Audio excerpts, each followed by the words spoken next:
Interesting. Weird. Run that clip one more time. Here we go. And guys, Rumble's down. I say all the time, run it back today's day and age, later. you shouldn't be. Elmo. Just kill the Rumble stream there, Mo. That was Just my kill next it. question. All right, so let's play this clip back. Cool. All right, and then enlarge it. I say all the time, in today's day and age, you shouldn't be getting married until you're at least 35. That was as a my man. next question As a for you. man. As a man, what age What should about you women? consider getting married? So I have, this is my thing that I tell guys. Yeah. I think 35 years old, had slept with at least 50 women, 100K per year, you're in shape, and you got 6 months to 1 year of savings. All right, done. I got to get married. I've done all that. That's easy. Here's the Republic right there. So that is a recipe for a terrible marriage, by the way, guys. Waiting until you're 35 and have slept with 50 women, that is a terrible recipe for marriage by every available data point. It turns out that you are much better in terms of getting married if you get married younger, if you do not have a wide variety of sexual partners. Yeah. For women, not for men. Okay? And that's a very important distinction. Women lose their ability to be in happy long-term relationships and marriages as they have more sexual partners. Men do not. Okay? Let's keep rolling the clip, and I'll show you guys the proof of that here in a second. If you do not have a wide variety of sexual partners, all the stuff about, you know, being in shape and having money and all the rest, like, you should try to do that, generally speaking. But this notion that you wait until you're 35, you've already made a bevy of mistakes that have shaped your character and made you much more rigid as a person. It's actually better to make those mistakes without the confinements of marriage, so you know, okay, I don't match and I'm not compatible with this type of girl. Okay? It makes you a better assessor of character, because when you have an abundance mindset and you've been around women, you understand what works, what doesn't work. And again, remember, guys, I want to make this painfully clear for everybody, all almost 10,000 you guys watching. Men take all the risk when it comes to marriage. Yep. Period. Okay? You're the one that's putting your money on the line. You're the one putting the ability to see your children on the fucking line. You're the one that's gonna have to go to divorce court and take the L most of the time and pay the alimony. So the reason why I'm saying you need to have a good idea of female nature and have had sex with multiple girls is because guess what? When you have sex with the girl, the game is over. You get to figure out who the fuck she really is for the most part. And it allows— I like how they say all of this, but then on the next breath they'll say like single moms are like the least desirable fucking thing in the world. like there's no risk there. Jesus. You to understand, okay, this is what women like, this is what women don't like, this is what I like, this is what I don't like, etc. You're not gonna get finessed by girls because you have sexual inexperience. What have I always said on this podcast, all right? A woman's greatest superpower is you not understanding yours. Bam. One more time for y'all niggas, man. Get this through your fucking heads. This is what tradcons don't have right. The sexual marketplace has changed drastically. And you can thank the internet, dating apps, social media. Women have an overinflated sense of self-worth. You don't fucking believe me? Ask all the guys that are sexless right now. It's almost up to 60% of guys reporting not having had sex in a year or being fucking virgins. All right? Damn. Shit is real out here when it comes to guys struggling. All right? And there's a bunch of other reasons too. Guys watching too much porn, guys not getting out there and becoming successful, the burden of masculinity is down. Like, there's a whole bunch of fuckery going on. But the point I'm trying to make is the sexual marketplace he yelling? This is has important. changed. And since it has changed, men bear all the risk because women are incentivized to initiate breakups, initiate divorces. And what does that do for you? Well, you're going to end up broke, homeless, not seeing your kids, wondering what the fuck is going on. So, if you're going to take an enormous risk like that and get married, which I don't suggest you do, by the way, you better have all your fucking T's crossed, I's dotted, and prepared to go into this thing, because marriage is going to be a fucking war. And I know y'all like, whoa, Myron, Christ. that's kind of extreme. Well, you know why I say it that way? Because you're risking everything. When you live with a girl and she's your main chick and you guys are married, guess what happens? Now she has all the leverage, okay? And what we teach you guys on the podcast is you need to maintain the fucking leverage. She needs to be uncomfortable at all times. When a girl's uncomfortable, that's how you get good behavior. But when a girl is comfortable, that's when the disrespect begins. That's when she doesn't want to fuck you anymore. That's when she starts talking back to you. That's when she starts to emasculate you. This is when she starts to embarrass you in front of your friends. This is when all the fuckery happens, is when women are comfortable. Christ. And when you give a girl marriage, a ring, guess what happens? She gets super fucking comfortable, and that's when the disrespect starts. So what I want y'all guys to have is the fucking leverage. Women only respect men, okay, that have leverage. She needs to care about you more than you care about her. That's how relationships last, period. All right? This whole idealistic, tradcon conservative dream that a girl's gonna stick by your side no matter what, through thick and thin, till death do us part, all that shit, it's fucking gone. All right? Your girl is one DM away from a fucking rapper, a celebrity, etc. being taken. All right? Jesus. And I'm telling y'all this because guys like me, guys like Fresh, guys like Dan Bilzerian, guys like Andrew Tate, guys like Tristan Tate, they're the ones fucking these girls behind closed doors that you guys are going ahead and try to commit to. Real talk. Which verse of the Quran did they go over this in? Promiscuous women ever. Okay? So if you're gonna sit there and not have any sexual experience, again, her superpower, right, is selling you purity, niceness. Oh, I'm a good girl. And if your dumb ass can't tell, guess what? You're gonna get finessed. Yo, Don DeMarco. Hey, appreciate that, my friend. So, I got more. just to add to Myron's point as well, you can tell Ben Shapiro is a great guy, but he does not have experience with women. Now, Not modern women. exactly. So what happens is, let's say one, right, meets you for the first time, and she knows you're not that knowledgeable about women, you're pretty much like a virgin. What's gonna happen is she's like, damn, as a woman, I want experience with my man. So if you can't give me what I want from me knowing my past history, because you have many bodies before you, it's like, all right, this guy's great, but like, he's not what I actually need. So she'll marry you, of course, but once again, like I said earlier, if she divorces you, bro, you lose everything. So my thing is like, at least on some level, get some experience, and if you're gonna take that extra mile and get married, bro, be prepared, because if you're not ready for that, bro, it's an L. What Ben is basically saying is, yo, go into the dating marketplace with training wheels. Yeah. I'm telling you motherfuckers, take those training wheels off because you're gonna fall. You need to learn how to balance that bike. Because the training wheels that Ben Shapiro got to enjoy was a stable family, a strong Jewish background, education, financial security from his family, okay? These are training wheels that most of you don't have, okay? And he married a girl who also came from a Jewish background. These are what I call buffers against negative aspects of female nature and modern day female fuckery. Religion, yeah. Okay? Religion is one of the best buffers in a strong family. All right? But he had those buffers. A lot of y'all don't. Okay? So to take his advice and get married young is a L with a lot of these modern day women, especially when you got an entire society, you got an entire generation, you got Sex in the City, you got Cardi B, you got Kim Kardashian, you got all this fucking mindless filth going into modern day women's heads. Beyonce, all the single ladies, Ciara, I don't need no man, all this shit, okay?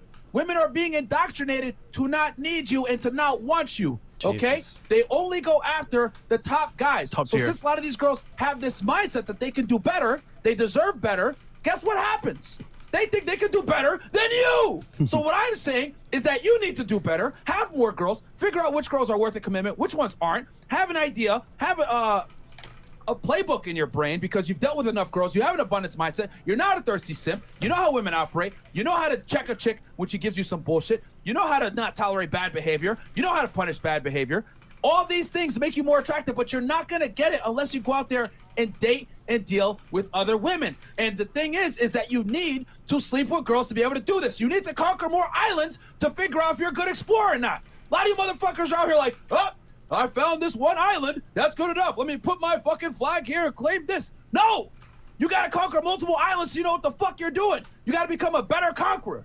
All right? And I hate to say it like that and that, you know, Terminology. with that analogy and that terminology, because I can already see feminists clipping that shit. Oh my God, he's calling us islands. Fuck you, bitch. I don't give a fuck. I'm talking to the men here. All right? You need to conquer multiple islands so that you are a good fucking traveler, a good conqueror, and you know what islands to stay at and what islands to get the fuck out of. Yeah. I would just say just as well, just to add to your point. So right now, right, let's say you meet a girl for the first time. You need to know, matter of fact, if she's in for you for genuine burning desire, or is she there for convenience? And what's scary is that, like, let's say you marry her now, and it's about convenience. She never liked you in the first place. So you marry a girl that doesn't like you in the first place, what's gonna happen? She's gonna divorce you. So that's scary, guys, if you don't know. She's just tolerating Thanks. you, bro. Yeah. We didn't Like know. I told Thank you guys before, we talked about being a placeholder boyfriend. A lot of you guys are placeholder fucking husbands. 100. All right? Yo, real talk. You know A lot of you guys that are watching right fucking now are placeholder husbands, which is even worse because you're in a position now where she could go ahead and say, I'm not feeling this anymore. Divorce your ass, take the house, take the money, take the fucking kids, and what are you gonna do? Oh shit, oh my God. Like, bro, Real talk. Some of y'all need to grab your fucking nuts and realize where the hell you're at. If you're in a relationship with a girl, or even worse, a marriage with your wife, and you guys aren't having sex, he selling something? she's disrespecting Oh, you. he's got a new She's book? nagging you. She's giving you a fucking headache. She's going out with her friends. She's dressed in skimpy when you're not Going out around. with her friends. She Oh, still no. has her Instagram and maintains sexy photos of herself. All this shit that makes it look like she's single when she's married to your dumbass. You got some fucking work to do. Real talk, man. I'm telling y'all, but you're not gonna know this unless you deal with enough girls. 50 girls isn't really that much in a lifetime, guys. It's not. It really isn't. 50 girls. Okay? And I'm telling you, these girls are out here fucking. If your girl went to college, there's a high likelihood that she had some fun in those college dorms. All right? Bro, a semester is 25 to 50 minimum. nowadays. Jesus Guys, Christ! open your fucking eyes. 25 These girls are to not sugar and spice and 50 everything nice. in a Everything semester in for a society tells them girl? to be hoes. Okay? The Sex in the City, Kim Kardashian, the music, city girl lifestyle. You know, don't cook, Bro, don't clean, but still got a what ring. the Like fuck? everything in society tells women or promotes women to be promiscuous and live their best years. Live life. And God forbid she meets a top level guy or high value guy, so to speak, and you're the average guy that she marries, it'll never be the same. That gap between you and that guy, she'll never forget. And then once again, she'll cheat on you with that guy or multiple guys. And the moment you act up, say, oh, you acting up, divorce. What's next? So Because you got the girl by the skin of your fucking teeth, and she Barely. never liked you that much in the fucking first place. Barely. That's the reality. Yeah. Y'all are settling with bitches that don't even like you that much. If I'm gonna keep it all the way 1,000. How many times have you guys watched a girl come on this fucking podcast and say, I got a boyfriend, or say, actually, worse yet, I'm single. And then we press her a little bit. Oh, I actually got a man. Hold on 1 second. Why didn't you mention him before? It's because you don't fucking like him. He's basically the last, how do I say this? He's like the last straw for you so that you don't feel like you're alone. alone. I'll give you an example. Even here in Miami, girls come here from all over the world, Europe, Canada, even other states here in America, right? Come to Miami for vacation and fun. They won't mention they have a man until they leave or after the facts. So they're having fun here in Miami. And you're like, okay, cool. She's hot. She's into me. Let's do it. Little do you know, pulls up her phone. What's her screensaver? Her and her man. Crazy, bro. But once again, that's the world that we live in. Guys, you got to remember, the training wheels that I'm talking about that Ben Shapiro has, most of y'all don't have. Yeah. A strong family, religious values, etc. There's none of these training wheels. If anything, there's incentivizing women, okay, to be hoes. It's in the music, it's in the TV. They tell women, they indoctrinate women. Have fun. Live your life. All the single Date ladies. the bad boys now, and then later on in life, you'll have a Prince Charming waiting for you. How many times have we had delusional fucking 30-plus-year-old women come on this fucking show and say that they're gonna get married to a high-value guy? And no offense, but Ben is not even in the dating game right now. So how would he even know? He's been married since No offense. 2008. We're in the dating game, tell you what's happening in real time. He's like, oh yeah, 20 years ago, my time. No offense, bro. My man been married for 2 recessions. Just saying, bro. Like, So, bro, he's been married for 2 recessions. Listen, Ben, respectfully. respectfully, bro. We rock with you. We like your content. But when it comes to women, you don't know what you're talking about. Sorry, my friend. The advent of Instagram alone has changed the game Dude, significantly. These biggest dating app guys in the world hate is Instagram. If you didn't know. If you knew how You saw many that even relationships yesterday are with destroyed Jadian, because like of going through my Instagram, wife's dude, Instagram, you where it's would like, not was she believe posting One up pictures with scroll you? on the explore page for a girl. The social is like, media oh, games you guys boat, play are fucking wild. Holy planes, shit. Cars, lifestyle. Oh, he's buying her a G-Wagon? What's my husband doing? Uh-oh. He bought me flowers? Oh, Is that why I can Dan do got the better than this G-Wagon? nigga.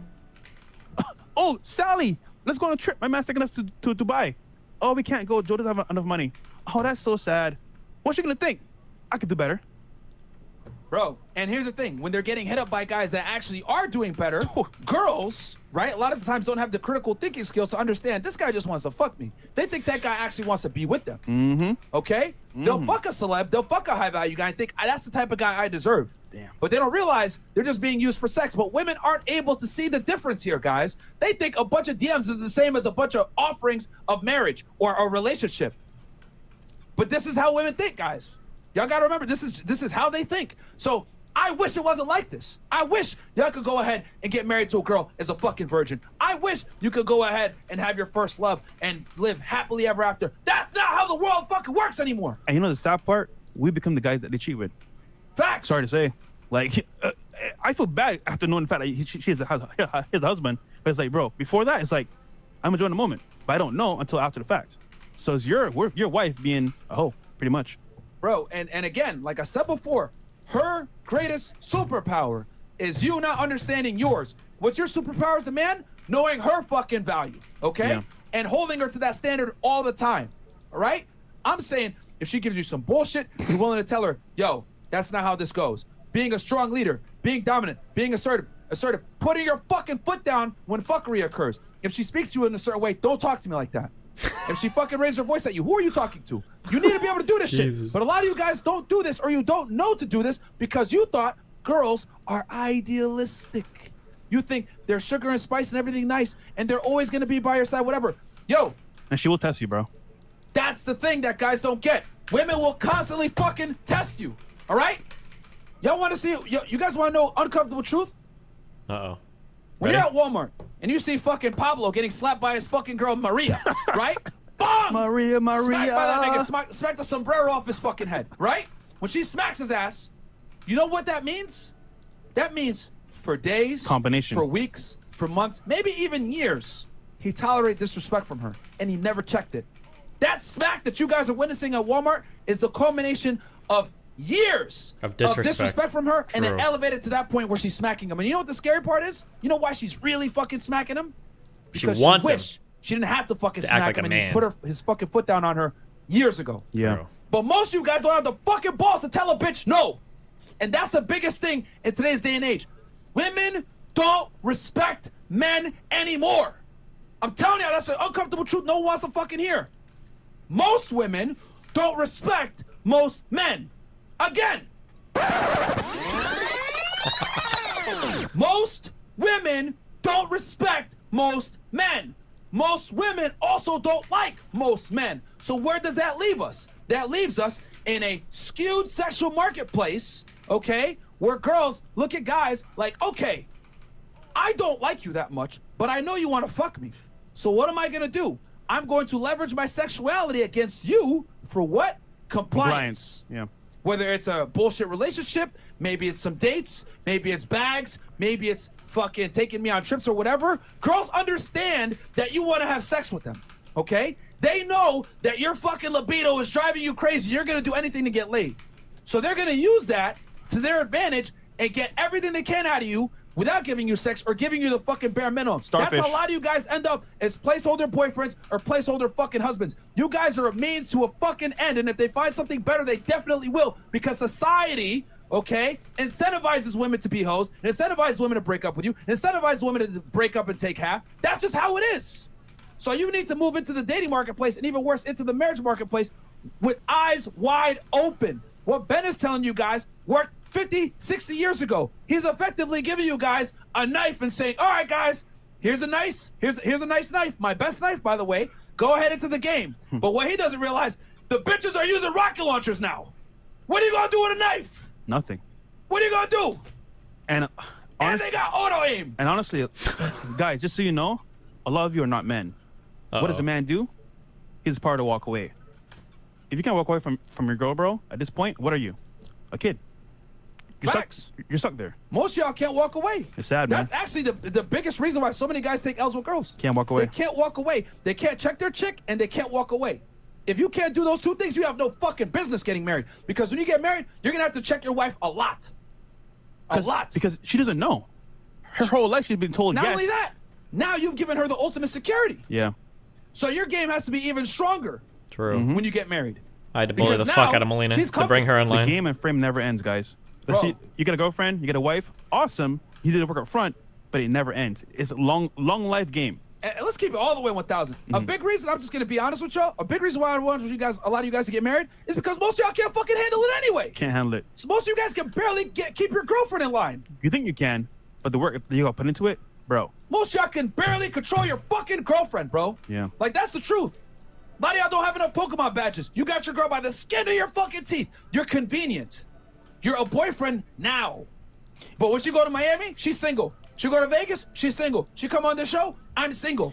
And you check 1 or 2 boxes, but she got like 10. And it takes just one time for you to let things slide. You know what? I'll let it slide this time. Bro, it's a wrap. You fucked up. One slide. Oh, it's okay to do? Awesome. It's a wrap. Marriage is pretty much a 95% off Losing. the table proposition True. for most guys.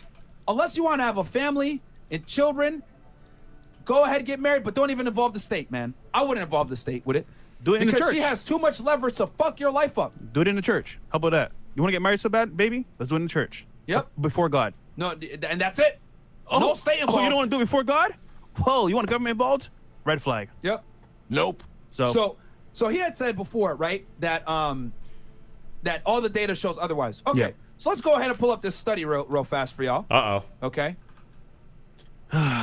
Next tab, Mo. Mr. Shapiro. Yeah. So this study right here, okay, IFS. IFS, and this is from 2018. Does sexual history affect marital happiness? Right.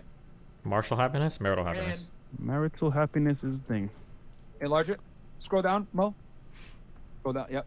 So we're gonna enlarge it for you guys real quick, and I'll read some of it, right, to summarize it. Keep going. Scroll down. Thank you. Keep Not going. more. Keep going. Okay, next Okay, wave is harpies, not this wave, right? Okay. So previous research, we'll start that paragraph right there, that second one. Previous research indeed suggests a complex story between premarital sex partners Premarital. and marital quality. Psychologists Galena K. Rhodes and Scott M. Stanley found that the study respondents who had sex with other people prior to marriage reported lower quality unions compared to couples who slept with just each other. Multiple sex partners prior to marriage reduced marital quality for women, but not men. Hold on. Oh, 56 is harpies. Highlight that, Mo. Okay. Multiple sex partners prior to marriage reduce marital quality for women, but not men. men. Okay? Along similar lines, sociologist Jay Teachman showed that premarital sex between future spouses didn't make divorce more likely, but sex with other people did. A study from the 1980s reported similar findings. Okay? So, and I'll link this study below for you guys if you want to read it in entirety. But that's what it is, man. Like, sex doesn't affect men the same way it affects women. Now, pull up those charts real quick, Mo. Back to that thing. And it's going to be, click the little picture icon below, Mo. Picture icon. No. Like on the tab bar on the bottom. Yep. Okay. So women who have more non-marital sexual partners are less likely to have stable marriages. See, you guys can see here with the chart, the more partners, right? The higher the likelihood of an unstable marriage. Okay. You can see 21 plus, right? You know, she for the streets at that point anyway. But look at the success rate with 0 partners. Okay. Bro, For women. A girl does that in college, bro. Yep. The one semester. Yeah, easy. Bro. Now hit a tab over to the right. Jesus. Right? And y'all can look here and go ahead and enlarge it. He's an amazing God. You can use just scroll yep. Same things, guys. Women who have more non-sexual partners are less likely to be happy. Women who have more non-marital sexual partners are more likely to be depressed. Women who have more non-sexual, scroll up, Mo. Women who have more non-sexual partners are less likely to have stable marriages. Women who have more non-sexual partners, back up, Mo, up, are more likely to be infected with sexually transmitted diseases, which that one's obvious. But you got, look, the numbers are here, guys. It shows that the more sexual partners a woman has, okay, the more it negatively impacts their ability to be in a stable relationship with a man, which makes sense, right? Now, I have an analogy for you guys. Let's envision. You're good, Mo. You can take it. All right. Let's envision that women are like pieces of tape.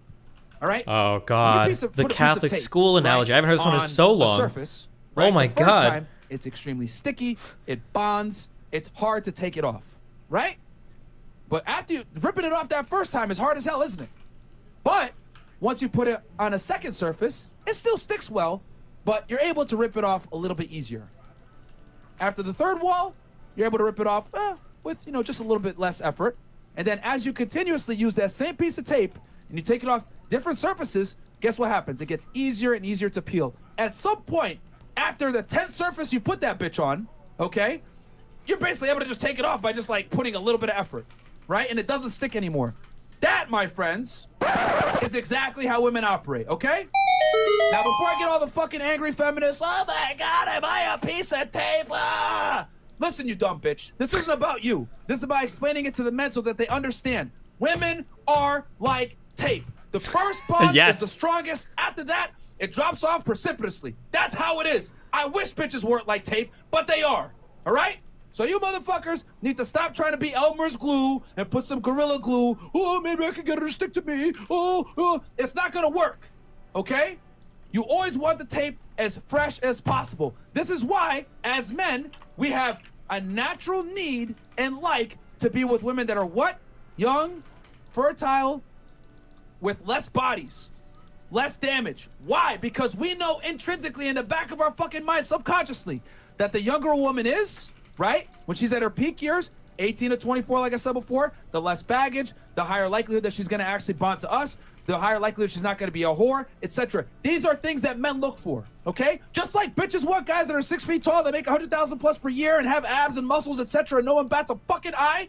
Guys want pieces of tape, they're gonna stick to them. That's how it is, okay?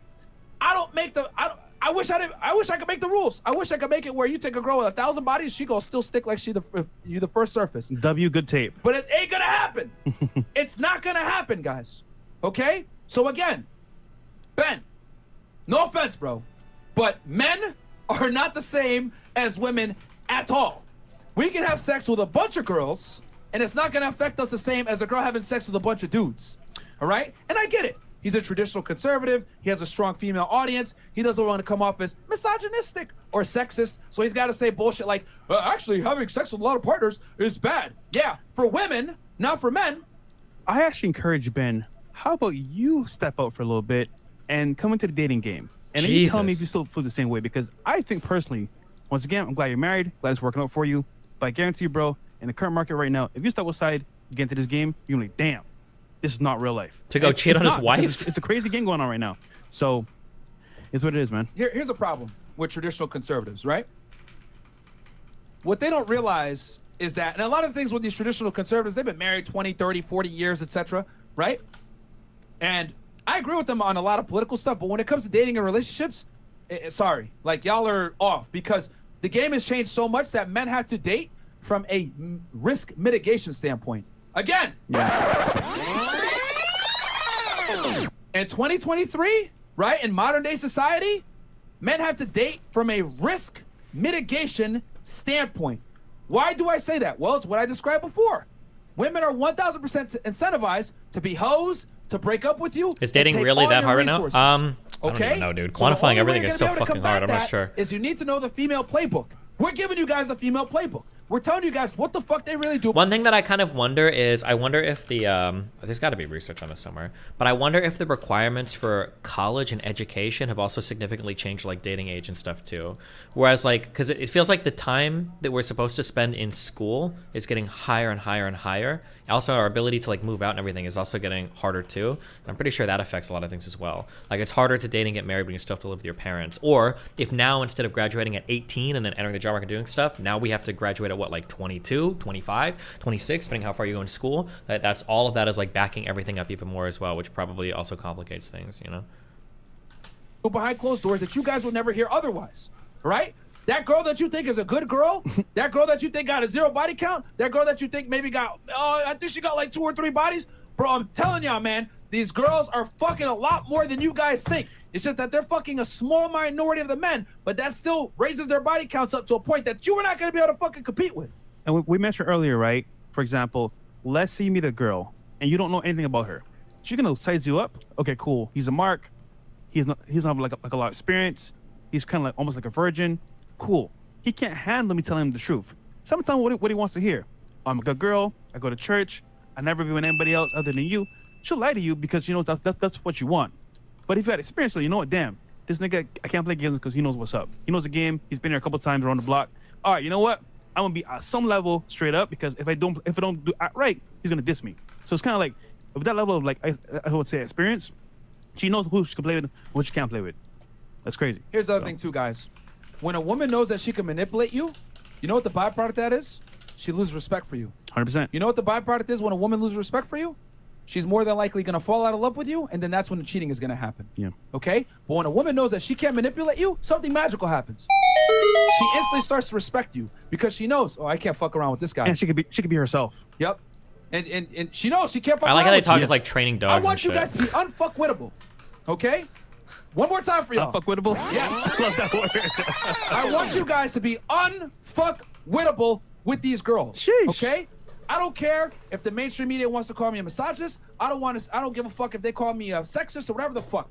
If I arm you guys with the tools that you need so you can deal with these fucking modern day women, I'm happy with that. Because you know what? I'd rather be called a misogynist, a dickhead, a jerk, the balding guy that yells at fucking his viewers on YouTube, whatever the fuck it may be, these fucking losers want to call me. I'd rather that, right, be called names than one of you guys killing yourself over some bitch. Bam. There's nothing that pisses me off more than watching a guy cry, watching a guy die over a fucking bitch. Crazy to me. Could have been avoided. Could have been avoided if you had known better. All right? Maybe if you read my book, Why Women Deserve Less, maybe you watch the Womanizer Wednesday podcast, maybe you read The Rational Male, you read the Book of Numbers, etc., and you figure out the real fucking numbers and the real statistics of you finding a chick that isn't a 304 that deserves a relationship, you would not be doing the shit that you're doing. But the thing is that we're fucking shadow banned right now, as y'all can see. Guys, they've shadow banned our podcast. It's tough to find our content nowadays. You got to type in the whole thing sometimes. A lot of our live streams don't pop up. They don't want you to know this information. Why? Because when men have power and knowledge, they can't get finesse. When you can't get finesse, guess what happens? You don't spend money on bitches that don't deserve it. Guess what happens? We don't spend money on bitches that don't deserve it. The economy comes down. Yep. Okay? Women are 80% of the consumer base, and when men do spend money, it's typically on fucking bitches that don't deserve it. All right? Jesus. I'm not telling you guys to not treat women well. You guys, if you do find a girl that gives value, that's awesome to you, that helps you out, that's a good woman, that deserves it, give her the world. Treat her fantastically. Yeah. Okay? We're not telling you guys to treat women poorly. But what I am saying is that most women don't deserve to be treated like princesses. Most of these girls are fucking sluts and don't deserve it. You know what happens too as well? Guys will find a girl, right, that they're into. She's like a 9 or 10 to them. She's like a hot girl to them. And treat them like shit. Like they'll do whatever they want, go where they want, and there's no respect. She's not following your program. You give her the world. So she's like, okay, cool. I can do what I want and still get what I want from you. Awesome. Versus she's adding value to your life, doing what you want, and she's on your program, then you give her a blessing. But until then, you're giving her a freebie. Bro, when a girl yells at you or disrespects you or treats you like shit, that's an outward manifestation of her being angry that you're a fucking bitch. Yep. Bro, where's That's Melina the at? truth. 100%. When a girl's disrespecting you, that's her outward manifestation of frustration that you're a fucking pussy bitch. Yeah. Because you believed in the dream. Oh, she's gonna love me for me. Oh, ideal. Let's get married. Let's walk down the aisle at 24 years old when I have no status, no resources, nothing. True. I didn't even want to take the Rumble and the Kick deal. I only did it because Melina was like, listen, Steven, you've been slacking on your stream and stuff. I don't know if I can be with you anymore. And I'm like, what do you mean, Melina? And she's like, sign the contracts. And I'm like, what? You want me to sign a contract? No, you need to sign 2. And I was like, what, Melina? Don't do this to me. She's like, Hassan would sign 3. And I was like, fuck. To actually keep you bonded to me. And even though you've had 300 bodies and I've only had sex with 2. Yeah, let's do this. A lot of y'all are shacking up and wifing up girls that have more sexual experience than you. You shouldn't be doing that. Because guess what? She's been around dudes. She knows the game. She's able to famoose you. And then your dumbass ends up, oh, let me walk down the aisle with this girl. Next thing you know, 6 months later, you're getting fucking divorced or you get broken up with. And then you got a gun in your fucking mouth figuring out what the hell you're going to do next. You don't want to be there, man. Jesus. You don't want to be there. You guys don't understand how much a woman can fuck your life up when you don't know what the hell is going on. That's why we tell y'all, don't get married. In general, most of you guys have no business getting fucking married. If you look back at ancient texts, even Bible teachings as well, what destroyed most men? It was women. Samson, King Solomon, King David. Adam. I mean, guys, the list goes on. So if you're not careful about how you deal with women, they can destroy your life completely. And here's the thing. Why is it that every single religious text, every single society, since the dawn of fucking human time, has put women in a follower role and men in a leadership role? It's only until now in this fucking cloud world we got now where women are sitting around saying, I'm strong and independent. I can do anything a man can do. No, you fucking can't. No, you fucking cannot. Okay? We built the world up. Now they're just sitting and existing and saying, oh yeah, we're equal to you guys now. I know y'all built it up and everything is here. And all the infrastructure that we enjoy in this first world was built by y'all. But you know what? We can do anything you can do. No, you fucking can't. Actually, Martin, to add to your point as well, when back in history, when women actually had I want to say the right to pretty much be like the ones in charge and say, you know what? I'll take the fruit. Why want Adam and Eve? Eve disobeyed, He brought it did up. what she wanted to do, and the world collapsed. It's happening again. Women are becoming in power. What's happening? World's collapsing. Bro, Just say. I'm telling you, man. Like, again, reality is sexist. Women are not good natural leaders, guys. Yeah. The reason why human beings have survived and thrived, right, throughout the dawn of time is because men were in leadership roles and men kept the women. That's how it was. Hey, lady, you got to follow me if you want to survive, all right? And it's always worked that way. You know what the funny part is? These indoctrinated, super strong feminists that make their own money, they're successful, they're miserable. They've come on this show. Y'all have seen it. 33 years old, no family, making 100,000 plus a year. They're fucking miserable. Some even cried. They cry. Yeah. I think there was I saw that just the headlines posted on the science server today. I don't know if anybody read it, but apparently there was a study posted recently that showed that like less and less people are having kids, but they're not actually posting that they're regretful of it. That the idea that there are all these people that are like not having children and then they grow up like really sad that they don't have kids is like not necessarily a true thing. I'm only going by the headline I saw. If someone else don't like it, maybe you'll look at it later. But. All right? Success does not give women the same pleasure because they don't give a fuck about money and success. They care about relationships and family. Okay? Women make money to go ahead and have experiences and as a means to an end. Men make money to acquire status and be attractive to the opposite gender. When a man makes $1,000 a day, he says, damn, if I do this for a month, I can make $30,000 this month. When a woman makes $1,000 a day, she'll say, okay, I only got to work 4 days this week and I got rent covered and I could go on a trip. I'm good. That's just how it is. Women don't have the same natural proclivity to create excess resources like men do. Men are designed to create excess resources because we're expected to be responsible for a family. Women, on the other hand, don't have that same incentive because it does not increase their sexual market value to acquire money and status. Some girls do it, but most, if given the choice, would not do it. They would prefer the man go acquire it and share it with them so they can stay at home with the family. Okay? So knowing this, how can you let your woman lead you anywhere? Except to the end of the relationship. Bro, Fresh and Fit live Telling right y'all, now man. with Sneeko And and the thing is, Charlie again, unedited. Wait, A lot what? of you guys don't have this fundamentals in your head. You still think that men and women are equal and you can be in an equal partnership with your girl and all this other fuckery that modern day society says. We're equal. We're equal, right? Yeah, we're equal until the fucking guy breaks in or I got to chase some No, guy people down. in or my I chat gotta- would be the spamming fucking if that check was comes. true. We're equal Or until pay the that. bills, yeah. You know? Even the biggest egalitarian feminists still expect you to pay the fucking bill. And if you All I'm don't, teaching you guys to do is to appease to women's natural selection process. That's what they naturally want. You know how many feminists I fucked, bro? That are fucking cap? Oh, you're toxic and misogynistic as they suck my dick. Fuck these whores, bro. I'm telling y'all, man. I can tell you guys stories for fucking days about these 304s. even someone on the show talking about, oh, you're misogynist. Late night on Yeah, the balcony. man. Yeah, well, not the but- balcony because you don't like the balcony. Yeah, but man, but I'm trying to tell, I don't like to brag about my escapades, but I'm But- telling you guys, these girls are fucking liars, bro. Yeah. They love guys like us that tell them shut the fuck up, yeah. okay? Well, I say respectfully, but yeah. Man. But I'm telling y'all, bro, I'm telling Yeah. you guys, man. Yo, marriage is not in your best interest. The game has changed, all right? Some more chats here, guys. All right.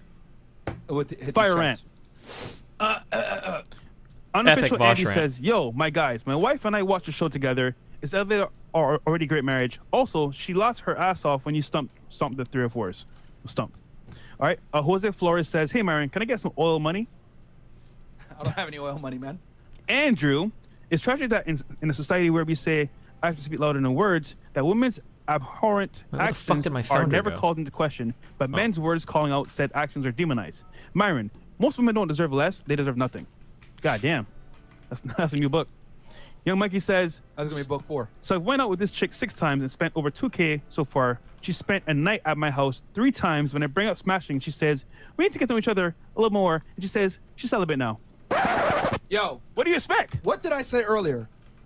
The game is, the girl says, let me go ahead and leverage my sexuality for some type of compliance, whether it's time, attention, resources, etc. In this case, this girl got all 3 out of you, right? Bro, it's time to cut your losses and move on. Rig that back. I went out with this chick 6 times and spent over 2K. And here's the thing, I'm not 2K. even saying this to make fun of him. You know how many guys are in that position? A lot. Every day. And you know what's worse? Girls like that will say, I need you to marry me first.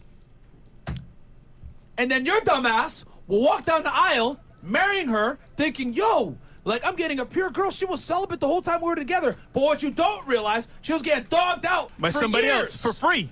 For free in Miami. He spent nothing. And then she realized, damn, I feel like shit. Let me give y'all niggas some game real fast, because this shit infuriates me. When a girl says, I'm celibate, or I'm taking a break, or any of this other shit, she's a whore. Yeah.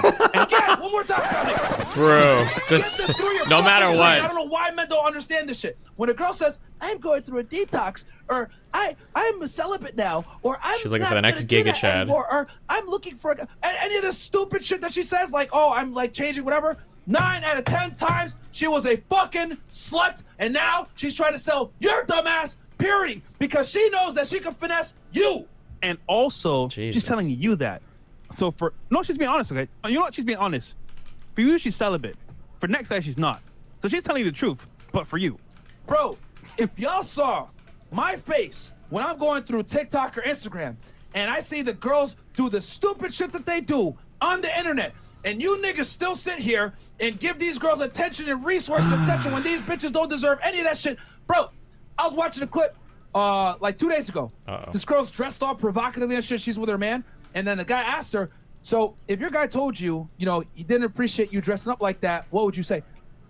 This bitch has the gall to say, right with him, right there, I do what I want. Was it a Hispanic girl? I think she was, I don't know, she was like light skinned. I don't know if she was black or Hispanic. Okay. And the dude was there and he's like, well, you know, shorty, like, it's going to be like this, blah, blah, blah. He's wearing glasses? I seen that one. Know. I seen that one. I don't even remember. But I think so. The point I'm trying to make is that she had the nerve with him there to disrespect him on camera in public and say, oh, yeah, no, I'm going to do what I want, blah, blah, blah, blah, blah.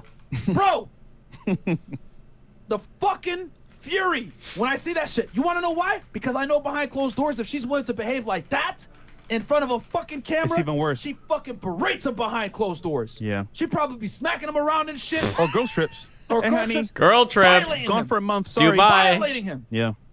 Guys, you must assert dominance with your girl. Never physically, but with the ability to walk away. When you're able to walk away, girls are gonna get in play and understand that you will fucking leave their dumbasses and leave them to the streets, because I'm telling y'all, they need to experience that cold sometimes to realize how warm you are. That's the reality. These bitches need to go on the streets a lot of times, and you niggas are not willing to kick them to the fucking streets. Kick her to the streets if she's not respecting you. If she's disrespecting you, giving you a hard time, acting like a whore, dressing like a whore, going out on girls' trips, doing all this dumb shit, disrespecting you, emasculating you, you need to cut the cord now. Yeah. If you're watching this show with your bitch right now, she does any of that dumb shit, look her in the face. You got my permission. You know what, baby? Get the fuck out. I don't care if she's sitting right next to you right fucking now. Y'all niggas want me to say it for you? Bitch, get the fuck out the house right now if you do any of that whole shit. You don't deserve a boyfriend. You don't deserve a guy to take you seriously because you are street material. I'm tired of this shit. We need to have fucking standards with men. A lot of you guys are fucking bitch-ass pussies that can't even stand up to a fucking bitch disrespecting you. What the fuck is that shit? Christ! How the fuck, if you can't check your girl, how the fuck are you gonna go out there into the real world? That's the easiest part. And then you wonder why men don't respect you as well. Ooh. I don't do business with niggas that can't control their girl. Yeah. I'm telling you guys. Fresh has seen it. Yeah. How many times have we brought a guy around, blah, blah, blah, and his girl acts crazy around him, whatever? I'm like, nah, this nigga's bad for a bit. Get him out of here. Let me check with my girl first.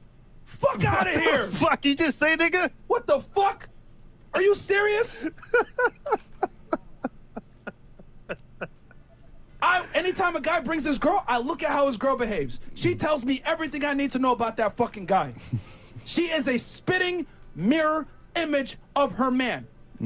Okay? If she's quiet, she's polite, she's docile, etc., I know that guy has her shit together. If she's loud, obnoxious, rambunctious, whatever, I know that guy's life is in fucking shambles. And if she won't let him lead, then we know who's in charge. She's in charge, which is a big red flag, because at that point, he has no say. He has no pull. It's all about her.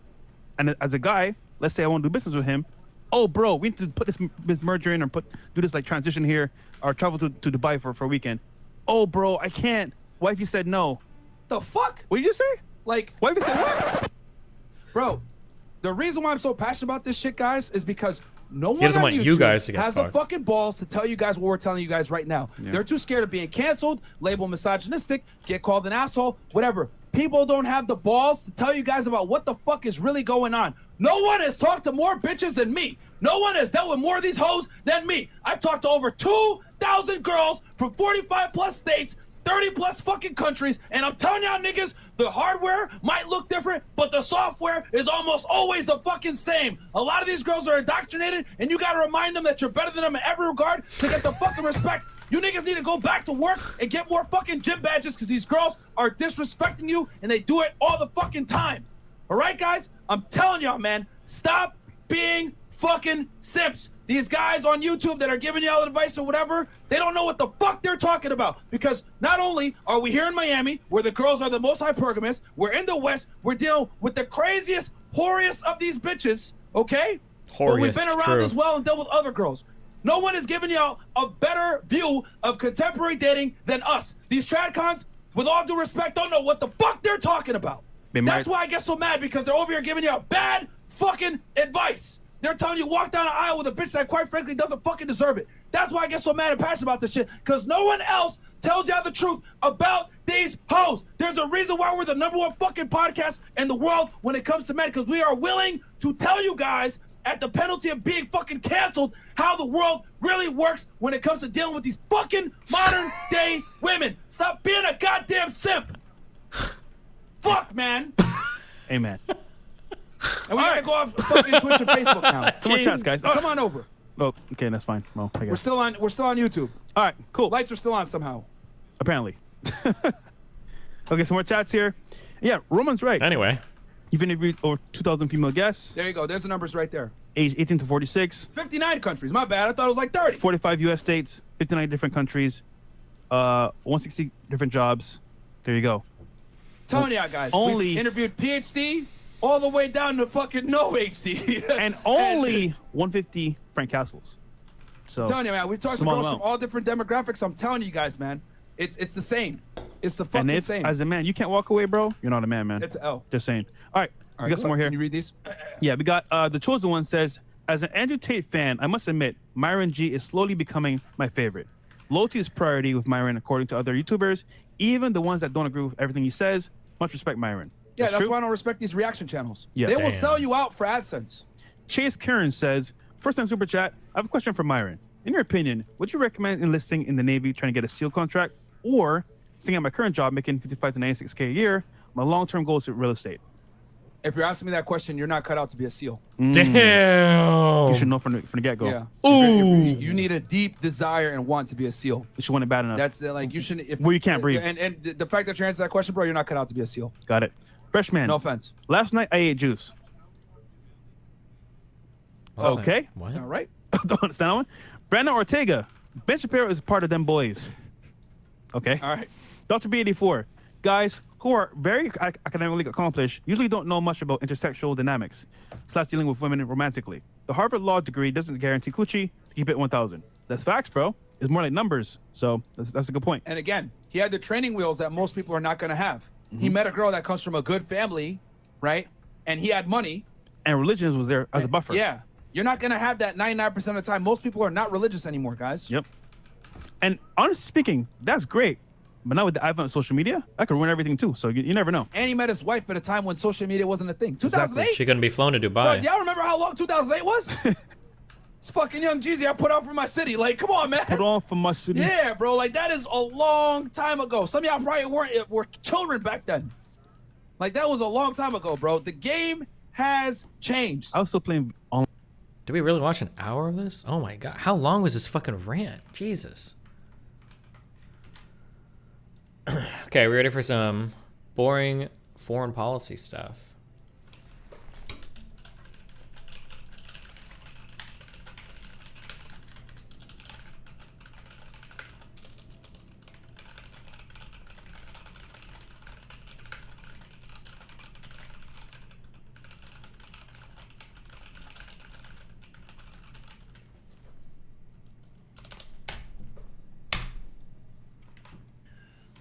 Pixie wants to chat. I'm in my Discord.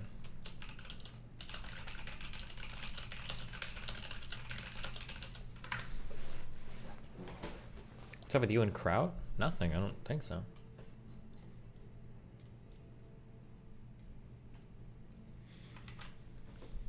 And Nagasaki, it introduced the world to the horror that is nuclear attack. When the Soviet Union tested nuclear weapons in 1949, they introduced the world to the prospect of nuclear war. And from that point on, through the 50s, 60s, all the way through to the fall of the Soviet Union, entire generations would grow up trained to rapidly scurry to bomb shelters or to duck under their desks when they heard an air raid siren, because at any given moment, whether because of premeditation or some miscalculation on one side or another, there was always a chance, a possibility, that the massive atomic arsenals of the Soviet Union and the United States would at some point be launched, and with their launch would come the end of civilization as we knew it. The fall of the Soviet Union meant many things to many people, but almost universally it was seen as heralding a massive reduction in the danger of an apocalyptic global nuclear exchange. And that's a good thing, right? But 2022 is absolutely turning into a year of nostalgia. We're doing conventional land wars in Europe again, which is something I thought that we gave up in the 1930s and 40s. And of course, the good old-fashioned Cold War era nuclear saber rattling is back, at least if you follow the media. Everything from the Russian nuclear alert, which came in the very early days of this crisis, to the recent testing of Aras-28 Sarmat, which is a heavy ICBM, which has been extensively covered in Western media. All of this comes together into some quite, let's just say, electrifying coverage, which does a very good job of, I think, upping the general anxiety levels around the world. After all, while the conventional conflict in Ukraine may not directly affect you, depending on where you live on this planet, a nuclear conflict in Ukraine would absolutely change your way of life. And as a result, it catches the imagination. The CNN-NBC article I've quoted there said nearly 70% of Americans are worried about a nuclear attack, according to a survey. And indeed, a lot of the emails I've received, about a quarter of them, have asked me to cover this question of nuclear annihilation. Every time a Russian authority opens their mouth and says the N-word, it seems that You should watch his newer videos. I'm not just here to watch random fucking videos. It's a specific video about a specific topic. Why would you just recommend me a newer random fucking video? It's not the same fucking thing.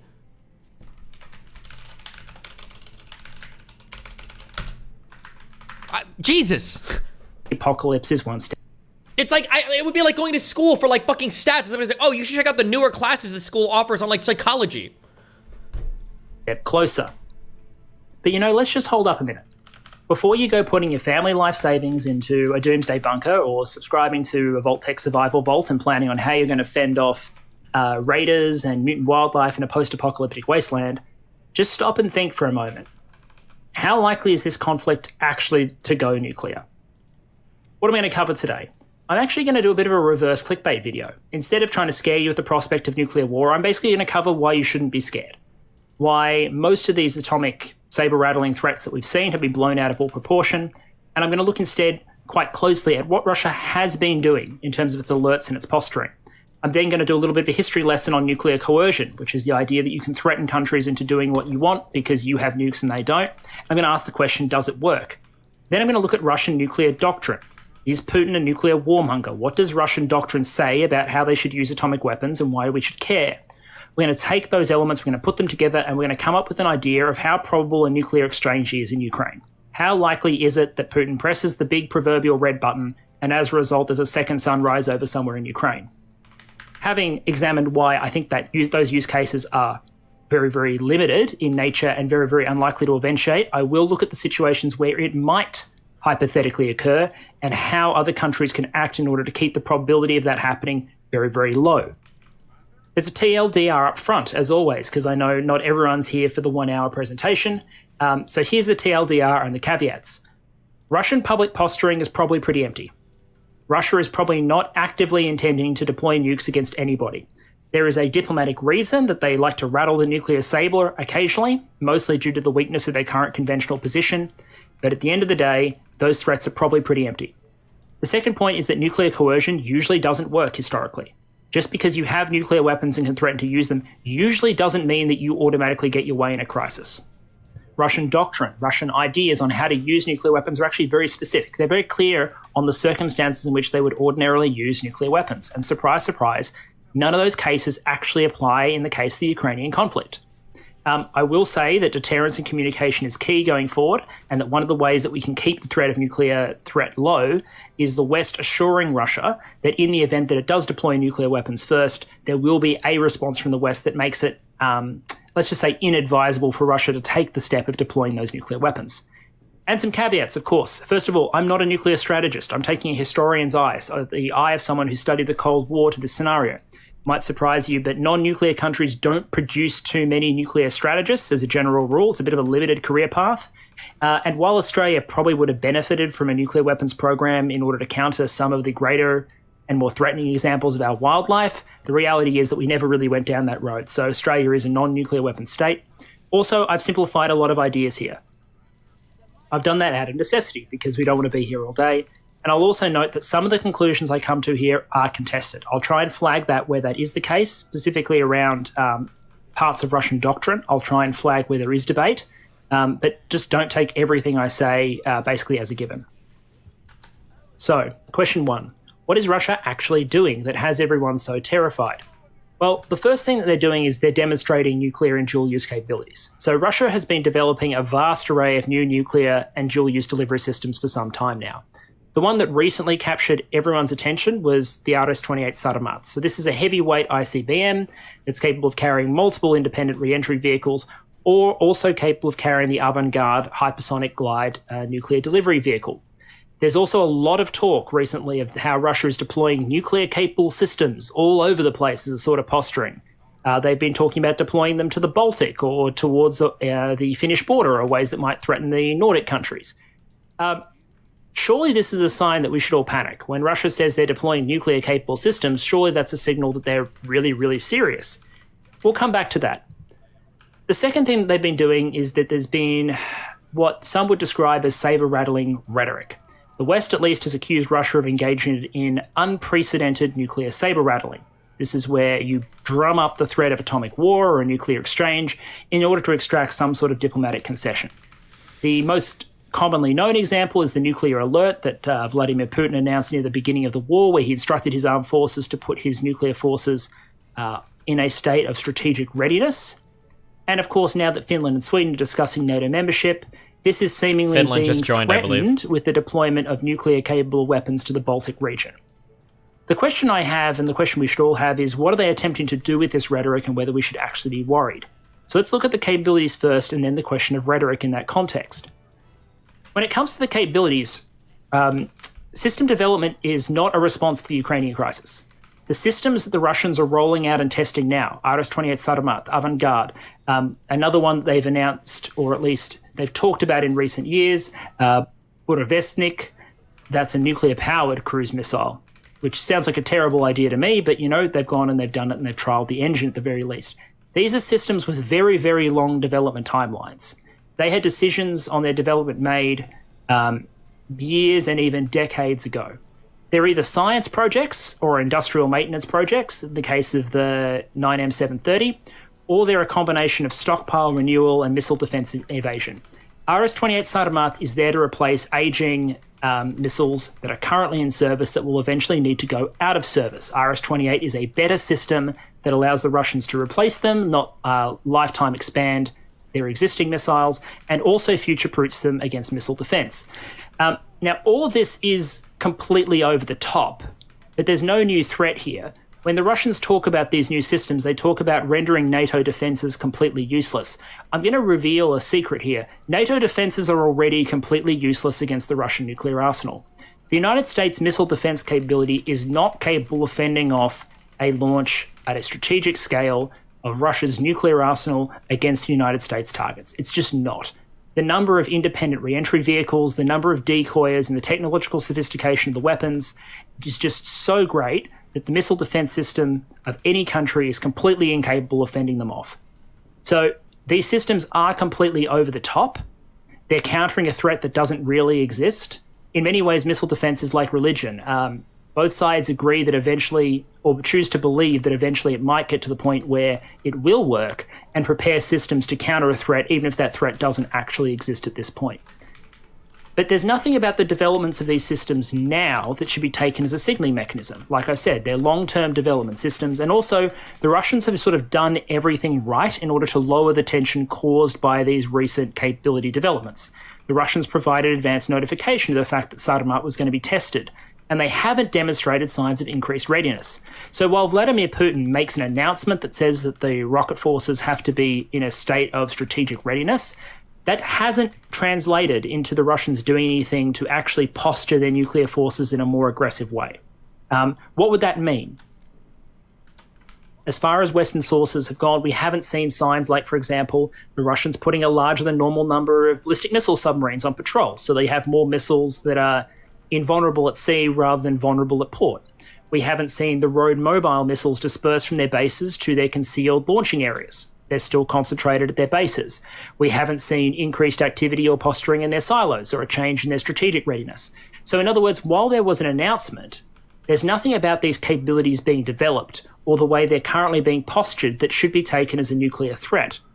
If this was serious nuclear signaling, so aside from Russia that it's getting ready to use nuclear weapons, we're serious guys, you better concede, well, we'd expect that to be matched with nuclear posturing, which is how the weapons are deployed and prepared and are being readied for use or not.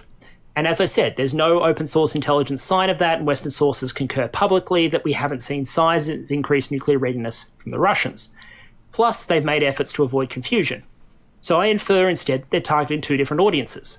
The first is the Russian domestic audience, who presumably needs to be reassured of the strength of Russia. The nuclear capability is a bedrock of Russian military strength. And even though the conventional military campaign is probably not going the way they wanted, and there are serious questions being raised over the capability and conduct of the Russian army, well, this is a reminder that Russia remains one of the world's greatest nuclear powers, and by warhead count, the greatest nuclear power. There's also the Western public.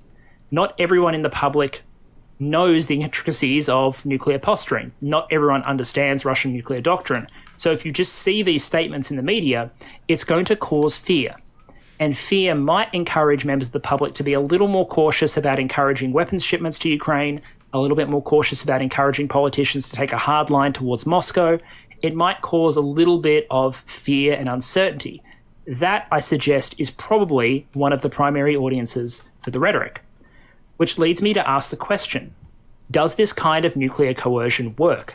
Because you have nuclear weapons and making these sort of threats, does it mean that you get what you want automatically? And historically, I acknowledge this is a debated point, but I would say the answer is very much no. There are relatively few cases that you can point to where nations have successfully coerced another nation to do something with the threat of using nuclear force. Most of the examples that you can find that are arguably successful cases of coercion are from the absolutely earliest days of nuclear weapons, where there were relatively few nuclear weapon states and where the rules and regulations on their use weren't really set in stone.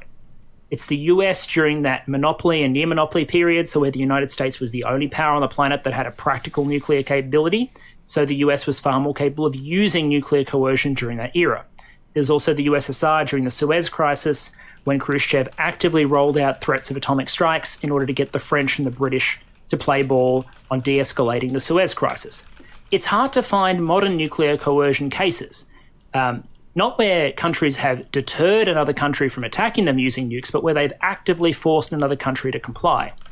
After all, we've actually seen examples of nuclear powers routinely choose to accept military defeat and reverse rather than revert to the use of nuclear weapons. The US didn't roll them out in Korea and accepted what basically can come down to a draw. It didn't roll them out in Vietnam or any of its conflicts since, where the US has suffered military reverses. That's true too, and even in Vietnam, I think we were actually firing at Russian or Soviet troops, right? I think in Vietnam, weren't there actual Soviet-US planes? Was it planes or ground troops fighting each other, I think? The People's Republic of China invaded Vietnam and got a very bloody nose. There was no talk of nuclear weapons being employed against the Vietnamese in order to secure a better outcome. Nuclear powers don't routinely go around nuking people. That is one of the merciful facts of the Cold War and post-Cold War era. Maybe it was Korea, not We Vietnam. even see countries choose restraint when they can probably get away with it. India had nuclear weapons long before Pakistan did. But India did not move immediately to use its nuclear weapons in order to destroy Pakistan, nor did it use its nuclear weapons to prevent Pakistan developing a nuclear capability. The US, during its nuclear monopoly era, possibly had a brief window in which the United States could have utilized its nuclear capabilities to try and threaten everyone else into not developing nuclear weapons. It could have become an armed hegemon. Nuclear weapons could have been the Death Star. They could have held the world in their grips through the power of fear, but they didn't. Countries tend to choose restraint historically with nuclear weapons, even when they have the, at least on paper, the option of using them. And one of the reasons for this is the nuclear taboo. Nuclear weapons are different. It's obviously horrible when you use conventional weapons to inflict a loss of life or suffering on anybody. But the world seems to have decided at a legal, at a political, at a psychological level that nuclear weapons are different. And there's a very intense stigma against their use, which is nearly universal.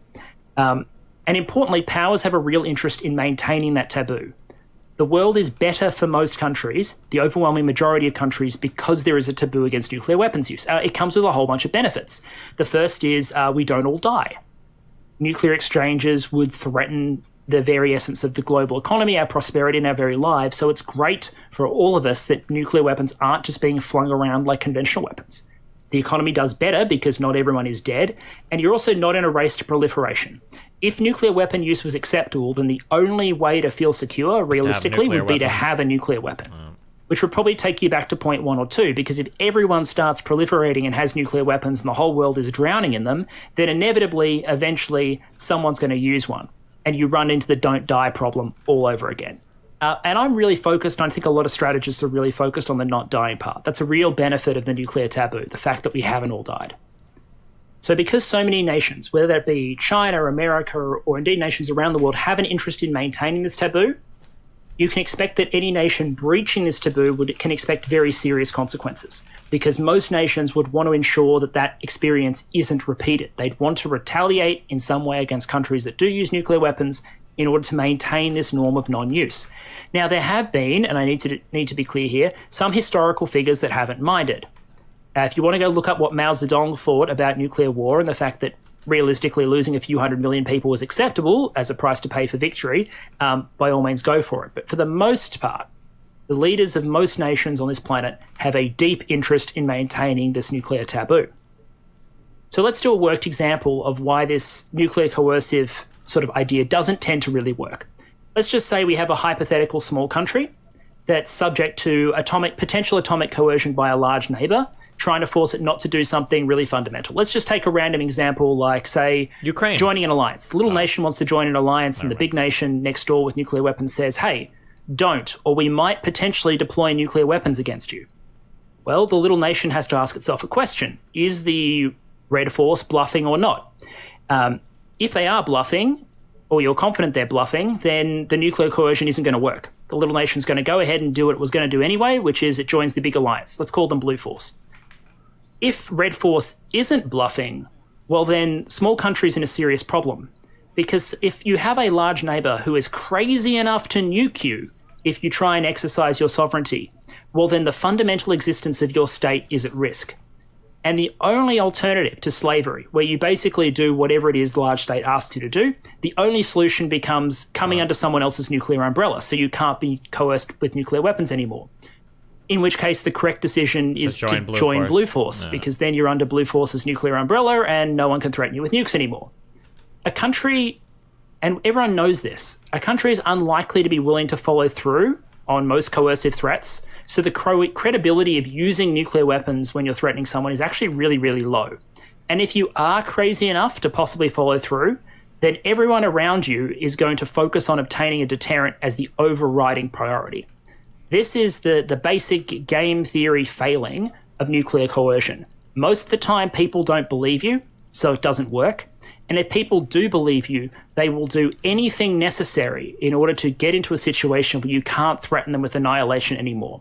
And usually that means doing exactly the thing that you don't want them to do in the first place, which is signing up with your nuclear-armed enemies. Russia might be tempted to employ nuclear saber-rattling at the moment precisely because most of their conventional military is occupied in Ukraine. They have precious few arrows left in their quiver if they're looking to exert pressure on surrounding nations right now. The nuclear weapons are one of the few things they have. But just because they have them doesn't mean they're an effective tool of international coercion. So, let's talk about Russian doctrine. What does Russia actually say when it comes to the use of nuclear weapons, and why should we care? And the first thing to say here is that countries tend to put a lot of effort into publicly declaring and outlining what their nuclear strategy, what their doctrine is. Answering the questions of when might they use nuclear weapons, how would they use nuclear weapons, why do they maintain nuclear weapons, how likely are they to use them in certain circumstances. Nations put a lot of effort into publicly declaring, or often publicly declaring, these things. The public nature of nuclear doctrine is what wraps it up in what's called declaratory strategy, where you use public statements of your intentions as a part of your overarching strategy. So Russia has written nuclear doctrine and nuclear statements.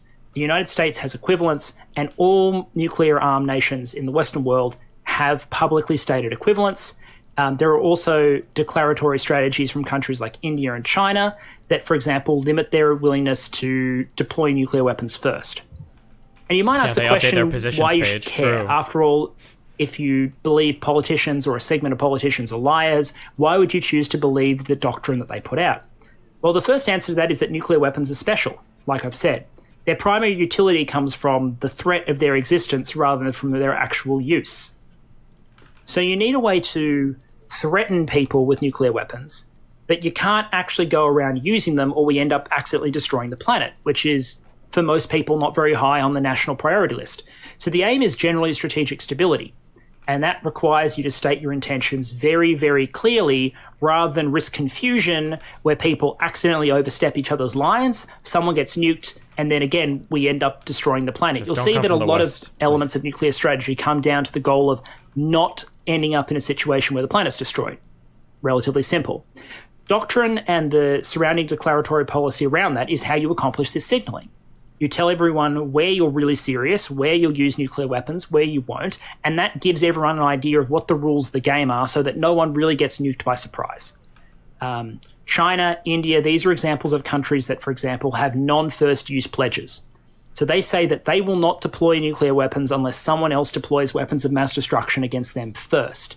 And that allows them to interact in the playground with other nations around the world without people worrying that they're suddenly going to get hit by a first strike, or at least they're less likely to get hit by a first strike. Because it's fair to say that no one fully believes anyone else, but these doctrinal documents, they help. They serve an important purpose. Lavrov came out and said this line: "We don't have insane people, we have a nuclear doctrine," when he was asked the question about nuclear saber rattling. He pointed to the atomic doctrine as a signal mechanism of when Russia would consider using nuclear weapons. And of course, one of the great influences behind that atomic doctrine is Vladimir Putin. And there's been a couple of YouTube videos and articles that have come out that really seem to suggest that Vladimir Putin loves atomic weapons and is indeed a nuclear warmonger. And it's quite easy for people to pull out quotes from him or doctrines that he has passed which actually lower the nuclear threshold. It's easy to quote Putin badly. And one of the reasons is he's been in power a really long time. Clip chimping. Because if you look at Soviet and Russian nuclear doctrine, and this is a gross oversimplification, but the basic evolution after the fall of the Soviet Union is this. 1993, Yeltsin's nuclear doctrine, very much focused on just straight atomic deterrence as we would think about it in the West, or at least that's the simple way to describe it here. He pares back some of the more apocalyptic ideas around battlefield nuclear weapon employment that we saw in the Soviet Union. 2000, Putin comes in, and Putin arguably lowers the nuclear threshold in 2000. The reason for this is the conventional weakness of the Russian armed forces at the time. This is the Russian armed forces at their low ebb after the fall of the Soviet Union. They're pretty trashed here. They've seen NATO forces absolutely demolish Iraq in the Gulf War. They've had their own serious failings in Chechnya and places like that. The conventional forces aren't up to the job, and one of the few things that Russia can rely on at this point is its atomic weapons, so they have a greater place in the doctrine. But then in 2010, Dmitry Medvedev rolls back the nuclear use cases. He increases the nuclear threshold. He reduces the number of cases where Russia will use nuclear weapons in localized conflicts. And then in 2014, Putin comes back, and at this point, if Putin was a nuclear warmonger, you'd expect him to undo all of Medvedev's changes, go back to something more like 2000. Instead, he doubles down on non-nuclear deterrence concepts, the idea that you shouldn't rely on nuclear weapons for all of your deterrence requirements. He doesn't reintroduce really low threshold atomic use. Indeed, we start thinking that maybe conventional precision weapons might be able to take over some of the role that tactical nuclear weapons, for example, previously had. It's a simplification, but that's basically what 2014 boils down to. And then in 2020, which is the document we're going to focus on, we have the basic principles of state policy of the Russian Federation on nuclear deterrence, if I've gotten that right from memory, which basically sets out the use cases for atomic weapons as we believe they stand now. Now, Russian thinkers have been doubting the value of nuclear deterrence against non-existential threats for a long time. The fight has gone back and forth, between those who thought the conventional capabilities needed to be rebuilt, because that was the only way you'd have deterrence, and those who thought you could get away with just basically having a massive atomic weapons program, and that'd do it. The current thinking seems to weigh towards conventional weapons, and there's a reason for that. So arguably, I would say this. Putin is both responsible for lowering the nuclear threshold, which is increasing the risk of nuclear weapons use by the Russian Federation, but he's also a person responsible for reducing that same risk. It's just whether you're talking about Putin in the early 2000s or Putin circa 2020. And Putin circa 2020, who has more confidence in his modernized armed forces, is more willing to rely on concepts like non-nuclear deterrence. And a brief historical aside here to just say that even the early 2000s Putin doctrines were, by historical standards of nuclear doctrine, really, really restrained. If you ever want genuinely good nightmare fuel that will keep you up awake or convince you that humanity must be ungodly lucky in order to have survived the Cold War era, go look up Cold War era nuclear doctrines. In the early 1950s, indeed through much of the 1950s, when the United States was still ascendant in terms of nuclear capabilities, but there was a great fear of Soviet conventional superiority, the doctrine was massive retaliations. The idea was that even a relatively limited conventional Soviet military incursion in Eastern Europe, or rather Central Europe, would result in massive atomic retaliation. There was basically one setting. It was a Soviet soldier puts a boot over the border and you nuke Moscow. It was basically the setting that the United States had through the early part of the Cold War.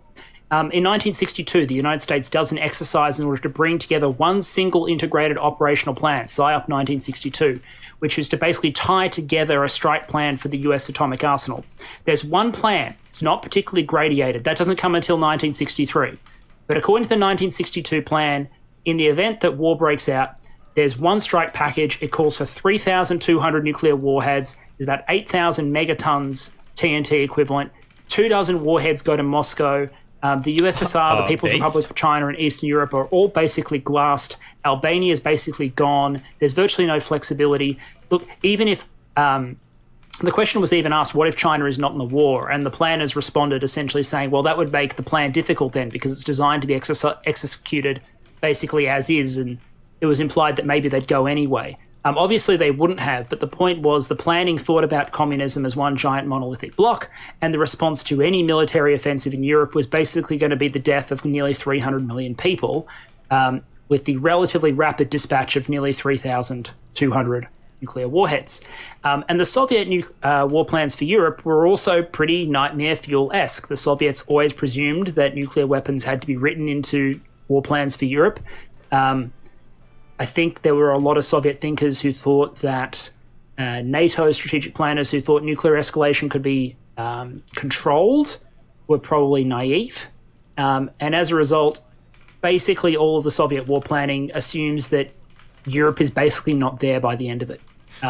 Genuinely nightmare fuel when we compare it to all post-Soviet Russian nuclear doctrine, and in particular, the document that came out in 2020. So this 2020 statement, the basic principles of state policy of the Russian Federation on nuclear deterrence. This is a very short document. You can find the English language version online, and if you want to check it against the original Russian, you can find that too. And people have found a lot of reasons, usually when they're looking for reasons, but people have found a lot of reasons to be very scared of this statement. They'd like to take quotes out of context. In particular, this one's a fan favorite. In the event of a military conflict, this policy provides for the prevention of an escalation of military actions and their termination on conditions that are acceptable for the Russian Federation and its allies. People like to interpret this statement to mean that if Russia is in a conflict and it's not going so well, they might use nuclear weapons in order to win. In order to ensure that the conflict ends, it ends then, and it ends on conditions that Russia finds favorable. My warning in reading statements like that is that you should probably read them in context. And the very next paragraph is, the Russian Federation considers nuclear weapons exclusively as a means of deterrence, their use being an extreme and compelled measure. So the very next statement sort of puts a caveat on the previous one.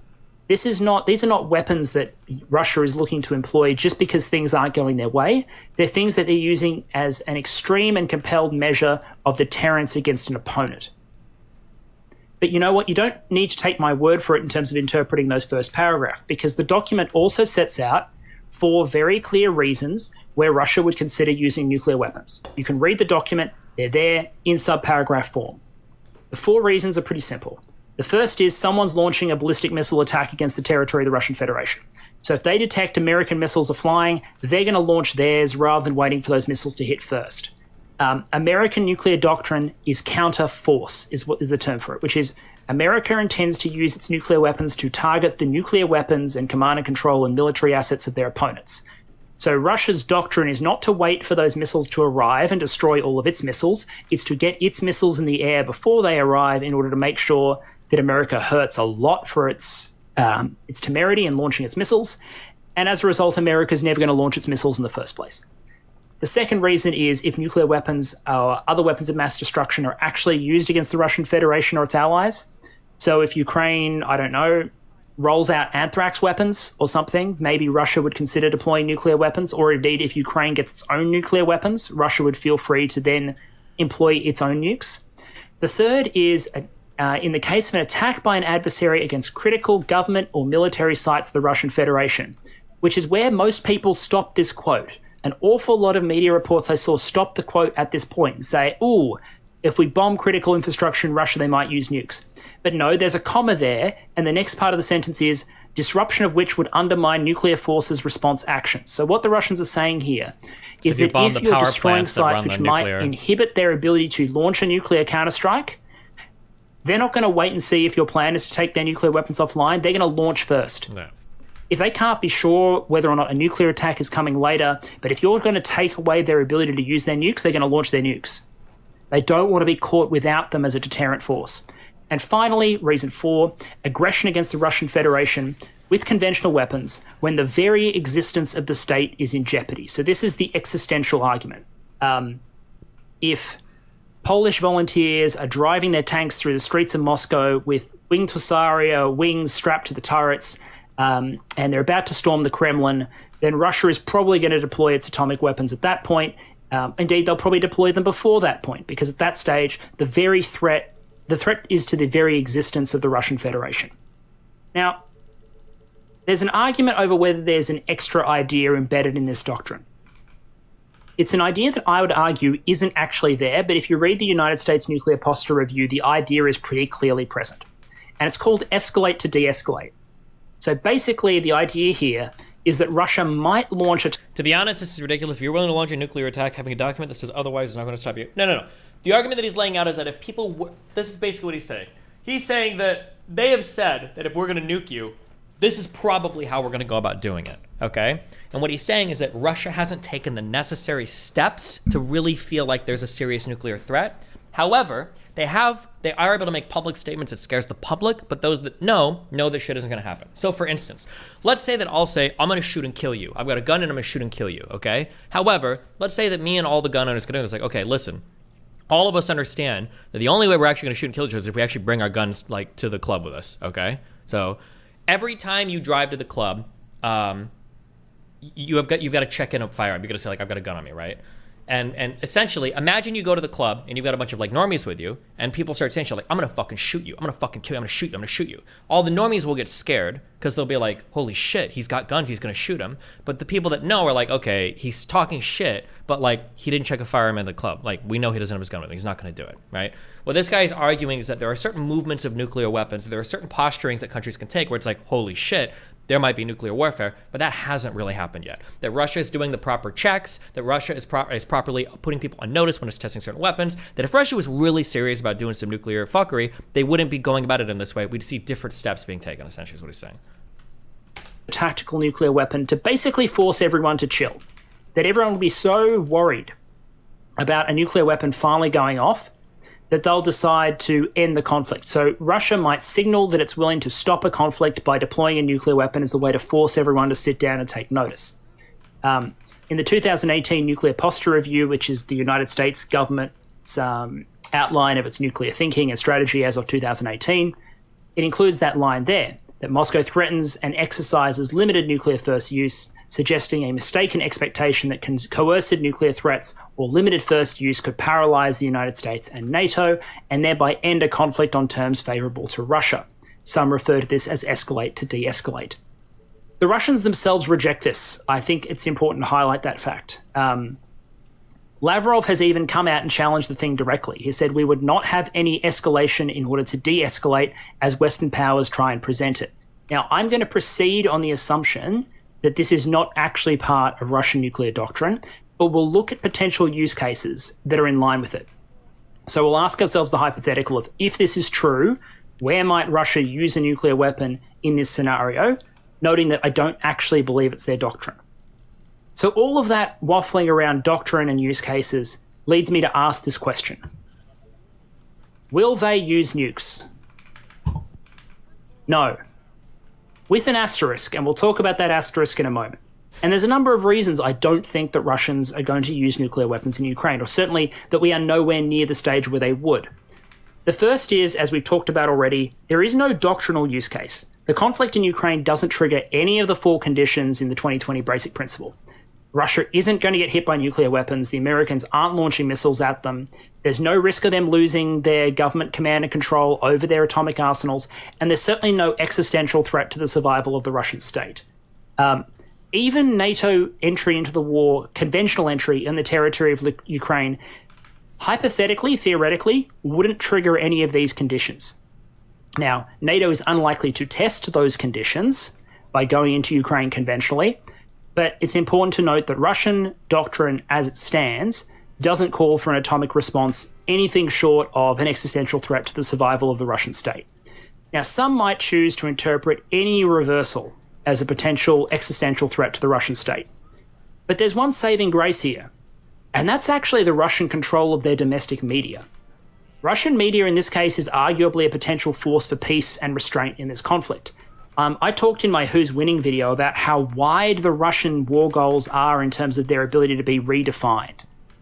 Because your goal is the demilitarization and denazification of Ukraine, and because that can mean basically anything, you combine that with a really powerful domestic propaganda machine, and it's really easy for Russia to convince its people that it won, basically no matter what happens. Which means that even in circumstances where Russia arguably loses a conventional conflict in Ukraine, it's unlikely to threaten the integrity of the regime or the continuation of the Russian state. All because the media is capable of packaging up whatever happens in such a way that even the regime of Vladimir Putin is likely not going to be under serious domestic threat, at least at this stage of the day. Russia doesn't need to deploy desperate measures like nukes to achieve a particular military outcome, because it can just shape perceptions of what's been achieved instead. And there's a lot less threat there than there would be for actual military escalation. The second point is that there's no, as far as I can see, no military utility. A number of commentators have pointed out it's hard to actually find a mission for tactical nuclear weapons on the Ukrainian battlefield. Just a few weapons used at the local level are very unlikely to be decisive. Nuclear weapons are powerful, but they're not so powerful that they just delete the Ukrainian army if you fire off 1 or 2 of them. This isn't civilization where you drop one on a province and all the opponent's military units there disappear. The Russians are faced with irregulars, maneuver elements, light infantry, hundreds upon hundreds of kilometers of trench line, and using just 1 or 2 nuclear weapons isn't really going to break open or destroy the ability of the Ukrainian army to resist. So it's hard to see how you deliver a decisive blow short of a massive employment of nuclear weapons. Certainly not a limited one. And at the same time, there's massive countervailing risks of a NATO response.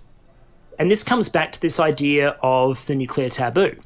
If Russia breaches the nuclear taboo, the only way to get that taboo back in place is to put in place a precedent that the country that uses nuclear weapons will be subject to so much retaliation, be that economic or kinetic, that it would have been better off never using the nuclear weapons in the first place. That's the only message that's going to restrain other nations from using nukes in the future.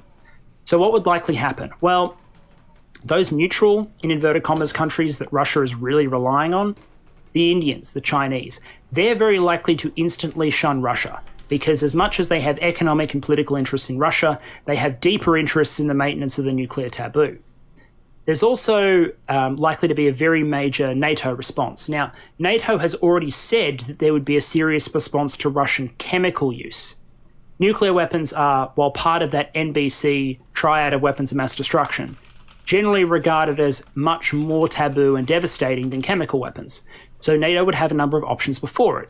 It could jump straight to a nuclear response, but its conventional superiority is such that it could also inflict a major but limited conventional kinetic response or an economic and political response. This was Biden saying that, like, if you fuck around with nukes, we're going to destroy your Black Sea fleet. Not necessarily nuke you back yet. Hold on, I'm going to use a restroom. Give me 1 minute. Boom, boom, boom, boom. 1 sec.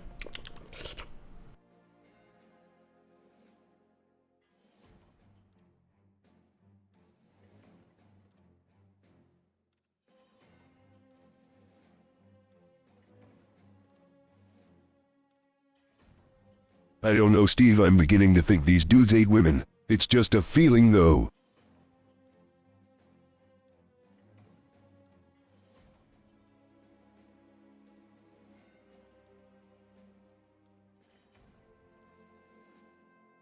This guy's entire career is having women live rent-free in his head.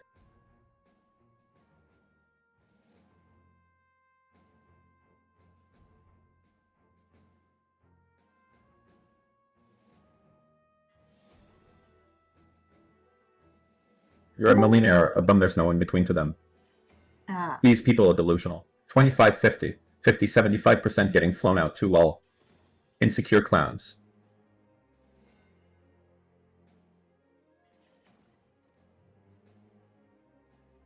Steve. Hi everybody. Do you guys want amazing Destiny merch? Go to store.destiny.gg. Store.destiny.gg for amazing Destiny merch. What's your take on that statistic?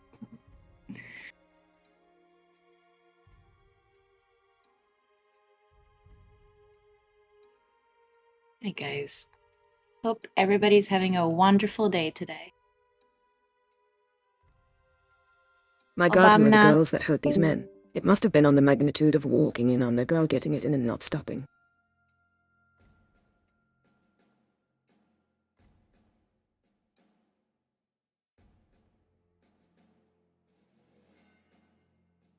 This is only good advice if you hang around and are attracted to women who are absolute train wrecks and dumpster fires.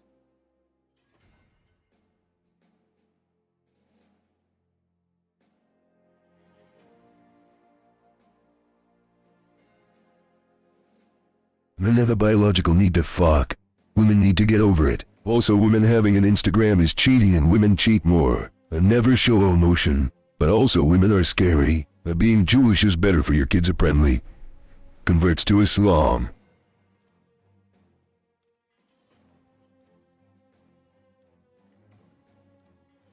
Fuck you.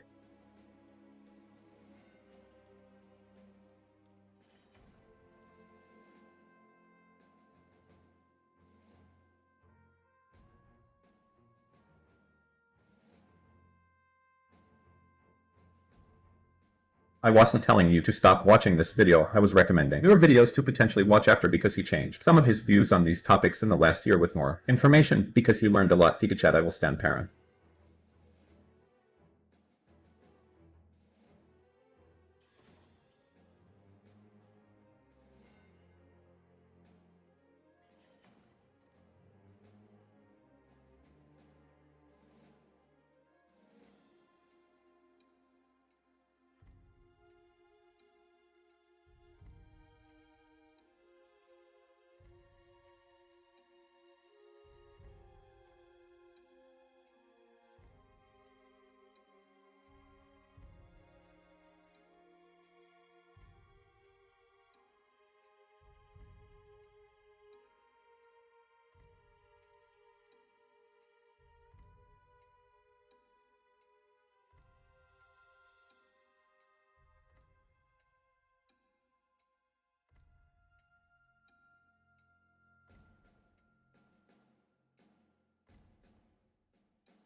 Sweet own aside, guide this missile into the hearts of your foes.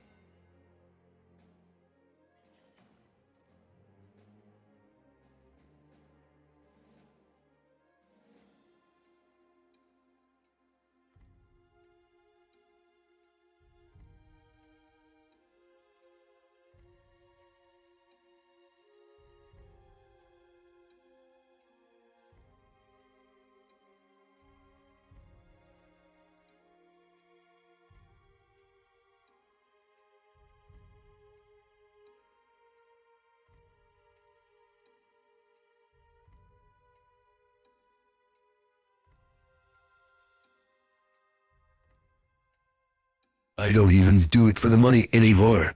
That's right, I do it for fun and for the power. Now get over here.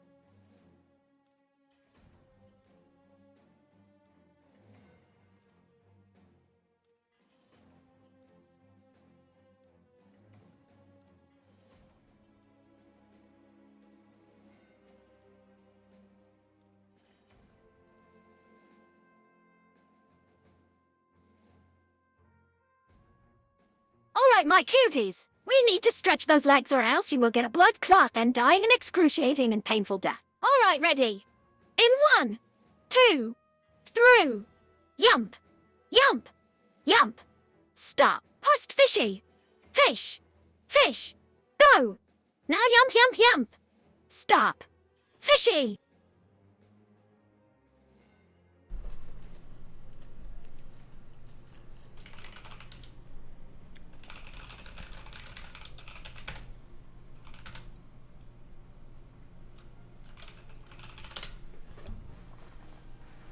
that achieved more in harming Russia than Russia achieves by using its tactical nuclear weapons. Russia might gain some military momentum by blasting open 1 or 2 defensive positions with tactical nuclear weapons, but if the response is an immediate total energy embargo globally against Russian energy, or if the response is a limited kinetic strike by NATO air power to eliminate Russian forces in Ukraine, or even a limited NATO entry into the territory of Ukraine in retaliation, then that's going to negate any advantage that Russia gets from deploying that weapon in the first place. So it's entirely possible for NATO to make this entire exercise of using a nuclear weapon counterproductive for Russia without triggering any of the Russian nuclear use cases. You don't have to nuke Russia, and you don't have to existentially threaten the Russian state in order to make it not worth them using nuclear weapons in the first instance. But let's just say you really, really want to build that doomsday bunker. You're a really big Fallout fan. You love that 1950s retro vibe. You're looking for some hope here. And the question is, when might nuclear weapons actually be used? And I'll stress here that I can't just dismiss the danger that an escalation chain might run out of hand. There have always been dangers, ever since the nuclear weapon was invented, that we would have either accidental or deliberate circumstances put in place that would lead us down an escalation chain to the point where more nuclear weapons are used. We can think about where some of those triggers might be, especially if you have the escalate to de-escalate definition in mind. The two that I think of immediately, if territorial integrity or the loss of Russian territory is considered to be an existential threat to the state. Russian doctrine doesn't say that, but let's just say they decide that it is. Crimea is probably the first place that could possibly be tested. If Ukraine ever tried to militarily reclaim the Crimean Peninsula, which Russia has formally annexed, which differentiates it from Donetsk and Lugansk, which are their own people's republics, if Crimea itself was threatened, you might see Russian nuclear posturing. The other element is if somehow Russian command and control itself was being threatened. And I don't mean generals dying in Ukraine. I mean Vladimir Putin's ability to control the strategic Russian rocket forces and the Russian atomic arsenal. If that was somehow being threatened, maybe. If those circumstances are triggered, what you would probably see is that if things were going really, really badly, Russia might signal that it's getting ready to use nuclear weapons. Not that it would jump straight to their use, but that it would signal that it's getting ready to deploy them. That would probably be its first step, and then employment would actually be a second step. But again, I don't read this into Russian doctrine. I don't read a sign that their back's against the wall, in a very narrow sense, leads to them using nuclear weapons. I don't think that nuclear weapons would be the first port of call. This is a country that hasn't even declared war and undergone general mobilization yet. And you'd like to imagine that there are several steps left on their escalation chain to respond before they resort to the deployment of nuclear weapons. At the same time, the Ukrainians have been pretty clear that they don't plan to, or at least they have in the past been clear that they don't plan to reclaim Crimea by force, even though they continue to claim it. So the risk to the territorial integrity of Russia itself is relatively limited. I will say, overall, that the risk is very low and that you can probably sleep well at night. Maybe. But if you want to sleep extra well, the question is, how are you extra sure? How do you make extra sure that Russia doesn't deploy its nuclear weapons? And the answer is the old Cold War strategy of signaling and deterrence. There's nothing new to this idea, but the idea is that you're very clear that any nuclear use would leave Russia in an unambiguously worse position than it would be but for the strike. This is good old-fashioned game theory. You convince your opponent that if he does something you don't like, he's going to end up in a worse position if he does it. This could, as I've said before, take the form of a conventional kinetic response or economic sanctions or political sanctions or a variety of means that you could use to inflict more damage on Russia than they gain benefit from using their nuclear weapons. We can also talk about the off-ramp argument here. A lot of Western pundits have been very clear on the need to preserve an off-ramp for Putin, so he never feels like he's got his back against the wall and he has no choice but to escalate. I think this argument is overblown. I don't think Russia has shown so far any sign that it's really looking for an off-ramp. It's more likely looking for escalation rather than de-escalation. But at the end of the day, all maintaining an off-ramp really means in this context is leaving open a situation for Russia to negotiate an end to the war. Not that it has to be one that's favorable to Russia, just that it's one that doesn't trigger those 4 nuclear use principles. Most importantly, that it doesn't pose an existential threat to the Russian state and that it doesn't involve Russia getting nuked. If you can do that and you avoid hitting any of those 4 nuclear triggers in the 2020 statement, then you're probably fine. You can also secure preemptive diplomatic pressure from neutral parties. So what I mean here, you want to have the Indias and the Chinas and the other major players in the... Some Rumble Chat said, after this video, watch Hi Ren may not be your style, but man, the performance is genius. Yes. Quietly remind Russia that, hey guys, we've taken the stance we have, but if you deploy nuclear weapons, then that's going to change. We're going to be in a very different world if you do that, so it'd be really good if you didn't do that. The final point I'll say is that you should never sow doubt about your response. NATO should be very clear that there will be a response, that it will maintain the nuclear taboo in the event that Russia deploys nuclear weapons, and it should never give its opponents any reason to doubt that. If Russia has certainty that using nuclear weapons will leave it in a worse position, then it's unlikely to use them. That's the reality of deterrence. All right, so some key takeaways to close this out. And the first one's pretty obvious. Nuclear weapons are really scary, but we need to keep a clear head regarding the potential and likelihood for their use. Russia has dual-use capable weapons everywhere, and almost every time Russia moves a weapon system, be it a cruise missile or an Iskander, tactical ballistic missile, they're moving nuclear-capable systems because most of their missiles in those categories can take nuclear warheads or non-nuclear warheads. But the reality is there's a long jump from the deploying of those weapon systems to actually using nuclear weapons. In fact, I'd go further and say that Russian published nuclear doctrine does not call for tactical nuclear weapon use in Ukraine, which makes it very unlikely. You'd want to signal your intention to use nuclear weapons, either through doctrine or through some other statement. We haven't seen an indication from Russia that they're willing to do so. I'd also go further and say that nuclear coercion has a pretty spotty record. It rarely works. So the idea of using nuclear threats either to constrain Ukraine or to constrain, say, for example, other countries that might consider joining the NATO alliance, for example, that sort of coercion has a really spotty record and there's no reason to believe that it's likely to succeed. Indeed, the audience for those sort of threats is mostly the less educated members of the foreign public, and also the domestic audience. This is all balanced against the fact that the nuclear taboo is really real. Nations have a real interest in enforcing and maintaining this prohibition, this idea that you don't just use nuclear weapons to solve basic military problems, that you keep them in this sort of special category and don't deploy them. That means that Russia is likely to face retaliation from neutral powers and from NATO powers in the event that it ever deploys nuclear weapons in the Ukrainian conflict. Now, that doesn't mean we shouldn't keep in mind those cases where nuclear use might become more likely. And nothing that I've said in this video should be taken as a definitive statement that Russia absolutely will not deploy nuclear weapons in the current crisis. What I'm saying, however, is that it seems very, very unlikely. And unless this war fundamentally changes to the point where it does pose an identifiable existential threat to the existence of the Russian state, that the use cases are likely to remain very, very unlikely. Preventing that escalation entirely or keeping that probability low, well, that's a matter for signaling and deterrence on the part of the NATO and also on the part of neutral powers. It means powers reassuring Russia that there will be consequences for nuclear weapon employment, and as a result, discouraging and deterring Russia from ever seeking to use those weapon systems. But again, nuclear use remains highly unlikely within the framework of Russian doctrine and strategic logic. It's hard to see a scenario, no matter how this conflict goes, at least from where we can see from here, where Russia reaches for that nuclear trigger. And I hope that in a little bit of reverse clickbait, actually helps everyone sleep just a little bit better tonight.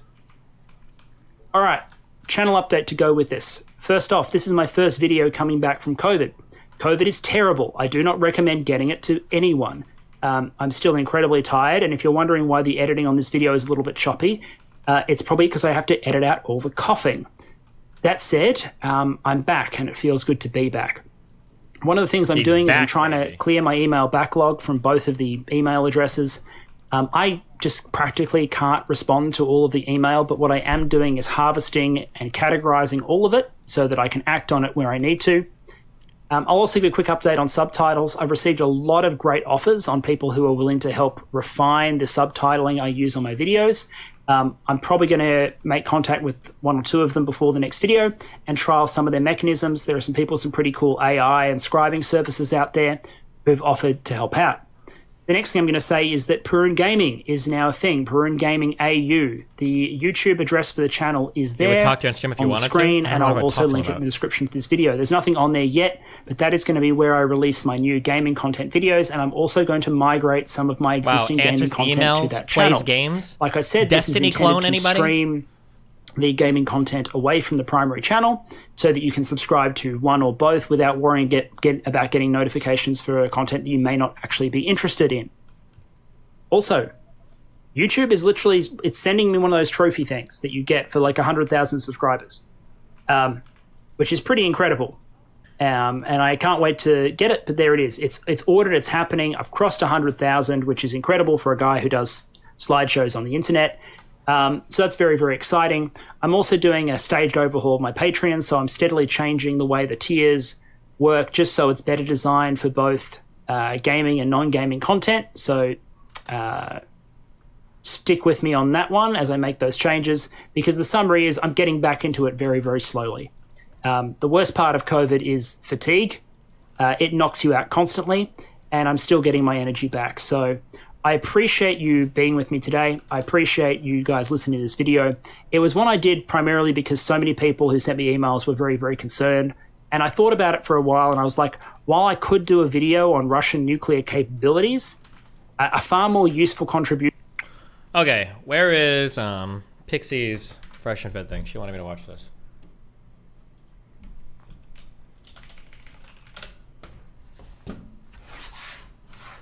Is it okay to link not safe for work during stream out? No, but some fucking people do it, but they're gonna get... Whoops. Oh, you got banned for a good fucking reason, fucking idiot.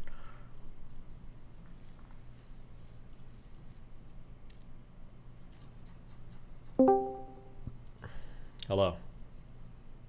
Hey, can I ask you a quick question? Yeah, what's up? Have you seen this Clarence Thomas story that he was getting like under the table donations, and maybe that's why all his rulings are a little bit retarded. Are they retarded? No, wait, does this actually happen? Is this a real story or? Yeah, I was just reading it. I was surprised you didn't cover it. I think it's like 8 hours ago or something. I needed to know what to think about it, and then I didn't have an answer because you haven't talked about it. For over 20 years, Supreme Court Justice Clarence Thomas has been treated to luxury vacations by billionaire Republican donor Harlan Crow. He goes on cruises in far-flung locales on Crow's yacht, flies on his private jet, and keeps company with Crow's powerful friends at the billionaire's private resort.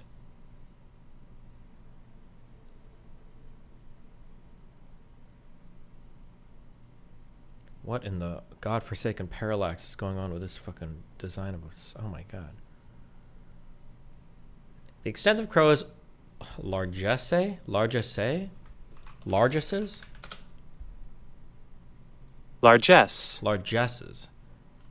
Or largesse has never been reported until now. Have you seen this? Stop him. Clearly, I am obsessed with her.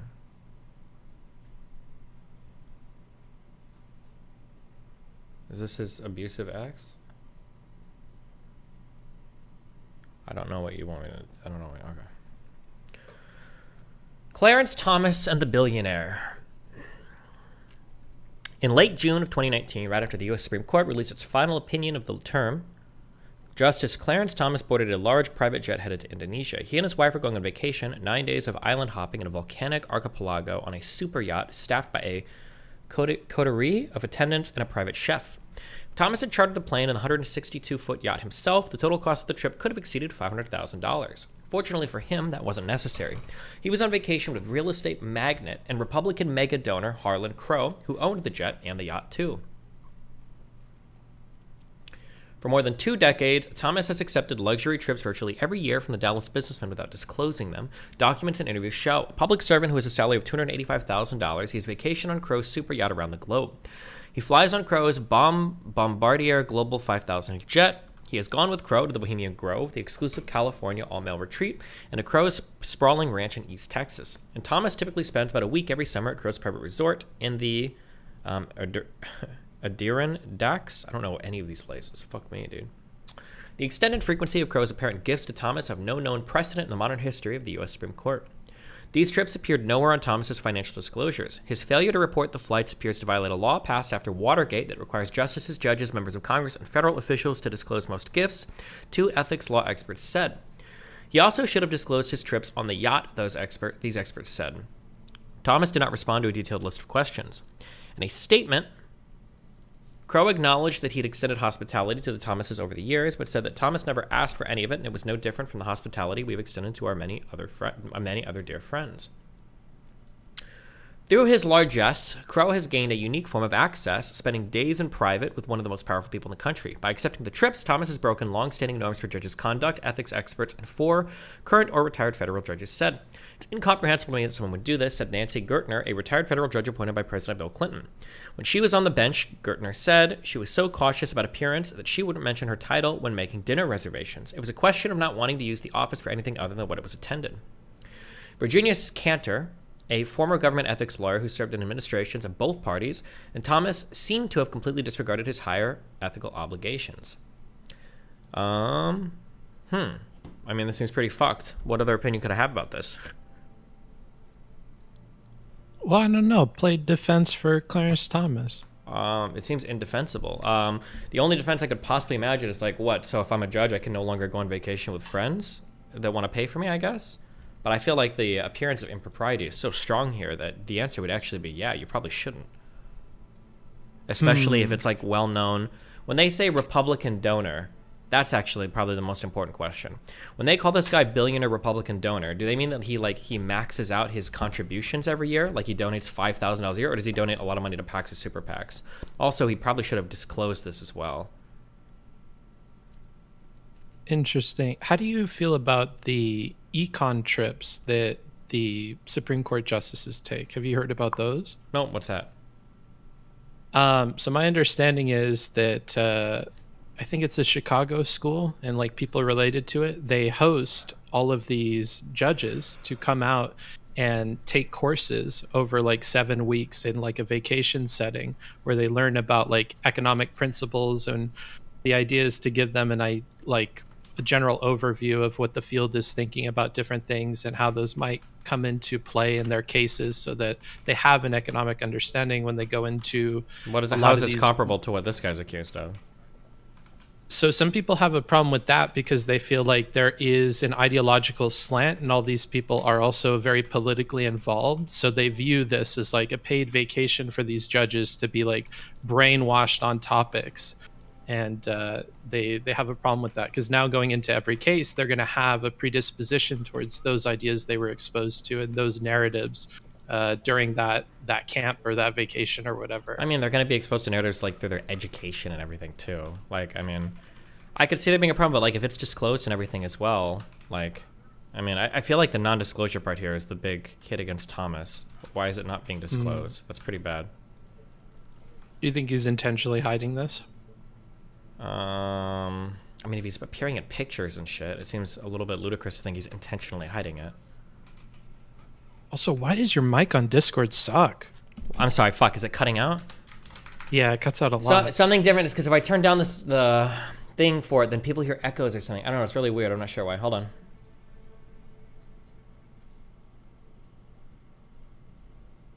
Test, test, test, test. All right, we'll try this. I don't know if it's gonna fucking echo or not, but there you go.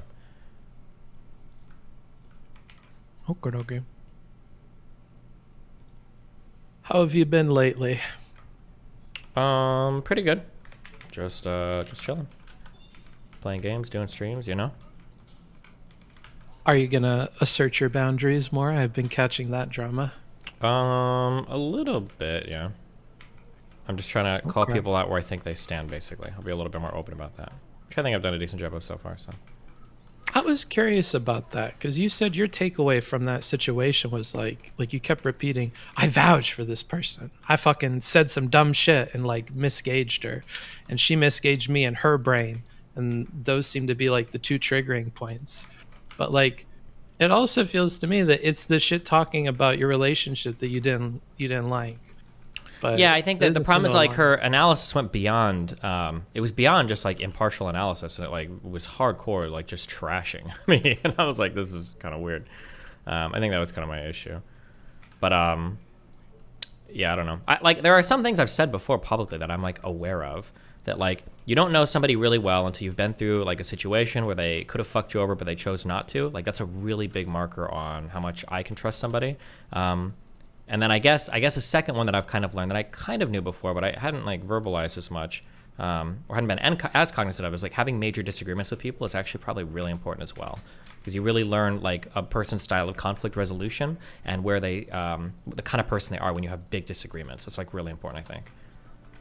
Have you thought at all, and I don't mean to attack you, but just a fun experiment, have you thought at all about how on the flip side that also applies to you? And it seems like you do go pretty nuclear, and even if you don't go super nuclear, you have all the fans and stuff, so they always like make it worse. Yeah, I think the big problem is the thing that I have to keep in mind. Nobody does this for me, and I don't do this for anybody else, is nobody ever thinks about the public aspect. So for me, here's something that I'll say a lot. I've repeated this a lot on stream. I'll say, when I get mad at somebody, I just get mad at somebody, and then I talk a little bit of shit, but then I'm done. I'm done in like an hour or like 30 minutes, but I don't know why somebody carries that with them for so long. But when I get mad at somebody for 30 minutes, I get mad at them. Then there's a YouTube video on it. Then the orbiters make videos and react on it. Then there are videos made of the orbiters reacting to it. Then there are Reddit threads that go up. Then there are Reddit threads that go up with the videos of other people. And then there are people on Twitter that get involved too. So like a 30 to 60 minute like rant where I'm upset at somebody will spin off like 25 different variations of content. So what'll happen is I'll get mad at somebody very briefly. And then in my mind, like I'm over it and it's not a big deal. But this other person is now on the receiving end of like 20 different forms of media that are assailing their character, you know? Yeah, what do you mean when you say you get over it? When I say I get over it, what I mean is that like I'll get upset about something, but then I'm usually it's very rare that I'll carry a grudge against somebody, like almost never. Define that. What is carrying a grudge? I'll try to I try to reset in my brain like relations with people, and I try to treat people like pretty like in good faith, like even after I've had a disagreement with them, like I won't let like one disagreement shade like an entire like perception of a person afterwards, unless they've given me a reason to like change my entire perception. So like Lav and Mr. Girl, I think have given like good reasons for me to like have a totally different perception of them. Brittany, I like her personal opinions about me I don't like, but like I'll still probably say like in general, like it seems like she generally gives like pretty good relationship advice in general. She's not like a crazy person in general, but like obviously I did something that triggered the fuck out of her and now she doesn't like me. But I'm not gonna be like, oh, she's like a horrible rapist, blah blah blah, you know, I'm not gonna do all that shit. But I'll have some criticism of her related to her treatment against me. It feels to me like when I get into disagreements with people, it's very common that people will shade every single thing I do as like the worst thing in the world. That seems to be the more common response. But do you think it maybe there are ways of diffusing stuff better? Because it felt to me like if I was sitting in your shoes and I'm in front of your Machiavelli, you know, game board, the second I see this stream and she's saying all this stuff, my thought is like, I'm gonna have to have a private conversation with this chick and like see what's up with that, because that's a bit loony. Something's happened here. Clearly she's talked to this dude.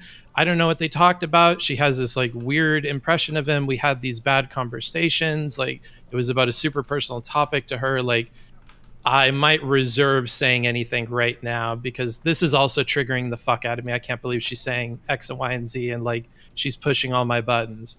But you kind of wear it on your sleeve and then you like burn the bridge really quick. And I feel like you gave up any hope of like fixing that, it feels like. Yeah, I think that I think I'm kind of like, when it comes to public stuff, I'm kind of like eye for an eye. Like if somebody's gonna go really public on me, if they're gonna make like a big public statement or big public accusations or whatever about me, then I'm probably gonna be public back. That's just kind of the way that I work. Well, that's not a good reason. So like, could I have, is it possible that I could have messaged her and diffused the situation more effectively in a private setting? I thought we kind of already had. We had that conversation with Kyla on stream. I traded briefly, I think it was like 2 different messages off stream, and the impression that I got from her was that we were chill. And I think the impression I left her was that we were chill. But it very much seems like that was not the case, but rather that she had like flipped almost completely and like had massive like negative feelings towards me, which was surprising. Hold on, I'm about to fucking nuke my fucking chat. Why are you guys all fucking ape-handsing this fucking person? Okay, I'll do this later. I don't care. Jesus. Oh, and it's not working. My nukes aren't working. Why is my chatbot going fucking bad? Also, I have a job, like, and I don't stream, so I'm not here to make money off of Steven. I see a lot of that. It's triggering me. You're good. Okay. No, I don't give a fuck if you're trying to make a living off me. That's fine. If you want to do that, that's cool. I don't care. I care what they think about me. Oh, that's true. That's true. Okay, sorry. Yeah, if somebody else goes public with something, I'm generally gonna go public as well. Yeah, I feel like relatively protective about like my reputation and kind of public perception of me, especially for like close friends. So like if somebody's gonna go public on some stuff, I feel a need to kind of correct the record. My inner Anna comes out, and I need to set things straight.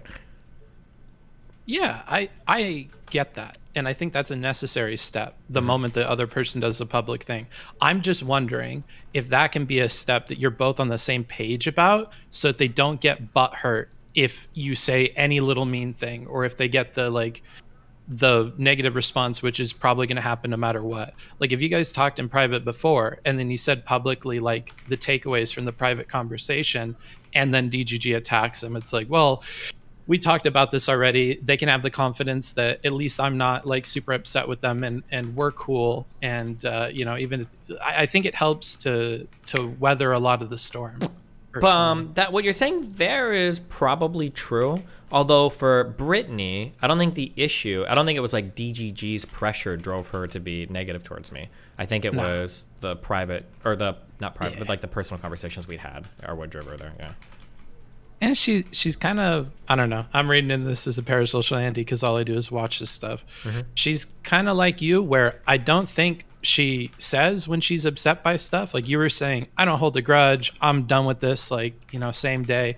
But that's not really true, because anytime it's brought up, it is a sore spot for you, and you're a human being, and you still have those emotions there. And Sorry, okay, anytime let it me comes further up, expand on the statement. When I say I don't hold a grudge, what I mean is that over non-personal topics, and even some personal topics, I can have intense disagreements with people, where we super disagree on a lot of things. It happened with Lauren. It happened with Nick Fuentes. It's happened with Counterpoints. It's happened with Pisco for sure. It's happened with you. It's happened with a lot of people where I can have like pretty intense disagreements over things, but I'm not gonna like hate you. I'm not gonna like hate you afterwards. Now, if that intense disagreement comes over something very personal that I have a really strong disagreement with, well then the likelihood of there being some kind of like bad feelings there definitely increases. That's what I mean when I say I don't hold a grudge. I can have really intense political disagreements with people, and it doesn't bleed out in a way where I'm like, yeah, like I fucking hate this person now because we disagreed over this thing, and I think they're like a Nazi or something. I don't know. Now, you've talked about this with other people, how there's a short list of things that if you disagree with them fundamentally on it, they're gonna have a high likelihood of snapping because it's unacceptable. Have you thought about what that list is for you? Because I know the relationship thing is probably at front of mind, but like, are there other things you could think of? You mean like in terms of like what are personal triggers I have? Yeah, like where when you guys disagree over that, that's likely to lead to like relationship ending because like nobody comes out the other side of it. Things that involve like trashing my wife. Please just die. Things that involve trashing my wife or my child are probably going to be my big things. Where like once you've like gone here, it's going to be pretty hard for me to give a fuck about you and come back from it. Gotcha.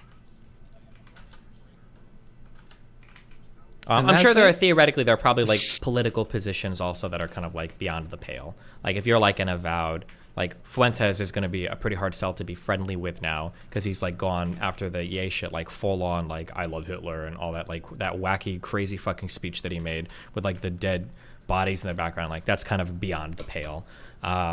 Unless he changes that significantly. Like there's like some political positions I imagine are going to be like that. It's just going to depend on. I'd say Anna's one of these. You do get real fucking triggered when people talk about Anna.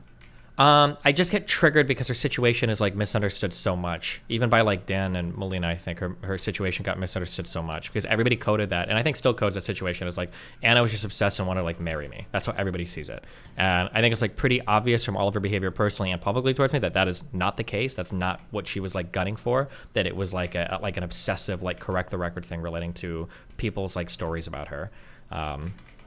But yeah, but I mean, like if people, I mean, generally, like if people want to talk about it, I'm not like opposed to it. Like if ABBA wanted to have a talk, or like I've talked privately to people about it, like I'm not like opposed to that. It's just when people will get it really, really wrong because they'll stereotype the situation or they'll project a lot of like what normally might happen, which is fair. But then they become delusional about it. Like they're not willing to accept any type of new information, and then it's just like, okay, well, here I am listening to your perception about this problem, and you don't even know like the full story, and you're not willing to even hear out any new information from me or her, and it's like, why even bother?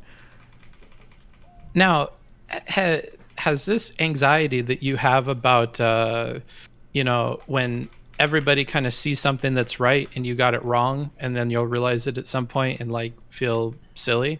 Like, did you worry about that at all with the Anna situation? That like even Dan and other people that kind of know as much detail as you're willing to give about it, and they still have that opinion? Like, did that throw you for a loop at all? Because you seem so confident, but like a lot of the... Yeah, we all have like different, like, I mean, like I'll be receptive to people depending on like their arguments and I guess like their experience, so, like, which really boils down to like the types of arguments they'll give, depending on the situation. But I mean, if I get something wrong, then I've got to modify like my heuristic on how I view things. It's hard though because like it's like one thing that's difficult is that one, I don't ever want to be in a position where I feel like I'm the only one that knows everything and everybody's getting everything wrong, because obviously that leads you to a whole bunch of delusional bad things where you can never be convinced of anything. But then secondly, like a lot of people that I deal with like really just have no idea, right? Like as much as I love Dan, and Dan's a pretty smart guy, Dan has no idea like the type of life I live or the people that I deal with. My life is way outside the norm from anything he's dealt with. And there are a lot of things where it's like, oh, like I understand what you're saying, and I think this would probably be true like most circumstances, but like in my particular situation, like the circumstances are so unique, I don't know if it's necessarily the same type of thing. But I mean, there's a whole host of issues even with that thought, right? Because it's like, oh, well, now you're thinking you're the exception to every rule. And for most people, for the vast majority of people, you're not the exception. Generally, you fall right in line with the stats. But like, my life is highly exceptional. So in a lot of ways, I literally am the exception. So it's like, it's very difficult to like balance it all out, you know? Now, I'm going to go psych Andy on you. Okay, Yeah, you ready? Yeah, always. There is one thing that Mr. Girl stumbled on that I was also thinking when this drama was going down with Brittany, and it was, you had this like passing line in your like sad Steven voice that was like, yeah, but like when something like this happens, you just let it go and you move on. You just give up on it, regardless of what had happened like before the break. It always needs to be a clean break. And he had mentioned that this could be related to like the dogs and like your living situation growing up. Like, well, I see some of that stuff in my own life with like divorced parents and moving around a lot, and like why I can stomach travel and like why I have that bug, even if it's like, it's a fucky life and it's like not convenient, but I'll go for it. Or, you know, you and these crazy people, like, have you ever deeply thought about how these childhood things impact that, or is that not like an angle you care about? Yeah, I've thought about it, but the issue is that like I'm pretty introspective, and I generally know why I feel the things that I do. I think I've explained this before. I guess I'll explain it again. When I say that like I'm gonna drop this and move away, I guess maybe like some people might hear that as like, oh wow, like he gives up on people so easily. But this has been something that's been born out through experience. Here's something that happens. If there is a person that is being worked on by other people in the background, so people are feeding them negative information about me, people are trying to make them not like me, people are pressuring them against me, there's two ways that I can deal with this. The open and honest way, where I just kind of like communicate and like tell them like, hey, I disagree, whatever, it's not enough. Because most people are going to feel a lot of pressure from the other people around them. So the only way to truly like hit back against that is I have to put a lot of work into maintaining that relationship. And it might even escalate to I have to be manipulative to some way, like, oh, well, that person telling you something, they're actually bad, or they don't like me, or blah, blah, blah, blah, blah. So there's two huge issues. One is I don't have the desire much. Like if you're somebody that can hate me because people are talking shit about me, then fuck it. I can find other friends. And two, I don't have the time to maintain all the backroom gossip. I don't have the time to be in the discords and talk to the people and fight against everybody. I just don't have the time to do it. So typically when I see that somebody there's like a little devil talking to people in the background, and it happens a lot. Usually for me, it's easier for me to say like, okay, well, listen, if you want to believe what they say, that's fine. But like it's on you. Like I can't, right? So like for the Lab Mr. Girl thing, I think that was the thing where I said several times where it's like, you know, I think Lab is like, okay, but like if somebody's manipulating her in the background, this is what's going to happen, blah, blah, blah. And it did happen. But like my counter for that, I don't have the time to be like, Lab, like let's have like a 2-hour conversation every night so I can assure you that I'm doing all I can for you and blah, blah, blah. I just don't have the time or the desire for it. Gotcha. It's not like a matter of like if it was like a personal thing where I was just like living like a normal life and shit, I might like invest that time into not having those situations come up. But as it stands right now, it's just like that's a huge time sink to fight those types of impressions that people have about me. Okay. I had a personal finance question. Yeah. So I think I've heard you say before that there is a number that you have in mind, as everybody should, on what you need for retirement. And it sounded like you were getting close to that. Like within a few years, you would probably hit that amount.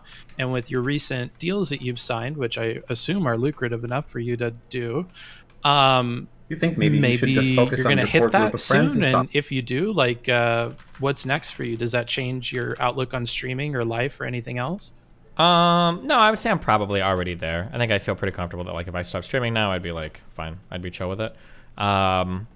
But I mean, I do this because I really like it. I think that once you hit like a certain like thing in terms of like status or power or prestige or whatever the fuck you want to call it, for people that get pretty successful, like you're doing it because there's a passion for it. Like if I wasn't streaming, I would probably still be on Reddit, like posting arguments with people and shit posting on Twitter and fighting people. That's just what I do. It's like fun for me. So like, I mean, I have a decent amount of money. I could probably retire right now and be okay. Probably not in fucking South Beach, but like, yeah, it's not like, oh, like I've got this money now, like now I'm gonna stop working. Like I think I'm probably still involved in like more projects today than I ever have been. And the amount of like travel and connections and types of content and everything I'm doing is probably expanded more than it ever has been. But yeah, it's not because like I need the money, but. Gotcha. You talked about this media company thing. Is that still in development, or is that backlogged, or? The biggest thing that I need to do right now is something that has been a struggle for me is I need to find a way to like develop and find like really, really good assistants. That my biggest thing right now is I have a big time problem and that I don't have the time to like work on the projects that I want to work on. So I don't know if that comes in a reduction of streaming hours or if that comes in a like finding really good assistants that can manage this type of stuff in my life. I don't know what the answer is to that yet. I have to figure that out. That's kind of something that I'm like been personally exploring in the background. Okay. Because that would be really, really cool. But it's hard to find good people. So you have a community full of like really, really bright people, though. Are you working at all towards like putting out maybe an application place for everybody, or? I'm not sure yet. It's like I would have to like trial people and start, and I'm about to get a whole bunch of emails from like 18-year-old people right now saying they want to do this. So it's just like, yeah, I don't know. It's a difficult, yeah. Yeah, it's almost like you'd need the person already hired to handle the inflow of people. Yeah, but that's kind of what I'm like tossing around in my head right now is what I need the most. Well, something that's easier. What about this Dan podcast thing? I feel like I've never heard this like long form discussed before. He just mentions it. Doing a podcast is something I need to be doing. I probably should have already been doing it. It'd be nice to do one with him. I've got like the studio and stuff lined up again, and we'll see if this one comes through. Yeah. What's been like the blocker for you guys in the past? Is it the studios? I think it's just been a worry about like exposure to like crazy online stuff has been kind of which is a fair worry for Dan. Gotcha. Yeah, he's got a good life. How's Redact going? Is he like actively developing it, or? You'd have to ask him. I don't know. That's his whole Gotcha. I also kind of wanted to ask about, is it Kick, the team that's really responsive to you, or is that Rumble? Right now I'd say probably Rumble more. Kick is pretty responsive though, but Rumble is definitely trying really, really, really hard. And they've got like a ton of stuff in place already. Like they've been working pretty hard on getting their shit lined up. For the moderator thing, do you think they were already working on that before you asked about it and that's why it was so quick? Or do you think they really like spun that up and developed it and launched it like after you asked about it? No clue. Could have been either. I don't really have a way to know one way or another. I could probably ask Chris and he'd tell me, but there's probably been some work. Like they've drafted like other streamers and stuff, but I'm kind of unique in terms of like being an actual streamer, whereas everyone else they have is like news shows and stuff. So the moderation demands that I have might be unique compared to like Russell Brand or like people doing shows and stuff, you know? And out of curiosity, I don't even know if you can share these details, but like, who are you in regular contact with at the company? Is it like product people or like the CEO, or do you have some person that represents you there that handles like creators, or like, how is that structured? I think for Rumble, I'm pretty sure it's the CEO, the Chris guy that shows up in Rumble chat and stuff. I think it's the CEO. For Kick, I think it's a like talent manager, project manager guy, I think. Okay, interesting. Damn. Well, that might be why you get stuff so quick. Sure, but I mean, it also shows willingness for them to like work too. Like, I'm pretty sure that Chris guy I think meets with a lot of talent. Like, I think he's met with like Sneeko and stuff before too, because I think he feels obviously pretty. Well, I would hope as a fucking CEO of the company, he feels like really passionate about Rumble and what he wants to do with it and everything. So, in negotiations, did they know about each other? No, don't worry about that. I negotiated a time I wanted to stream on each platform, and then yeah, we'll see how that works, but. You know what? Everybody else in business tries to screw creators all the time. I'm not screwing anybody over. Listen, I agreed to. No, not to say, of course. You know, I would say it benefits both of them. You know? Yeah, true. And it also gives me a point of comparison for both platforms too. So like, assuming I'm being diplomatic, like I can always say like, oh, for Kick, like Kick is nice because, you know, they emulate like Twitch culture a bit better than Rumble does. That's a cool thing for Kick. And then for Rumble, I can say like, oh, well, in terms of like features on the platform and access to like advertisements and making money or whatever, Rumble might be a little bit better set up than Kick. Like I can talk about like pros and cons to each platform. And hopefully, depending on how responsive they are, like you have the ability to improve on both platforms as well. Which Rumble seems like really keen on. Sorry, go. You mentioned ad delivery was really good on one of those. What kinds of ads are they getting? Are they like different than Twitch ads? Yeah, I think they're definitely like in the conservative ad space. But I mean, like the fact that they have any at all, I think is impressive. because I don't think Kick has any of their ad network built out yet. Oh, and also the big thing for Rumble too is that like Rumble runs all of its own shit. This is such a thing that nobody really cares about because it's not like a sexy talking point, but it was actually the reason why Twitch won over other platforms like owned back in the day. Is I think Rumble has built out all of their data infrastructure. They do all the video and content delivery on their own servers and shit. They don't rely on like Amazon or the Twitch Video TVS, I think Twitch Video Services or whatever. Like they don't rely on any of that shit. They do all of it on their own, which is pretty impressive. That's a really, really, really big feat. What would you say to the people who have a response along the lines of like, if AWS fails or is compromised, then like the whole internet is doomed? No, I don't think. I think the internet is pretty responsive. I think we can figure new shit out. Okay. So then you take it as a real chance that like there could be something fucky with AWS that could compromise like a platform built. I'm not worried about something fucky with AWS. I always think it's better to have like multiple platforms like working in the space. Like, I think, like, right now, as lame as it is to say, I do think the moderation policies are actually fucking with some of these platforms right now, like, in really negative ways. Whereas before, it was just like, oh, like, they're banning too many people. I think now they are banning too many people. I think Twitch has had big issues with this relating to, like, the WL community. And I think YouTube has big issues with this relating to censoring, like, politically bad content. So stuff related to COVID stuff. Like, I've hit 2 big strikes on my channel that I had to, like, beg on Twitter to get revoked for covering vaccine stuff. Yeah, so damn. I think it is. I think it actually is problematic right now, and YouTube needs to figure their shit out better over it. Although, you know, in this new frontier, I feel like it's problematic in the other direction too. I see Trainwreck struggling, and his company kind of struggling with like, where is the line on the other side? Because Aiden is consistently showing that it exists and he's over it, and now we got to draw it and we got to figure out what happens to people that cross it. And I feel like that's like a whole struggle unto itself as well. While that's true, I mean, they're a new platform. Like, I'll give them time to figure that out. Right? I'm not going to sit here and shit on Kick for not having their moderation shit 100% ironed out when they're like on fucking month for their thing existing. Like, they're still new to the game. So I'll be like a little lenient.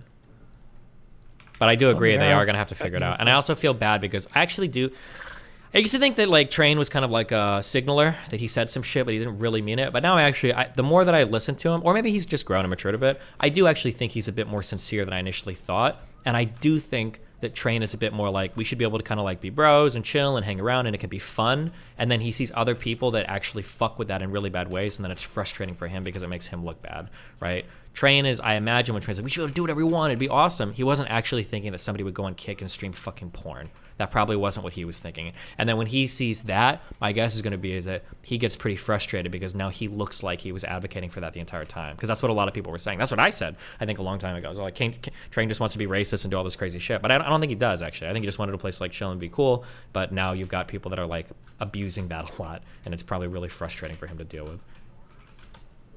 It was sad to see him have to like plead with Aiden. Like I like the tone of it was very much like, bro, please come on. But like, let's set this shit aside. You know that like you can't do X and Y and Z, right? Because like you can't keep doing this.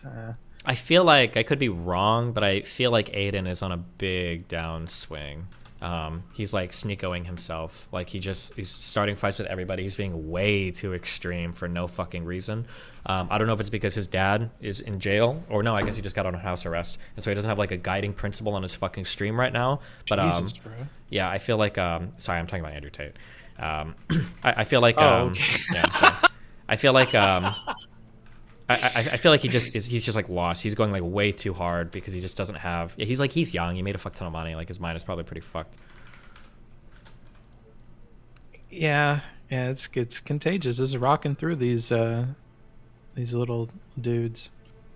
Like I have a bad feeling Andrew's just gonna get off, and I think you're gonna have to do a campaign of shame after that. Why? Like, I've maintained the same position the whole fucking time. You wait till the process plays itself out. What the fuck? That's not how people feel. That's fine, right? but then I'll say, let's go back, facts over feelings. Play the fucking footage of shit I've said. I feel like I've qualified this every single fucking time. Yeah, but they don't care about that. Like I'm thinking about that really manly guy that you talk to who has like a beautiful voice. You know who I'm talking about? Which one? He wears a suit when he Adam talks to you. Sosnick guy? Yeah, maybe him. Okay.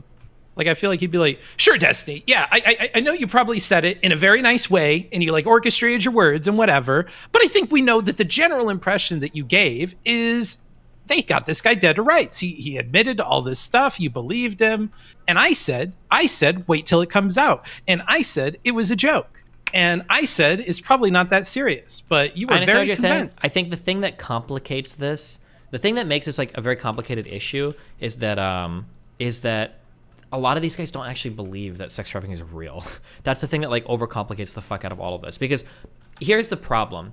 If Andrew Tate, if he did do everything that he says he did in those videos, he should fall for trafficking, because that's what it is. It's described 100%. So the only way he gets off is if they either can't find evidence of it, or if he just lied, if he just made all that shit up. And he's like, oh, like that's a character I play, right? But the problem is if he did do everything in those videos, and if he does get charged with it, a lot of people look at even what he did and they don't think that those are real crimes. That's the thing that complicates this a lot more. It's not like so cut and dried. There's a lot of people that are going to see it and like, yeah. Because when I say that statement, like, well, if he did everything he said in those videos, I mean, he's a fucking sex trafficker. A lot of people are like, no, that's not trafficking. Because in their mind, sex trafficking is only like you're held at gunpoint against your will the entire time and you can't escape the facility. Like they've seen like Taken, and that's their idea of sex trafficking. And for a lot of these guys, it's verbatim. That is what they say. They're like, oh, well, the girl's ever held at gunpoint? Show me a gun. And if there's no gun, they're like, oh, well, then it was all on the up and up.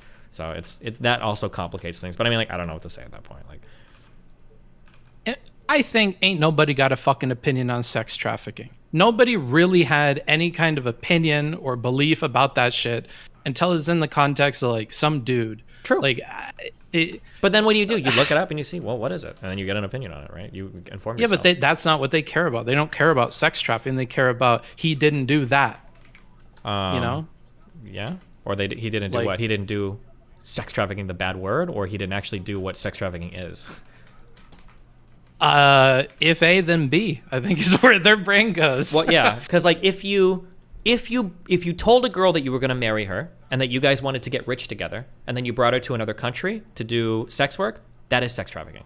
Boom, done. That's it. But a lot of people, what I just said right there, they wouldn't consider that anything bad. They wouldn't even consider that bad. They say, oh, well, she came, she was an adult, it was her own free will, and she came, and that's fine. And they'd be like, oh, boom, and then that's like the end of the conversation. So it's kind of it's like a weird world to be in, because like, okay, well, I've described sex trafficking as it's laid out legally. You agree that he did sex trafficking as it's laid out legally. You just don't think that should be illegal, which is like a weird, I don't know even how to have that argument. That's like a weird argument to have, you know? Yeah. I almost feel like there's some secret strat, like what you did with the ladies in one of your YouTube shorts, where you asked them, in your ideal world, would you just not have porn? There has to be some question that you could ask them that like resolves all this. Like if your son did all the things that Tate was describing, made all these videos, like, I don't know. I'd feel pretty bad about that. I mean, but the problem is they like discourage him. Especially for the red pill guys where they're at now, they live in such a fantasy world that they'll bite insane bullets. Like, I think I even asked Sneeko that. Like, would you let your daughter date Andrew Tate? And he said yes. And I'm like, fuck me, dude. You're such a 24-year-old. Like, I don't know what the fuck I could possibly say to you. The answer is obviously no. You would never want your daughter to be with such a fuckboy. But yeah, but that's because he grifting. That's not a good example. Is he? I don't know. I think he's just young. I think he's just a young man. Yeah, you have to say that because it's like a kick deal. I feel like you're invested. Why do I have to say that? What? I feel like sometimes you like fall in love with people in a weird way. Hold on. You feel like the I'm need sorry. to Maybe defend I'm them, being but misunderstood. You secretly know. Wait, maybe I'm being misunderstood. That's not a defense of his character. That's an indictment on his character. He's a stupid fucking child. That's what I'm saying. I'm not saying like, oh, he's young and pure and blah, blah. No, he's fucking retarded. But he's probably fucking retarded because he's young. No, you don't think he's fucking retarded. You think he's super duper smart. I think he has the capacity to be smart. I think right now he's acting retarded. Is that okay? Or there you go. Okay, yeah, there you go. But I think that's true. But you disagree with that? The core of it, you have this like deeply held belief that he's this like great dude. I think he's I don't know if he's a great dude, but he's a smart guy. You watch his old videos. He's an introspective dude. There's a reason why he was so popular. Like, and it's not because I think he makes good videos, but you don't give this same thing to any of the other video essayists that like excuse all their other behavior because their videos are actually pretty good. Like, you kind of only do it with him. Well, like, I think you like him a little bit. I don't even know what example would that be. I feel like you don't say these same things, for instance, about the bisexual mustache fella. Even if like Samson or whatever. Yeah, like you've not been fighting him on a lot of his videos, but you well, don't. but he doesn't. He's not say all saying this nice anything stuff. like, yeah, but like it's a different type of content that they make, right? He's not like saying like cool, insightful things in his videos. It's just like progressive dogma, which there's nothing wrong with. But it's just like, oh, like here's a Noah Samson video. He's gonna talk to us about Yeah, what progressives think today. And I was like, okay. His shit's all right wing stuff. If anything, that's worse. That's like more boring. Like they're like kind of similar. I think I would be judging Sneeko differently if he was just doing political videos, but he does like lifestyles, like a different brand of content. I think he's not. It's not like we're gonna watch like Sneeko today for his takes on politics, although it gets political, but it's just because the Matrix obviously involves everything. But yeah, because leftists talk about things that aren't real, so you can't like map that onto a lived experience. But it might be the case Usually that like they if bitch about things that aren't real. It might be the case that like if Samson had done like dramatically different styles of content. Oh, actually, you know what? I would say, for an example, I would say actually Vosh would fit the bill here. I think I've said multiple times, people ask me like, oh, like, what do you think about like Hassan and Vosh? I think I almost always say like, I think Vosh is way smarter than Hassan, which in some ways is where I come down on him harder, is because like I know the type of content that Vosh can make. I know that he's intelligent enough to like do good videos and have like his own unique thought process, and he did that in the past, but he like doesn't now. He just like toes like kind of a more extremist line, which is kind of sad. But I think I've said that about Vosh like multiple times. Yeah, and I would say he's one of these people. Mr. Girl was for a bit, and then he was getting there, and then you cut him off. I feel like, but that was another one where like you're sitting on all this shit the same way you were saying other people sit on shit and they stew on it or they don't bring it up or whatever, and then it comes out like you knew that relationship he has with Shaylin is fucky as fuck. And like you're trying to not go super into it, but no, hold on, don't say I'm trying this. Okay, this will trigger me. Ready? You're triggering me. You're the white blood cells. When you say I my won't mental go, idea used different. If you want to say Steven, I think you're fucking retarded for how you view these people. That's fine. But if you want to say I think you're not going into it to try to preserve a relationship, that's not true. I'll burn whatever the fuck about. I'll speak my thoughts. Like I'll tell you bad things about Kick and Rumble. They're both paying me huge contracts to do it. Like it's not like I'm not going to say something because I'm afraid of it. If I'm wrong about something, I'm just wrong about something. It's not because I'm like scared to like utter the facts of the matter or whatever. But I won't say that because I don't believe that. Okay, you actually think I'm... Wait, so what do I have to? What did I have to gain from like Mr. Girl, or what do you walk me through this thought process? I'm curious. So you say, premise A, you find these people interesting, For sure. these fucking weirdos, okay? So you're going to try to keep them and cook them as long as you possibly can. Wait. Is this what I say I do, or is this what you think I'm doing? I'm just running through my thought process. Okay, for what you think I'm doing. differently. Okay, no, that's fine. I'm just curious if you think this is what I state, or this is what you think I'm doing secretly. Okay, gotcha. Go ahead. Nah. And I don't think it's super secret. I think it happens on stream. I think Mr. Girl cues onto it a little bit, but then he has this warped dementia brain that like doesn't process it properly. But I do. I think you attract these people, and sometimes you see something in them where you're like, you could be big. You have such an interesting perspective, and you have like an interesting little alien living in your brain that's like can produce such cool stuff. And I want to keep that around and like preserve that. So like, you know, if people are going to mention stuff that's bad about you, I'm going to defend you, or I'm going to try to give you the benefit of the doubt. And, you know, if I have some criticism of you, I'm not going to say it super harsh. Like you gave examples with Brittany Simon, where you're like, I could say something one way, or I could say it the other way. And, you know, I know that one is worse than the other, even if they both hit at the same thing. And I think you err on that side of caution. And we saw that a lot with Mr. Girl, where like, even if you would give a little bit of it, he enforces a boundary where he's not taking any of it. Like when you read the chatter question or something about the cell phone thing, he lost his fucking mind. Yeah. And I think you're very aware that these personalities are kind of, you have to be more careful with some than others. Like Sneeko, I think you can do more with, but like, yeah, I mean, I'm definitely strategic about my criticism when it comes to people that I'm trying to remain on good terms with, right? But I think that's probably true of like, that's probably like a pretty normal thing, right? I'm not going to give the most scathing fucking like shitting on somebody who, especially if I've got a good relationship with them. Like I'm probably going to try to be pretty measured as to how I respond, no? But I Yeah, don't think I'm saying not it's like abnormal. Sure. I thought So it was I might abnormal that you argued against it so hard at first. Sure, I might phrase it a bit differently, but I'm not like I don't think I'm ever concealing my feelings on it. Like I don't think there's anybody in my audience that thinks like I think Destiny kind of agrees with Sneeko with a lot of like the red pill shit. Like nobody thinks that, or like maybe Steven thinks that what Sneeko says isn't that bad. I don't think anybody thinks that. And every time I'm on these shows with them, like I might not be going like hardcore personal, but I am fighting him like pretty hardcore. Like I did on the Fresh and Fit shows, I did on the Aiden Rod stream. I think I made 2 comments that were pretty scathing. Yeah, it's not like I'm like hiding it. I'm just not like constantly shitting on it. But also, I think another factor for that too is that like I wish that people would hit on criticisms that I think are more important. This was emblematic. I'm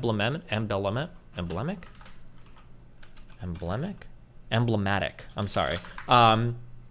In the Nick Fuentes stuff, where like I'm not going to defend any parts of Fuentes' ideology, and in fact I think a lot of it is like ripe for criticism, and I do criticize it. But like when people just want to scream like he's a Nazi, and like pre Kanye West and then post his more radical like a few years ago, like I don't even know if that's a good criticism. Like that would make me upset because you're not even hitting it like the real shit. I think was like my frustrated part. But then a lot of people will perceive it as like defending him. Same thing with Lav, like saying like, oh, like Lav is so stupid. Lav is so like she's clearly not stupid. She's quite intelligent. So like it would trigger me when people criticize her in that manner, but not because I like want people to be nicer, but just because I think the criticism is bad. But I think people think about that word very differently. Like I think everybody has what feels like a very good definition for intelligence in their head, and I feel like they're all very different. Possibly, yeah. Yeah, I think it's so. I think I've said as much. Like I think intelligence is usually a proxy for like how many correct opinions do I perceive this person as having is like a big marker for intelligence for a lot of people. Yeah, and I think a lot of people just operate off a smell test. If you do like 2 or 3 super retarded things, you know, I think they write you off. Sure, and I think she's hit that limit for Sure. most people. And you don't have nothing like that. No, I don't know. I think there's smart people that can do dumb shit their entire lives. I think it's possible. But yeah, I guess it's the difference between somebody brought this up before that I agree with. It's the difference between like wisdom and int in like D&D. Like I think Lav is like pretty high intelligence, but like very, very, very, very, very low wisdom. Gotcha. How do I make it to where I can never see something that somebody posts in chat ever again? Is it a command? Is it /ignore? Okay, excellent. Let's get that going here. Oh, Wreckful was a hyper intelligent person. One of the few people whose intellects like fucking was slightly intimidating in real life. But incredibly fucking retarded. Just like very autistic, makes really dumb decisions. But I would never ever say like Rickful is stupid. I might say he's retarded. I might say he does stupid things, or especially socially autistic or unaware things. But he's very intelligent. So who gonna burn the bridge next? Who is it? Who do you see approaching on the horizon? I don't know. I'd say maybe Katie, but I don't really have like a bridge with her, so I don't know if that would even count as a bridge burning. I'd say that Farha chick. Melina don't like her. I don't like her, bro. There's a well, you know, I think we're gonna do content in a couple weeks, so we'll see how that goes. Yeah, if I get clipped anymore. There you go with defense mode again. I'm not you defending, have I'm a just saying, tone that you get into. Well, no, they're literally gonna be here for like a few days. Like, we're gonna be doing shit, so we'll see how it goes. Okay, Some shit's kind of wild, bro. You know, it is what it is. It's, that's life. That's just life, my friend. Life is a thing you live. There's a lot of stuff that happens with it. Okay. What are you gonna do to make sure you don't get snaked again? What do I do to make sure? You bringing an SD card with you? Oh, it's not. Listen, this shit is all going on my stream from now on, okay? It ain't going down. If it goes down, it ain't going down like that again, okay? What if she took your stream and edited it in a similar way and made that video? Would that bother you or not really? Not as much. As long as I have for me, like, I always feel like the context will set me free. Like, more truth. That's why when people start, like, leaking shit, I'm like, okay, well, fuck it. Let's leak everything, I guess. So I wouldn't mind as much if I had, like, original videos to point back to. The only thing that triggers me is when I don't, so. Okay. Because I think for us Farha fence sitters, if she does that shit again, bruh, it won't matter if there's some VOD. I feel like at that point, that's getting weird. And I feel like she is gonna do that because that seems to be how she edits. Wow. Okay. Well, we'll see what happens. Well, you said it yourself, bro. Don't go into defense mode for this. I'm chick. not in a You defense said- mode. I just said we'll see what happens. I'm gonna start calling this out more, bro. I'm gonna hop out of here and be like, all right, no more defense mode. You gotta tell people How am what I you defending? think. You know what's gonna happen. I what don't. happens when it think, happens, I bro? don't think it will. But if it does, then fuck me. But we'll see. Like I said, we've got. Who knows? We'll see. I don't think it will. Though. That's where my current. That's How much are you willing to bet on this that it doesn't happen again? Well, what would you count as it happening again? What does that mean? Oh, interesting. Now we need definitions and stuff. I think that she'll do something that makes this very unflattering of you. Is that enough? Yeah, but my question is just like, what does that mean? Like, so for instance, let's say that we have a debate on stream. I think you would listen to it and say that's not the point I was making. That it will be clipped such that like it's missing context for it to be understood. I don't think that'll happen. There you go. I don't think that. How much? That one right there. I will bet you. No, I will bet you. I don't want to, money. because that's. Yeah, exactly. Because you don't believe this. Because Okay, you're in defense mode, bro. Do you want to do? Do you want to do $100? I mean, like, I'll bet you a lot on it if you want. I just don't know what your appetite is for a bet here. We can do $100 if you want. Okay. You know what? Yeah, let's do $100. I like you and I support you and your endeavors. I'll do $100 and I'll give you 5 to 1. Okay. So if I'm wrong, I'll give you $500. If I'm right, you give me 100. Okay. Deal. Okay. Now hop on PayPal and send her money and tell her August is handling the next video. Yeah, we're gonna cut a deal up for $50 each. Okay, yeah. It can't be a huge enterprise. She's working off of a 40 minutes worth of memory on a fucking iPhone, right? Wait, what do you mean? know. Oh, Like- wait. Do you not believe that she lost the original footage or whatever? I don't know if I'm that far. That's where I don't agree. Here's with- her workflow. Her workflow is she's got a camera that she records stuff on. She doesn't normally record long form content, and a lot of it is like taking pictures for OnlyFans and stuff. So she's got a camera, she records stuff on. She did our interview, and then she edits, I think, on her phone is how she edits stuff up for TikTok. And as she's Yeah, I working took with the notes footage, of all this. yeah, as she's working on her shit, she's like deleting it because she needs space for other content. And I mean, It like, makes that's all- sense. Yeah, it makes sense. I meet people that are like this with like personal photos even, where Mm-hmm. they just, oh yeah, I just hit clear space and it deletes all my old shit. Yeah. Wait, what? Yeah, and to Why? me that's wild. Yeah, because like I've got, but then again, I don't take pictures, so who the fuck am I to say? You know? Yeah. Does she understand the fundamental issue with the editing, or did you kind of autistically focus on not saving the full footage? No, we had a huge conversation on that. Yeah, the two issues that came up. I don't know how much you've seen on my stream of this, but the two issues that came up were that one, she's not used to like a human being that she has any regard for being on the other end of her edits. So it'll either be like skits she's writing with an ex, she used to have him do voiceovers, or like Fresh and Fit or whatever. So she's not like trying to like manage somebody else's reputation. She doesn't care. And then the second thing was she genuinely didn't really know the extent of like my beliefs. Because like the only exposure she'd ever had to me was on like a little bit of Fresh and Fit stuff, but then a lot of the other stuff was arguing about like the like friend zoning is emotional rape and like all this stuff. So she thought that I was a bit more like red pill on my blues than I were. So she didn't really think she was even misrepresenting me that hard. But I mean, like obviously we talked about this a lot, or maybe I'm just running defense. You know, who knows? Well, you are right now. Yeah, yeah, true. We'll see. We'll see what happens, I guess. Who else have you been running defense for lately? Who else is on your short list of friends? New friends. New friends. I don't know, guys. Who else? What about this Ayala or whatever? Oh, Ayla. She's super cool, but we don't have much crossover. We don't disagree much. So when she hops on stream to chat, it's interesting, but we don't have big disagreements. I already said, though, I think for her, if the bridge burns, it's going to be because there's like some... Here's what I think would happen. This is the most likely scenario. Something comes up where somebody on my subreddit makes a criticism of the way that she does like data, her studies, and then I read it and I actually agree with it. I'm like, actually, this is a really good criticism that I don't think Ayla has like adequately addressed. And then once that happens, she'll get ultra triggered about my agreement of it, and then it'll be like, we'll be done. But I think the type of person she is she's the type of person to like just leave quietly because she doesn't like big internet drama stuff.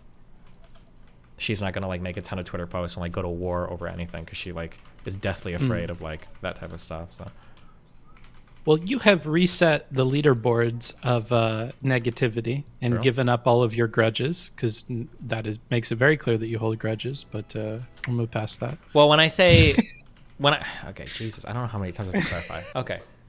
When I say I'm resetting the leaderboard, what I'm saying is that if you've talked shit about me in the past, I'm not going to bring that up anymore. So like, I just did a Kyle Kalinske video. We've had the issues in the past, but I didn't bring up any of that. I was like, okay, I'll do a clean slate.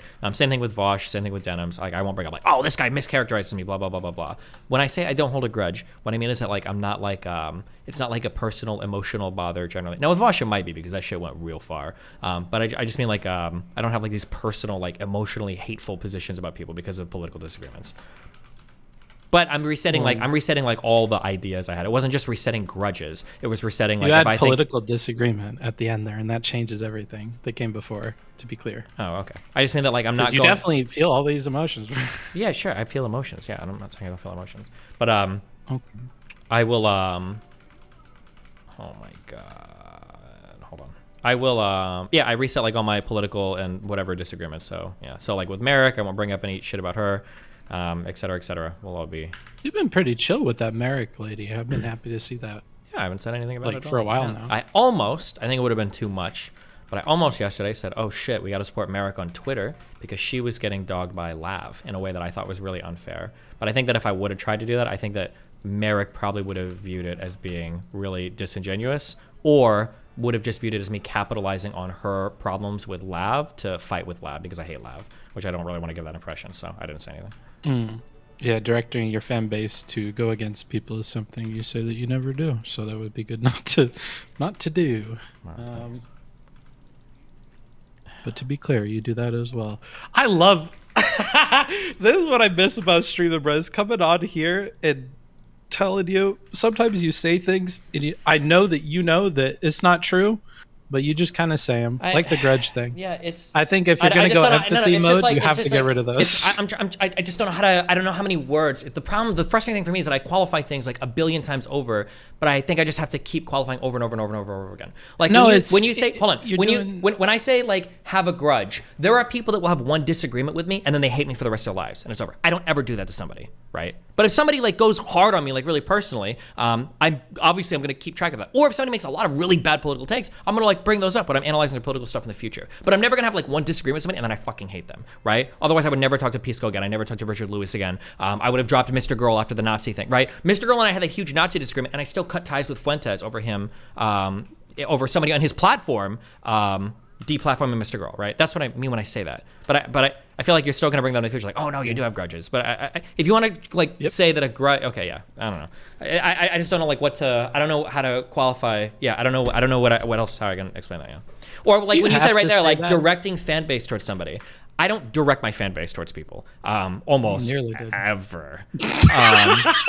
Like, you're laughing because, one, you don't know what it's like to have a fan base directed at you, and two, in your mind, I think that you're thinking that, like, when I disagree with somebody and fight somebody, that's like me directing a fan base towards somebody. Like, I'm pretty sure I could bully people off the internet or get people like completely and totally fucking destroyed. But I was like, listen, this guy right now, we're gonna be on every single fucking tweet reply. We're gonna dox this motherfucker. We're gonna do this, and this, and this. I've heard all this. I watched you a lot. I know you could go much worse. Yeah, but I'm saying, I don't know what you were describing. Yeah, just then that definitely was that, right? What? The idea that you were gonna send all these people from your fan base on Twitter to like counter op this Lav thing that was going on, right? That would be that.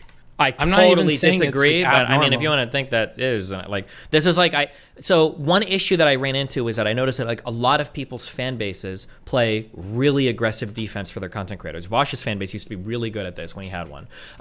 So what I noticed was that like people say a lot of misinformation on the internet, say a lot of dumb shit. What I need to do is I need to be more proactive about putting out resources that are counter it and then having my fans like actively engage with it in a positive way for me.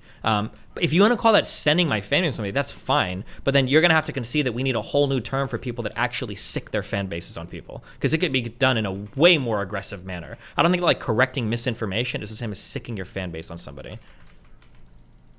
Yeah, I guess what you were talking about, again, I'm just going to bring it to that one example. It was exactly this. It was telling them to go do this thing to somebody else online on Twitter, right? For which way? And I agree. You were saying that with this Lab situation, Lab was attacking somebody on Twitter, and you were about to tell your people to go on there and defend her or something. Well, I wouldn't, but realistically, I I wouldn't even say that. I would just like go over the tweets and everything on stream. Like, I feel like. Oh, okay. So you're aware that that is that. Interesting. Wait, no, but I wouldn't say that is that. It can cause fans to go over, but if you give like a direct call to action, it can be way more severe. Like, yeah, I agree. Like how rape can be different. You know, I'll use a rape analogy. Rape can be a lot of very. I bring this up because like I've got a decently I have a very large fan base, and I got very dedicated fans. Like if I really wanted to fuck with somebody, because every time people say I've directed hate towards them, and it's like, well, what are your examples? It's like 3 tweets from like 0 follower accounts. And it's like, bro, I could have like my orbiters attacking you if I really wanted to, right? I could be like messaging like Chud and Pisco and everything. Like, guys, listen, we need to like have a response to this and like do some coordinated fucking action if I wanted to. Yeah, I'm not on those people's teams. I was just talking about that one particular thing. Sounds pretty much exactly like this, and that's okay. Okay, I totally disagree, but I guess I understand your statement on it. I worry sometimes you say you don't do things that it's very easy to just misinterpret you and read into it. However, like you could read into anything that you do as like directly defense. So like it makes it hard to defend from the common angle for people that don't want to give you good faith. But B, even for me, like I want you to be right on stuff. But if you're wrong, I'm not gonna like go out of my way to like brain fuck myself into believing it. And I struggle with some of these, like the grudge thing. Like I know you probably mean it in a very particular way, and if I debate you on it, you'll drill it down to some very specific thing that you don't think that you do that I can't prove that you do, so it ends. But like in general, when I think about grudges, like everybody holds grudges. Everybody feels some way about people doing stuff, but you want to signal to everybody that you're not super emotional and you don't care, and this shit doesn't stick with you the way it does with other people, and you want to differentiate yourself, and like that's the utility of it. But the problem is it comes with this like unhinged thing where people will look at all these different feuds you have and immediately just on smell tests go, well, that's not true because you still talk shit about all these people that you fought with and blah, blah, blah, you know? And so I hate seeing you do these like losing battles on stuff I like guess, that. but then like I also catch shit on the other end too, where people are like, oh, you're too forgiving of people. You've got this person who's too much. Like this person tried to fuck you over before, blah blah blah blah blah. So I guess it's confusing for me, or it's irritating for me, where people will simultaneously say that like I'm holding grudges all the time, but I'm also like too forgiving at the same time of everybody. And it's like, okay, well, which one is it? Maybe it's all at the same time.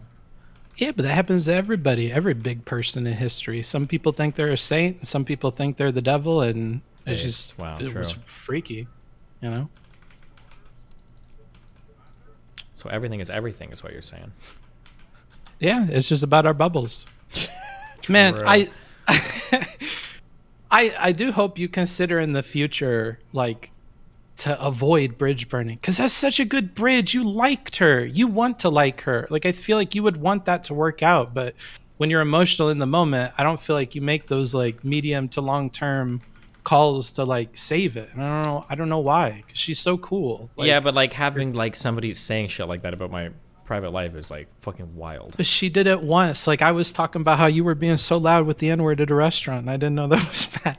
You know, like I feel like we all make mistakes, okay? And yeah, but like I feel like your characterization of that was like pretty bad. But like if you were on stream saying some shit like, yeah, like I was in a restaurant with Destiny, I was really uncomfortable because I think Destiny actually is really racist. And like the black people there, like I could tell that he hated. Like if you were saying shit like that, I probably would never talk to you again. I'd be like, you're fucking retarded. I don't even think you really believe this, right? That would probably be my reaction to it, be my guess. Yeah, I suppose. But like I could have just snapped, and I could have been like a crazy person and like tried to ruin your life, or I could have fucking, you know, written some huge dossier on you with like my essay writing abilities. Like it just seems like a weird calculation to make, because like you're doing this gamble on like the person being crazy and like flipping the fuck out and like, well, but they've already, in my eye, they've already done that, right? Well, no, because that reality is less bad than the reality where now they're 6 months interested into you with fucking schizo strength, right? Like it would be way better to live in the reality where they said one thing about your wife and you guys talked about it and it probably doesn't happen again, versus like, well, now this person's on a campaign of violence against you and they know that the wife thing bugs you, and so now they're digging in, you know, like it could just get so much worse. And that's not even considering the opportunity cost of all the good content and the friendship and like everything else you get out of somebody like Brittany, right? Like I don't think if I were to do more content with her, it would all probably revolve around those topics until the bridge like deteriorated. There's no way we could put those topics aside, like, because she's I think that like something that happened with her is I implicitly hold on real quick for the context on that N-word thing that he's talking about. Another black person was making me do this. Okay, he leaves this out when he tells us stupid fucking story. Yeah, it was another black. What was the name of the lady? The Afro lady, Afro Savvy. Yeah, was there. It's like saying some shit, like saying like blah blah blah, like oh like I heard you do this. Well, I was like sure, and she's like oh blah blah blah. I was like okay, I don't even remember the context of the conversation, but it's not like I was just in a fucking restaurant randomly calling people the N-word or saying the N-word for no fucking reason. Okay, anyway, sorry. There's always a reason to say the N-word. True, Yvette. Yes, true. Okay, wait. What were we just on? I don't know. I gaslit you into giving it up. I think you were agreeing with me. No, I wasn't. Definitely not. Because if we agreed, you'd just be yawning and asking if there's anything else, right? Me and Brittany. The conversation topic would probably always go back to that. Oh, I think that I implicitly undermined her entire existence online by challenging her on a topic that she considers herself an authority on. She probably felt very strange that I was able to make that challenge to her and like get away with it. And so in her mind, because I implicitly undermined her entire like career, I think that her goal at that point then was to like undermine mine explicitly, right? So whereas I was saying things like, oh, like I don't even know if I explicitly said like she doesn't understand trauma, but just that I disagree with these takes or whatever, blah, blah, blah. I think that she felt the need to come and say like, oh, by the way, guys, don't ever listen to Steven when he gives advice on any of this. He can't do it at all. Like he's not even qualified to. You should never listen to him. Like I think she wanted to come on and explicitly, and like when she's in like that state of mind, like at that point, Did she ever do that? Yes. Wait. Oh my God. You're doing the thing. Hold on. I'm sorry. One second. No. Hold on. I'm not as, Did you watch any of her video about me? I watched your entire thing on it. I watched you watch it, bruh.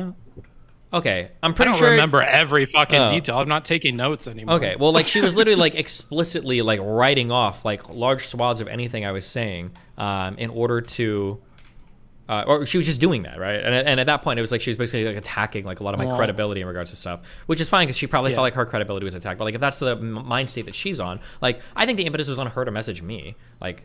Well, hold on. I want to clear this up because one particular thing you repeat a lot, and I'm not sure if it happened or not, is did she say the part that's like, therefore, nobody should be taking advice from him or you shouldn't be taking his advice? Or like, what did she say exactly that was along those lines? Because I feel like that's where it gets bad. Like, if she was saying, just... Yeah, fuck, I'd have to go back and look at, but I'm pretty sure she was saying things that like, if you have like cheated and you've never taken responsibility for it, and if your relationships are all in disaster, then you should have no right to give any advice to anybody online about like things like dating relationships. It was something along those lines. Oh, if you don't walk the walk and if you're a cheater and you haven't taken responsibility, blah, blah, blah, like nobody should listen to you on these things. She was saying these things like over and over and over again. The walk, walk the walk. And she was at the same time as she was doing that, she was like saying things that were just like not true. It's like, oh, he's never admitted to this. She was saying walk the walk. What? I was saying she was saying walk the walk. I think that might be where it's coming from. Well, it wasn't just that. It was a whole slew of like negative. Oh, it was such a short part of an otherwise long stream, It was just was it? Or was it like did it feel like a pretty big part of her constantly talking a whole bunch of shit, maybe? Well, I'm sure it felt big to you, bro, but she doesn't even want to hash this stuff out, publicly. Are you guys going to privately talk about it? No, why the fuck would I? She already said it all publicly. If she doesn't want to talk about it publicly, then fuck it. No, why would I? There's nothing else to hash out. Damn, so you really not even... All right. I mean, you wanted to share your credit card details with her, but you won't reach out to... I said I would trust that she would never, like, steal from me. I don't think she would. And I still don't think she would. I don't think she's that type of person. I don't think she's that person that would ever, like, fucking rob me or anything. That was another fucking hilarious thing where you say something that's kind of crazy, so people interpret it every which way, and then you're shocked that they interpreted it the wrong way. It's true. All right, well, should I keep an eye out on those things and bring them up to you? Is it entertaining or productive, or should I give up on that endeavor? No, whatever you want to chat about, buddy. Okay, awesome. Well, I do want to chat about one thing that you didn't fucking answer me about.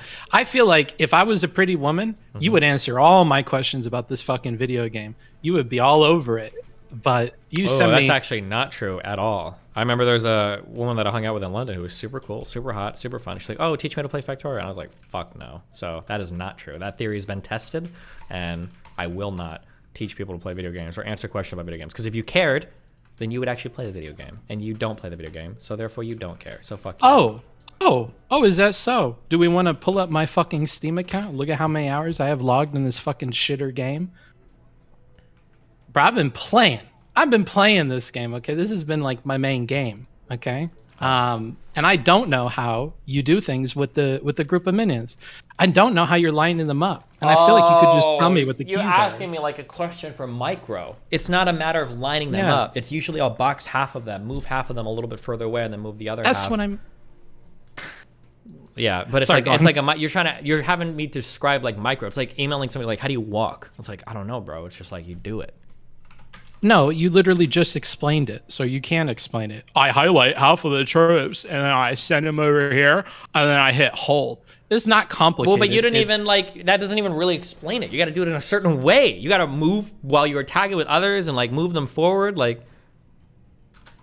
Yeah, but I didn't ask you all that. I asked how you line them up like that. Watch, here, hold on. I'll do I don't think the other stuff matters. Okay, I watch you get my your screen ass right kicked now? all the time in this game. Bro, I'm literally on the last level of this entire campaign at 800% difficulty. Fuck you. Are you watching? And how long have you been playing this? Fucking 10 hours a day with your no life or... And you do nothing but play video games. You are a professional video gamer. And look at my screen. Are you looking at my screen? Yes. Okay. Here's how you do this, okay? You got a group of units, okay? You go to attack, you drag some of them out, and then you do like this. This is all you do. You right-click them away, and then it would look better if I had like a bigger group of units. But this is essentially what you're doing. Anything you get like a ball of units and you're moving them through, you just like, you select some of them, you move them to the side, and then you attack. And this is how they like make these like nice lines and stuff. So that they don't get trapped behind each other. Yeah, you see that? So that's why your mic is so noisy all the time, is you just like click, click, click, click, click. Yeah, gotcha. Like moving around and stuff, yeah. Okay. Thank you for that. That is actually very helpful. No problem, buddy. I got you. What's the next game after this, since you're coming up at the end of it? I don't know. I got to go over my Tim Pool appearance. Should be interesting. What's the prep involved for that? Prep? I don't think there's any prep. I just need to set time aside to do it. I don't know if I'll play another game after this for a while. I need to chill. I shouldn't have even played this one, okay? Okay. What do you do now for oh, cool stuff? No, I have a ton of travel like this month, and I need to stream a lot of hours for all my contracts that I'm juggling right now. So, I wonder what oh, actually, I wonder when my last Twitch appeal was. I feel like Twitch is getting desperate for people.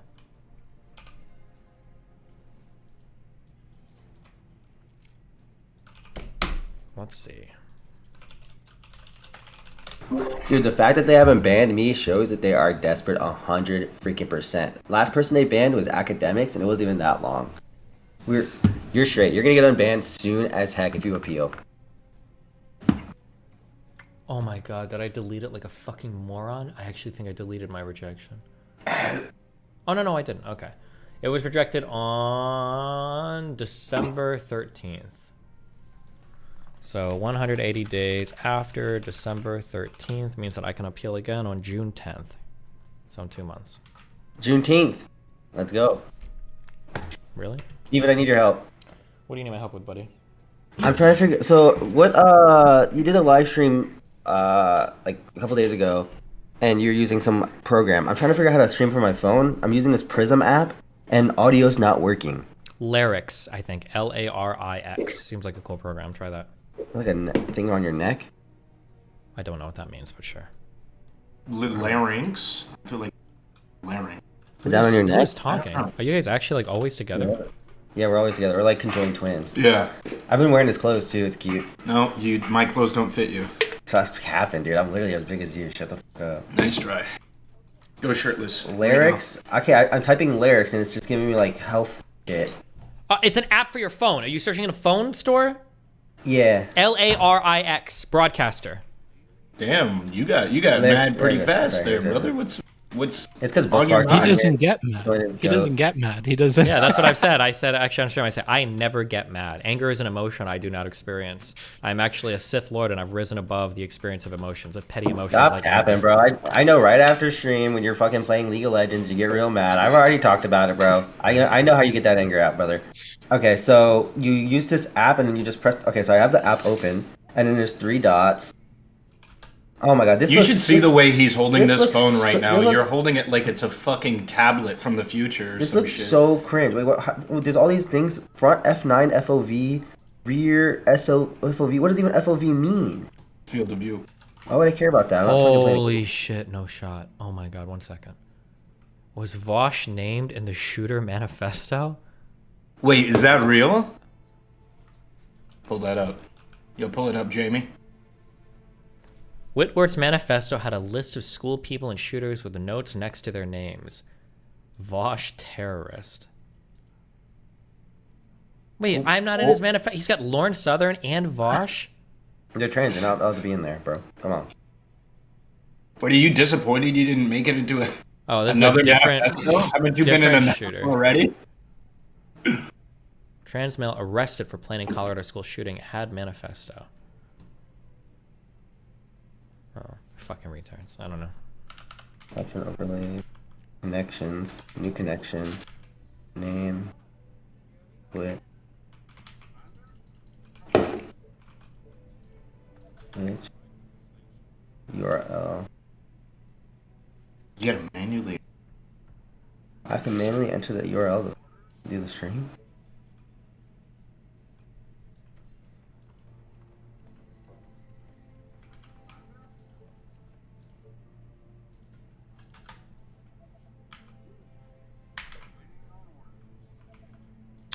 Bro, please just mow these fuckers down. Yes. Days. I haven't gotten any fucking manifesto mentions ever. And I write manifestos. I feel like if you're going to do a school shooting, I feel like I should get a mention by somebody.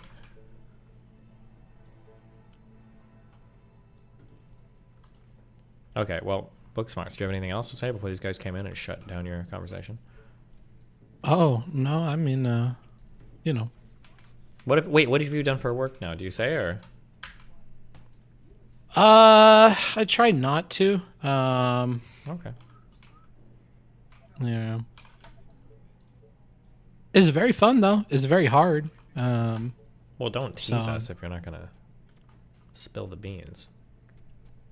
I'm a PM. I'll say that. I'm a product manager. Wow. You might as well just say you're like a consultant. No.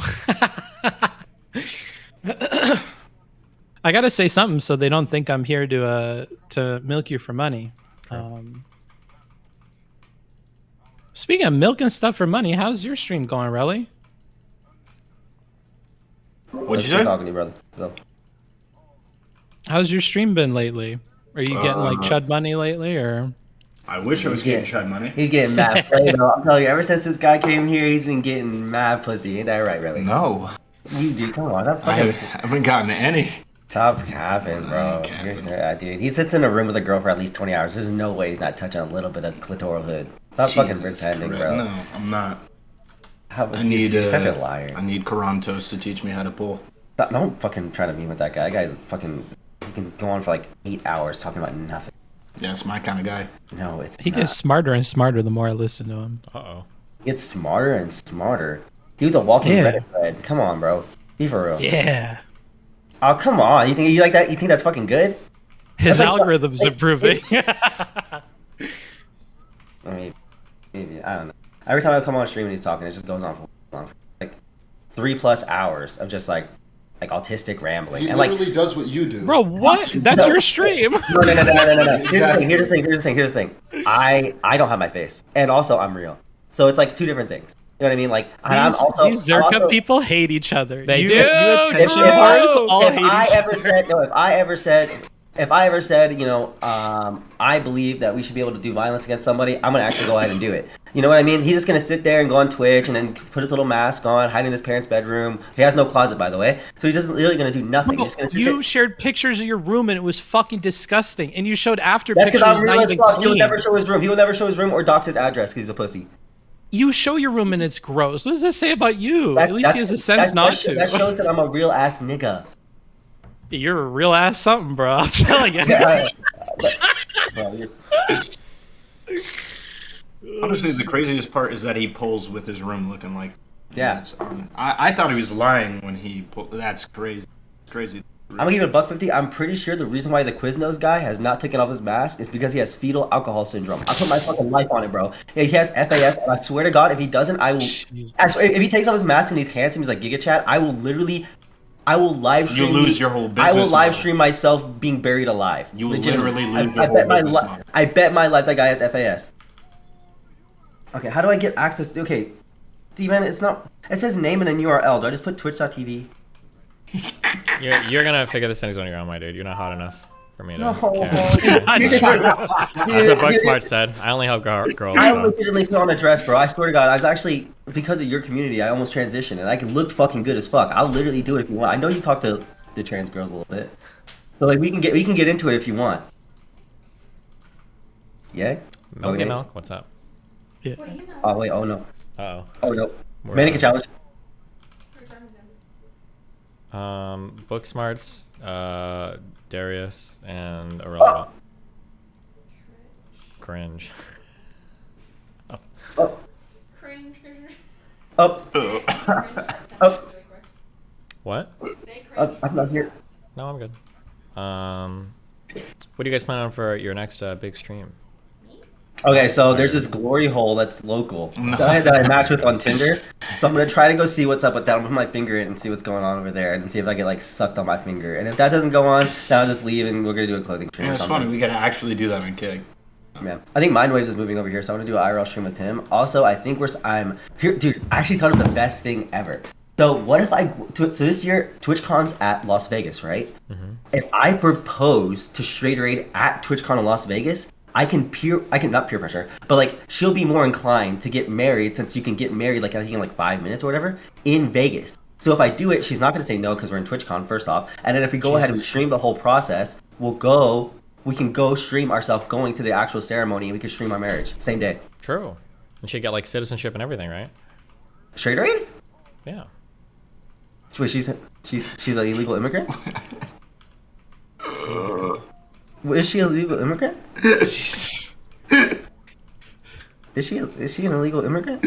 I am. Is she not from America? Wait, what do you think she's from? I have no idea. I wouldn't be surprised, bro. She's out of this world. She lives in Texas. She doesn't live in like any of the 3 major cities. So where do you think she's from? What do you think? Honestly, she goes to this one. I feel like this is not a question that I should answer. She might be the longevity of my career. Honestly, she might be Brazilian, bro. You saw her dumpy. What are you talking? Sorry, this is like sexual. Booksmarts. You want to come over here and like get laid or something? I promise you, he won't make it easy. It'll be harder. You like here. traveling, right? I remember you used to go on a lot of traveling and stuff. People really hated you for that. I'd love to come visit. Is your house gonna be clean, bro? I'll clean it up for you. He won't. I've seen what cleanup looks like for you. I'm asking Relly. Yeah, I can make it passable for cleanliness. Yeah. Excellent. As long as I don't come home with bed bugs, sure. Oh, are you for real? Yeah, you got to get rid of the bed bugs. Oh wait, no, I don't have bed bugs, bro. I have bites on my chest. I really don't know if it's bed bugs or not, though. But I think not. What the do you have anything on you? No, I ain't got anything on me. Okay, it's not bed bugs. But yeah, if you want to come over to Arizona at any time, you're always allowed here, for sure. Like we were thinking about flying out Fancy Slots, because he's probably the creepiest guy that could do this sort of content. But like, I think he's like too scared. You know what I mean? Like he's like online creepy. He can't be like in real life creepy. Jesus. He's like too worried about it, but like it's not creepy though. It's like you'll see as we stream more, you'll see. It's like it's not, girls like it when you're a little bit more eccentric. You know what I mean? Your motto like it's not creepy if you're cute? Because you push in lines, Darius. No, I will legitimately go bald. Like here's the thing, you can just talk to, you can be like look at Bob 7. That guy had like a hunchback. weird balding hairline, but he was like funny, and he had like a general charm to him, and he was able to pull mad bitches. You know what I mean? Was he actually? He was denying women at a point. Really? I remember this girl. I'm not gonna say her name actually. But this girl sent him a picture of her in like lingerie, and he immediately just said "ew" and blocked her. No shot. No, it was pretty. Wait, do you have proof of that? Yes, I do. I can probably go through our messages and find it. What I'm trying to say is like you can just be like, as long as you're a little bit quirky, a little bit funny, and you can like charm a girl in a way she's never been charmed before, then I think that goes places. And I think me owning a Hitachi wand and having a lot of sex experience. God damn, bro, you might as well get a sponsor from that shit. I think you dropped that shit 3 times a stream. I need to get a wireless one, so that way I can start bringing it out in public. You got to put it on a shirt and sell it. That's what you got to do. An Hitachi wand? Let me give you an experience. It's just a Hitachi wand. I mean, it's unironically. So I made a sexual exit ticket survey for all the girls I've had sex with. All of them complimented Hitachi wand and my usage of toys in the bedroom. So, what's the needs improvement category looking like? Obviously. No, it is cleanliness and also my fleshlight. Unironically, because I've left it in bed multiple times while we've had sex, and what happens is the girls wake up and then they turn their since my bed's on the floor, they turn their body. And I sleep on the outside of the bed. I don't sleep on the inside. You get what I'm saying, right? Like where I can just easily get out of the bed and then just like walk out. Because if anything happens and there's like a danger situation, I always want to be on the outside part. But can I 3D print you like a holster or like something to hide it in that looks normal or something? So I had a turkey. I had a turkey that my dog used to, it was a dog toy and it looked like an ass, and I shoved it in there for a little bit, but then it got gross, so I just threw it away. Okay, that doesn't make it better. Okay, well, Arius, you need to start by just getting a bed frame and then go from there. I had a bed frame because you remember the tickle machine? No, I don't. Okay, so I have this tickle machine that I put under. It's like straps. If you want me to be for real, it's a sexual straps. And what I'll do is I would tie girls to the bed frame, and then we'd engage in sexual activity, which is what part of like. So what you do is you guys actually need to learn into this if you both are straight males. But what you can do is you can tie a girl down, and you can take the Hitachi wand, and you can like if you get like a light whip. You could whip them slightly and then just like use the Hitachi wand, and then they're like getting tortured. It's called clit torture. Girls love it. But yeah, I can't do it anymore because I don't have a bed frame. So I need to get one ASAP. Yeah, you need to get it. Well, the other reason is because you have something to, if you get a bed frame with drawers, you can stick the fleshlight into the drawer. But okay. Yeah, I don't give a fuck about that, bro. Come on. No, but the problem is other people do. Yeah. No, they don't care. All I care about is clit torture. It's in the exit survey. You said that was one of like the top 3 things. Okay, well, like the cat just threw up all over the fucking floor. Oh, the cat just threw up. Oh, yeah. Okay. Jesus Christ, man. I got to bring a vacuum and a mop, and I'll help you guys clean. I think this other cat is eating the other cat's fucking. It's fucking gross, dude. The cat is learning from Darius's lizard riz and just kind of eating the hair. Is Darius responsible for like picking up after the cats? What are we talking about? No, I feel it's kind of low key a whole house thing, but it's yeah, it usually ends up being other people. Do they get the sand everywhere? Like, are you constantly cleaning it? Yeah, we're constantly cleaning everything. Damn. Honestly, because I get so much pussy, the cats start thinking that I'm their like owner full time. When it's like not the case. It's a different kind of pussy. You know what I'm saying? You know what I'm saying? No, I don't. But I'm good. You don't go for dudes? Huh? No, I'm married, book smarts. Are you esports, Batman? Yes. Oh, that's cute. So wait, how old are you? I'm gonna be 36 in a couple months. Oh shit! All right. So all of this is very foreign. I just see Darius' streams where he does the lizard tongue, and I'm just kind of like, Alex Jones was right all along. God, the fact that you think it's a lizard tongue shows your woman has never been pleased, bro. Legit, show her my stream, she'll leave you for me. 100%. Unironically, women have privately messaged me that that is like the biggest turnoff in the world, and that they would have been angry if you didn't do that. Okay, you know, half the. I can show you. Okay, first off, the DMs. women that you talk to are like neats, so I don't care. First off, and then second off, if a woman's scared by a tongue, she probably has. I think Hannah said that at one point. Okay, well, Hannah's in my DMs right now, so let's be for real. Yeah. Like, she obviously wasn't that scared of it, so. Well, what I'm saying is, I think you stand a better chance. Nah. If It's, you it's maybe eccentric. die with It's like they're like, oh, why does that tongue do that? I wonder why he does that with his tongue, and then usually they want me to actually. You know what I'm trying to say. Is that really their thought process? I don't think it is. Yeah, I was about to say, like, Okay, think about it for real. Like, if you actually genuinely didn't like it, why are you engaging in it? Like when you see okay, so you remember in like high school there'd be like gum under the desk. Yeah. Yeah, that's like disgusting, right? Like you want to fuck Yeah. with that, but like sometimes you want to look under there and be like, okay, what the fuck? Like what is that shit? Like you want to you're curious why the gum's down there. You know what I mean? Like you're just like, and you sometimes maybe you like if you fuck with it, you like maybe scrape it or do some weird shit. Like you know what I'm trying to say? No. Yeah, I do, but I think it's a little bit more similar to some like hot chick who's like really into crystal shit, and then you think that's kind of cringe, but like she's hot, so you kind of overlook it. I feel like that's the situation with Hannah, where it's like yeah, how many weird. irrelevant? that you Tell me, put- how many crystal mommies does Darius bring home in terms of like the overall type of women? I feel we've had a couple of people here who low key are into that astrology crystal shit. I think every girl's been, bro. We live in Arizona. There's rocks everywhere, bro. Like, come on. Like, you're Yeah, pretty much that's true. practically, you're like by nature into crystal. I think. Huh. Yeah, so I'm trying to get well read on that crystal game. You feel me? Okay, Steven, are you for real? Like, you're not gonna help me with the lyrics thing because I'm not a female. You can figure it out, bro. If you don't know how to configure it, then fuck you. I'll figure it out. You'll figure it out. We gotta figure it out like it's soon, bro. I can figure it out here in a minute.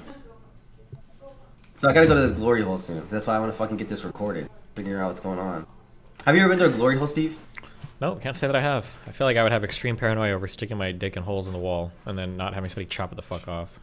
But it's like gum under a desk, you know? It is like gum under a desk. Gum under. like you're literally gonna die with saying you've never done that. Maybe. And you're fine with that? Maybe. You're not fine with that. You know you want to try everything. Listen, you should start small, Darius. Go to an airport, start, scoping out the scene that way and going there. Is that the spot? Is a fucking airport? I think it's because he says you want to have sex in like the airplane, right? Did you? Oh, there was a famous sex bust of a senator who got tagged in that because apparently, like, I think it was Minnesota airport. One of the airports was known to be like a sex hub, and so you'd go into a certain bathroom, and that was your way of like signaling to other men you were ready to hook up, without having to go through the glory hole process.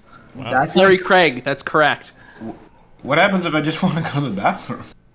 You're not gonna just. Wow, so vanilla. You're gonna go Blumpkin. You ever have that? Huh? A Blumpkin? I'm familiar with a Blumpkin. Yes. Oh, you are? Okay. Have you got one for? No. You should ask your wife. No, I'm not asking my wife to give me a Blumpkin. Why? Before you die, you're literally gonna not experience everything you could possibly experience. It's like literally getting penetrated up your butt and then also getting a hit. Like, Do you want to experience sexually everything you could possibly experience before dying, Darius? I kinda low key. I can tell you I do not. You fuck my ass, bro. Low key, like that's why I want to get like I want to get like a cuck situation going on, and then maybe like a reverse cuck situation where like you fuck me in front of maybe like a different person. Does that mean you try fucking a child before dying? Jesus. I mean, I'll be for real. Like I used to. I was like 15, 14, fucking around. I mean, like. Okay. I'm just saying you said everything, so you kind of agreed. Am I going gonna to get a call from somebody like, asking to defend you because you were found in like a medical school with a cadaver? Is that gonna be a thing? What the fuck is a cadaver? Like I thought that was a little spoon or whatever. So it's a dead body. I can fuck a dead body. Would you fuck a dead body? That's like most girls though. Most girls just lay there. Oh my! It's like the same thing. Jesus Christ! I'm not missing out on anything. Let's be for real. For real. Most girls, I don't know what it is. It's because I'm in a college area. Most girls just don't know how to act. And then if I do have sex with a girl that's like crazy Isn't into that your it, market though? Is like women who don't know better? What does that mean? Damn. Holy shit! And then second off, if I do have sex with someone that is like super into it, usually they're like mad autistic and like So it's like Yeah, Somebody his made a good market is point. women You who should- can't know better. You should reach out to Gross Gore. You guys should become. Oh my god! You know what you should stream? You should stream being Passport Bros. Yeah. Passport Bros. Yeah, like girls in other countries are easier because you got wealthy money as an American man and they don't know any better. Oh! So you go to like rural villages in like fucking Brazil or Romania or some shit and just like get the women there. Thailand is the place to start there, Darius. Do people not get stabbed doing that? No. If we went to Japan, bro, Irrelevant, you'd be like a god. That'd be I don't crazy. think I'd pull in Japan. No, because you're like, well, I guess you're like, you kind of look Indian, so you're kind of Asian, I guess. But I guess I would pull like crazy there. You know what I mean? If you want to go to Japan, I'm gonna go to Japan. Oh, we do. If we went to, yeah. I need to get an actual passport. Oh, we can stream with that suspenders guy. Who? I don't know. He's fucked up. Don't. Yeah, the passport line is long, relevant, so you should probably start now. Wait, what? I'm so lazy. I don't have a passport. I don't have a passport either. Yeah, No. so there's a huge surge in applications for passports, so the sooner the better that you get Dude, I'm started. gonna go to Brazil and beat the shit out of Ken Close Vim. Oh my mama. Can you get a passport? Irrelevant. Maybe. Wait, why would he not be able to? Because like the fucking U.S. government thinks like He's I'm gonna undocumented. like, Wait, No, are you undocumented? Wait, what? Hold on. Oh, yeah. You can't present your documents, Brett. Hey, you are undocumented. Matter of fact. I recently found. Oh shit! I think I left my birth certificate at the other. All right. After that whole fucking journey to get it. Oh Lord Almighty! I just found my birth certificate too because I don't have my social security card or my birth certificate. I just found it and then I left it. I forgot. Well, you can, because I had to get my birth certificate. Wait, how do you get your birth certificate? You can go to the state and they'll, if you put in the right information, they'll send it to you. The other thing and this goes back to what Dan said the other night, SSA.gov, you can order another social security card and use it based off that. Wait, And that'll get you started. Wait, so how do you get your birth certificate if you don't have both parents? There's probably one issued, regardless if you had both parents. It doesn't matter. Are you He's fucking missing serious? so many documents he Dude, you can't smell prove for the terrible. other one. Yeah, dude, Put you your- smell put that? your Do you arms actually down. smell that? Dude, I smell like shit. I don't know what it is, but I've been sleeping like so. I've been Dude, no, it's sweating. not sleep. It's not. No, it's just the way it's I'm not sleep. sleeping. You always smell bad. Dude, I don't. You remember when I told you Jesus this at the start of Christ. stream yesterday? Yeah, I don't know why. I really don't know why. I just think it's. You wash your ass? Just fucking like you. I can give you deodorant. Is it antiperspirant or respiratory or whatever the fuck the other shit is? It's You need deodorant. I think it's anti. I think I need that. No, because you stink. You need deodorant. No, but I'm stinking because I'm sweating so much in my sleep. Bro, real talk, you should try different brands. That's really important. There are some brands of Yeah. deodorant. I don't know what I bought recently. I just threw both of them away. But like I would buy it and I would smell like BO after like 4 hours of using it. Yeah. And there's other deodorant that literally lasts for like 48 hours, like through gymming. I don't know why. Some deodorant is just really bad. I think it was an Axe deodorant that I bought that actually like stopped. It's consistently stopped working after like 3 hours. It's like unbelievable. And they were Yeah, both no. the same. You category. bought Axe? I don't know. I just buy whatever looks pretty on the shelf. And Axe always has like the prettiest packaging, dude. Yeah, I got one place that's pretty too, so I feel you on that. But I think now I Dove- buy like the Dove shit. Always seems to work really well. Yeah, no, Dove is good. Yeah, because what happens is sometimes girls will stay over and I'll steal the deodorant when I wake up, and they always have Dove deodorant, and that stuff works all freaking day. I think you're just like a klepto for like women's stuff. You steal everything that women will let you get away with. Well, I mean, it's because they leave it over. So it's like, Steven, you had a lot of girls come to your house. You know how girls just like leave like little parts of like No, their- they lose it because your house is a no, fucking mess. So the only They- I don't think the only thing girls leave everywhere are fucking hairbands, literally. You know, True. But I've had people leave like full on outfits over here, and usually I just wear that shit because I'm like, Yeah, it's okay. because like Booksmart said they lose in the fucking maze of your goddamn room. It is actually unironically. So Clarissa legitimately like she lost her like those pants I was wearing with the hearts on them. Those were hers, and she just like couldn't find them. Like they were just lost. But I found out it was in the dryer for like a couple days. So it was. How did they leave naked? So usually, I don't know if you guys were watching the stream yesterday, but this girl Jasper was over. She just like took my clothes. I just gave her an outfit, but like her clothes are somewhere around. I mean, Darius could have a side hustle where he just brings girls over, trades Dude. them for their like high-end clothes, and Dude, then dude, turns I was around and thinking that. sells them. I was thinking every girl that comes here, if we end up banging and leave their clothes, I'll just come back the next day on my stream and then start auctioning out. Like, you know what I mean? Just like be like, okay, like she left her undergarment, maybe not undergarments because TOS, but like maybe her t-shirts, or you know, maybe Her like a- sweater, her sweatpants. Yeah, or like a bandana she wore, or some sort of or something. A lot of people will pay for that. I've seen the OnlyFans messages, Steven. I know you've been looking at Fansly messages lately. Like these people are crazy. They want hyper specific. Well, speaking of Japan, there are vending machines for women's panties underwear and shit, in. Wait, Yeah. what? Yeah. You didn't know that? That's Wait, like a long. They're standing- new though, right? It's not used. No, in some cases they are used. What? That's fucking rancid. What the hell? That's disgusting. They probably. It's like a biohazard. What's hazardous about that? Because this fucking probably smells disgusting. You obviously are right. You're right. I legit, after sex sometimes, I will legitimately rub my fingers into my teeth. Alright. Legit, like, it smells good as fuck, bro. I don't know if you like. I don't know what it is, but I don't know if it's discharge or like, what is that? What's that wet stuff? No, right. Dude, that's why we're perpetually come sick over on. here, is because this is why you refuse to touch the food that you make. Dude, there's this one time it was actually really fucked up. I stuck my fingers into my my junk, and I was talking to I went to a trans DGG party, and I shoved my fingers in front of this like trans girl's nose. It was all accidental, but I said like, oh, this is what genuine pussy smells like. And I didn't mean to like say it like in a transphobic way, but like the whole room got like really silent, and I was like, oh, my fucking bad. I wasn't trying to like fucking be weird or whatever. I was just trying to like make a joke or whatever. It was just like it didn't land well at all. It did not land well at all. It was actually really fucking bad. They told me afterwards. I was like, okay, dude, like you shouldn't talk like that. But anyone want to take a bet on a Darius Twit longer in the next year? No. I'm trying to keep him steady. I'm trying to prevent free money. I would feel bad about taking that money from somebody. It'd be so free. I will never get to it longer. I think because I'm so open and honest. No, you will get to it. You have phlegm in your throat, bro, and you're talking to me. Yeah, no, you're gonna get to it longer. I'm not gonna get to it longer. You will. Why would I get to it? Why are you even hyping this up? Because it's no way. Because Relevant knows where the bodies are buried, and you're not married, so it's free game. We should actually stage something where I do get to it longer, and you beat me up or something, so that way people are like, whoa, he's so like for women, and then you go viral, and Hassan pulls you into a stream and is like, tell me, bro, like how does it feel to be such like a male feminist, and then you guys both bond, and then you become like the next political streamer. Yeah, and then I replace H3H3 on his podcast, and it's just that'd be so lit. Yeah, no, that's it. I think you found the secret. And then sauce. you could interview like all like female rappers or whatever. That'd be so awesome. Yeah, Ice Spice is gonna be our first guest. That'd be so awesome. Yeah, it'd be dope. Okay, so we need to figure out this prism thing, like that, bro. I can figure it. Hand it to me. Try to figure it out. I just want to see Darius on Train's revived Scuffed podcast. At this point.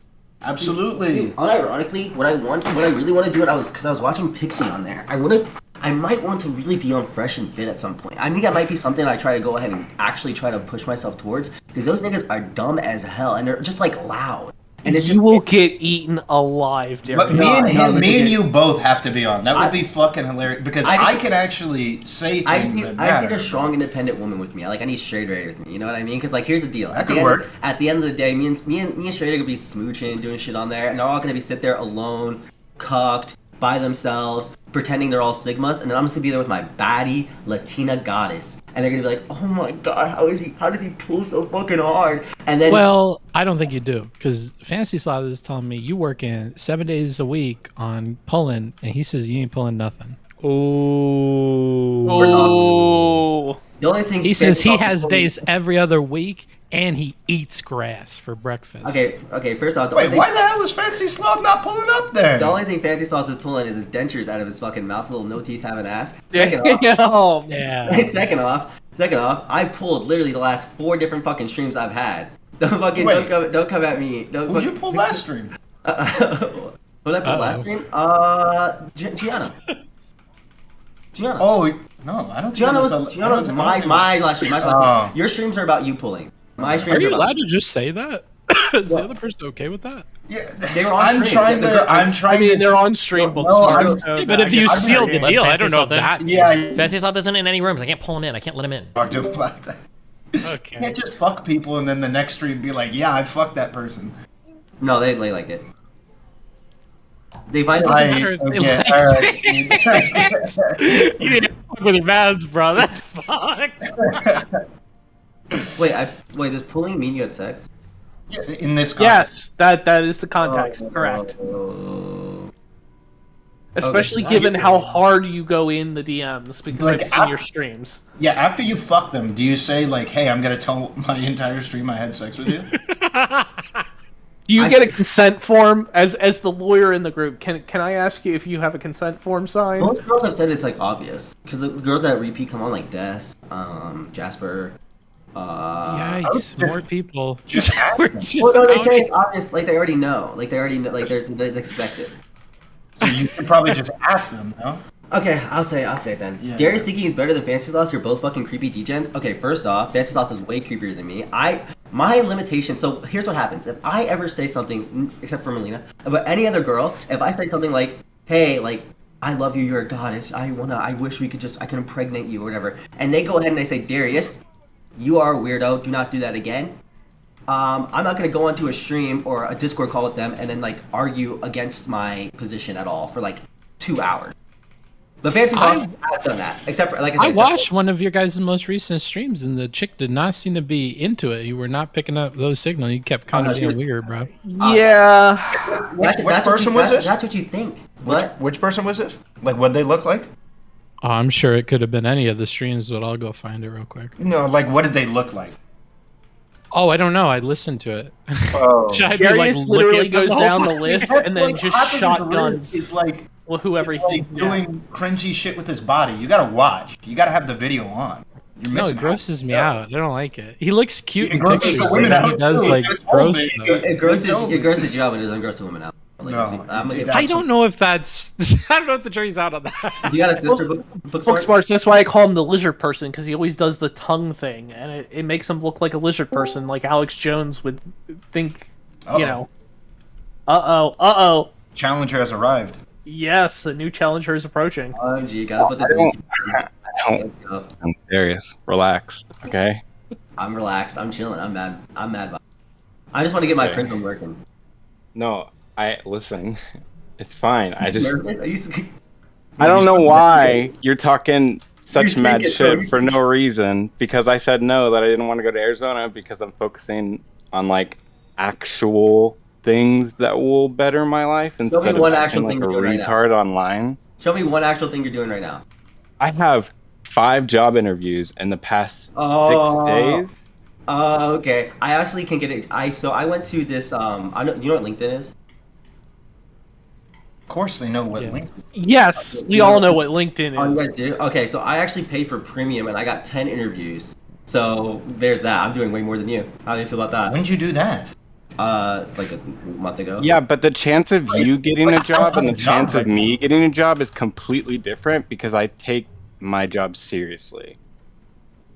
Do you? Well, I feel owned on that. I don't know what to say. I don't know what to say from here. When's the last time you had a job, Fancy Sauce? I have a job. Right now? Yeah. Yes. What do you do? I'd rather not say it's embarrassing, but I have a job. Wait. Okay. Now you got us embarrassing. No, Oh, it's yeah. just a retail job. Oh, who cares? Wait, how's that embarrassing?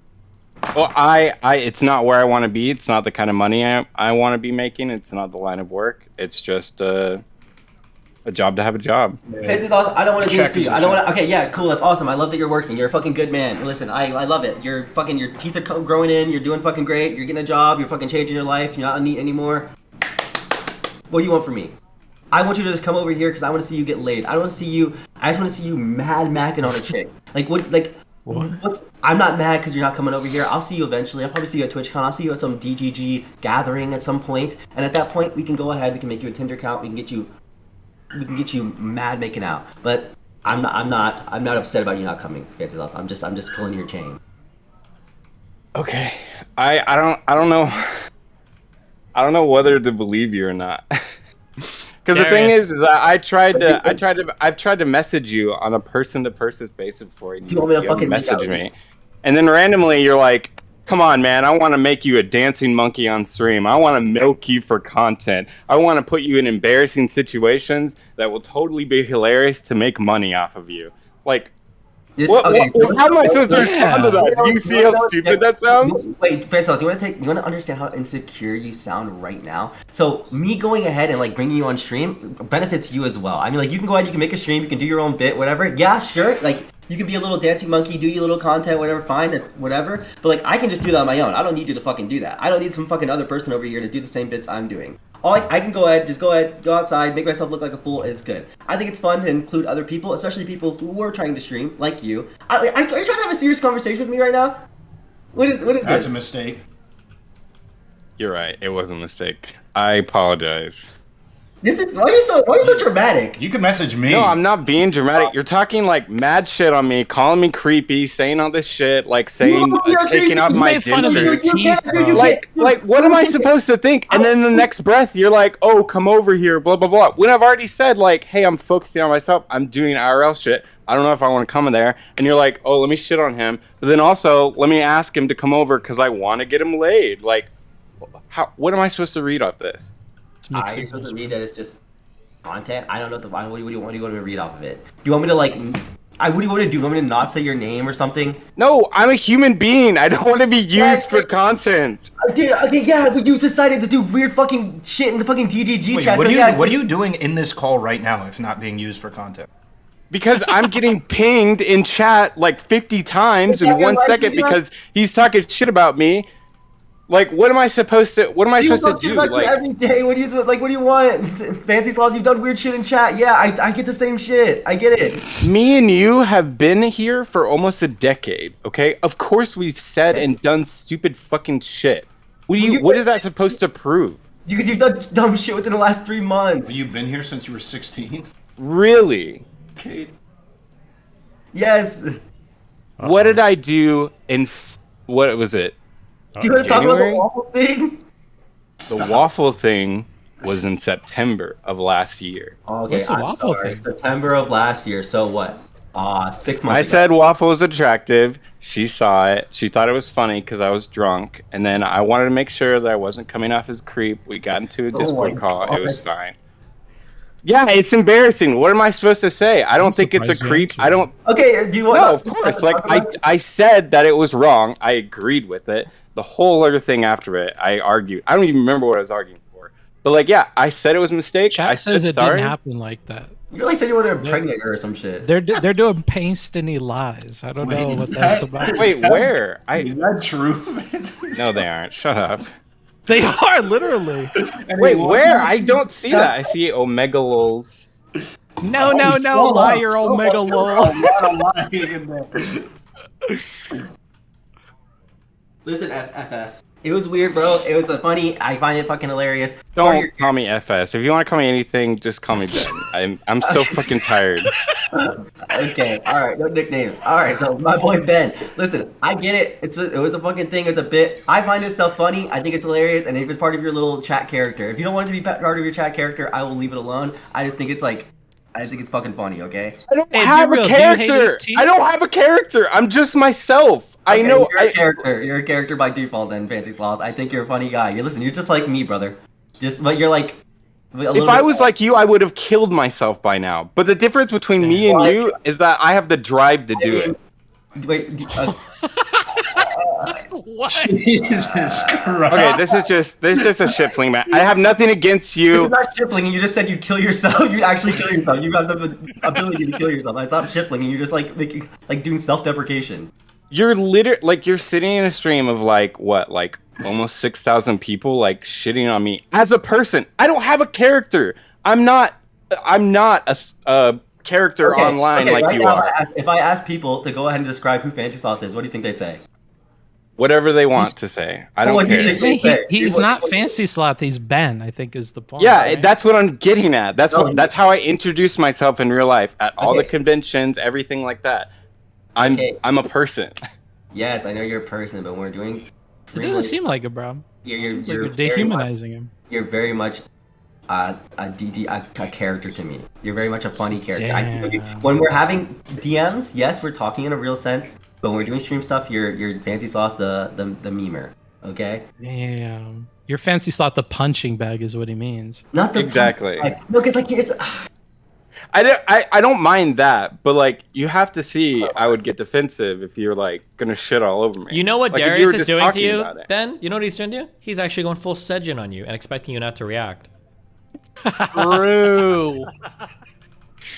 I have no That's idea pretty what fair. that means.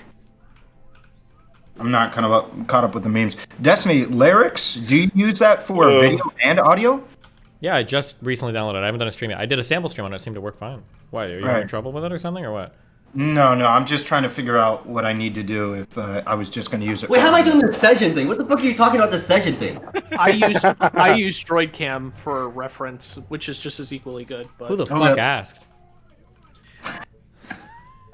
Okay, fair enough.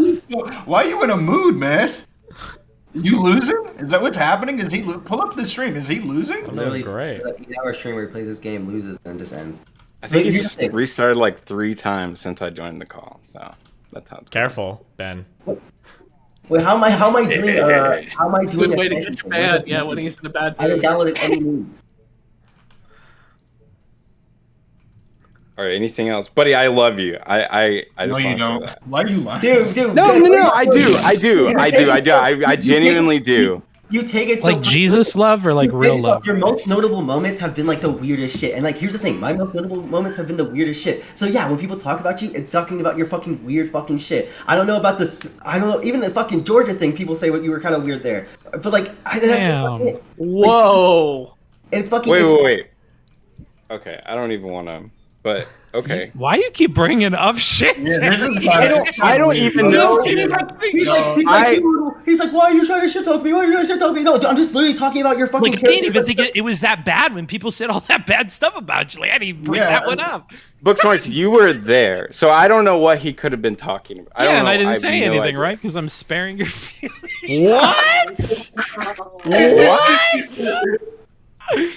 My autism levels aren't that high, bro. I'm not picking that. Smarts, did he try and hit on some single moms in his What area? the Was that it? That would have been. I can't. What is happening? I don't know I have anymore. no idea. I wasn't in Georgia. I'm trying to catch up on the memes here. I honestly don't Hold know. on one sec, real quick, just to address, because people are gonna make posts about this, and just to give you Destiny, Super Crane, you're just letting Darius go this weird little shit in a shitstorm on DGG. Darius is a fucking adult. He's like 28 years old. Ben is a fucking adult. He's like 28 years old. These guys are all fucking adults. They want to come in here on my thing and chat on my stream and air this shit on public. That's on them. I don't give a fuck. I just want to play video games. Public. This is all stuff in DGG chat. This is what we know Fancy Sauce ads. I don't understand. Like, if I fucking talk about any of that, I'm gonna be describing him as like a smell gym. so bad. Dude, I haven't showered. I haven't fucking showered. Let me fucking shower after I'm sweating. Terrible. For Give him DL, chat's bruh. consideration, it's important to consider that we're kind of just meaning on one another in a friendly manner. We're Are like, they? No, they're not. They're not right Not now. really. Darius and Fancy are getting fucking Darius was heated. standing, but Oh my god.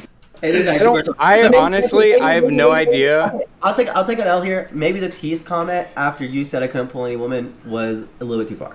Maybe Maybe the allusions to awful things. Yeah, I was gonna say. Dude, listen, Worse. nothing is done is awful. It's just like he's just this weird, like he's just a weird guy, just like antisocial, and like kind of a dork. You know what I mean? Like it's like nothing like super bad. Like I don't know he's what not, you're like, talking about, and your vague posting makes it sound way It's worse not than vague I'm posting. sure. It's not It is. vague. It's not What did he vague. do? You are vague. It's not big posting. Well, I'm on the same level as him. I'm on the same. I'm kind of dorky, but like I think he's a little bit more weird. You know what I mean? But like Yeah, that's what I mean. Like, what am I supposed to? You're fucking weird, bro. You're fucking weird, dude. If you say he's a little bit more weird than you, dude, I'm thinking he's about to catch a charge. Because serious pot kettle. Come on. Here's the thing, because at the end of the day, girls usually love me and they want to go ahead and kiss on my neck. At the end of the day, with Fancy Sauce, they usually start like getting on the streams, talking about they're uncomfortable. Then Stop. The only person that's ever been with is one girl, and like it's a whole thing with her. You know what I mean? It's like we're just fighting. Why are you doing this? Darius, you can't get mad if people like Sejin come in and trash your personal life. If you're gonna do this to Ben, you understand that, right? But dude, these are all okay, first off, you're literally instigating, you little bitch. Okay, second off, I'm literally what? Session was talking about private things. Nothing here is private. I mean, Oh, it so sounds she like joins this shit.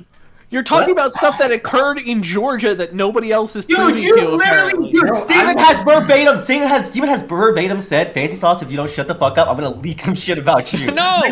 But You that's have- different. there's- Hold wait, on. whoa. I did not say that. Do you know what verbatim means? I think, but like you said stuff along that gist. No, I just No, said no, don't. no, no, You no. guys can't try. None of you fuckers in here can trust me because we all do weird shit. We've all got the mutually assured destruction button on each other. Wait, okay? not on me though. I'm clean. Wait, kind of mob bossy. I'm sure Darius First of could all, give us something about what do you got on me other than like rust from like 10 years ago? Come on. We can figure something out. Don't worry. Wait, oh, Rust I from know. 10 years ago, Oh what did you no, do? I got stuff on you esports. Don't even start with me, okay? Hold on, message me. I want to see what you got. I'll say 2 words, okay? One party, okay? That's all I'll say. Oh, the thing, chill. the thing that All right, actually. Stop. Oh wait, the thing that was actually public and got Discord's terms of service changed. Yeah, No, sure. Okay. I don't know about that, but okay. Anyway, where are we all at? Everybody, book smarts. You're the next one to go down too, so be careful. What? Yeah, everyone in here. This is a Mexican standoff. I don't set okay? my fans at anybody. Who's setting people at people? What? It's wild how you just like say random shit. That's why you're called book smarts, okay? You need to You know be that street random smart, shit's gonna all right? get you in some kind of trouble, book smart. True, it will. It sure would be a shame if somebody destroyed your entire life, wouldn't it?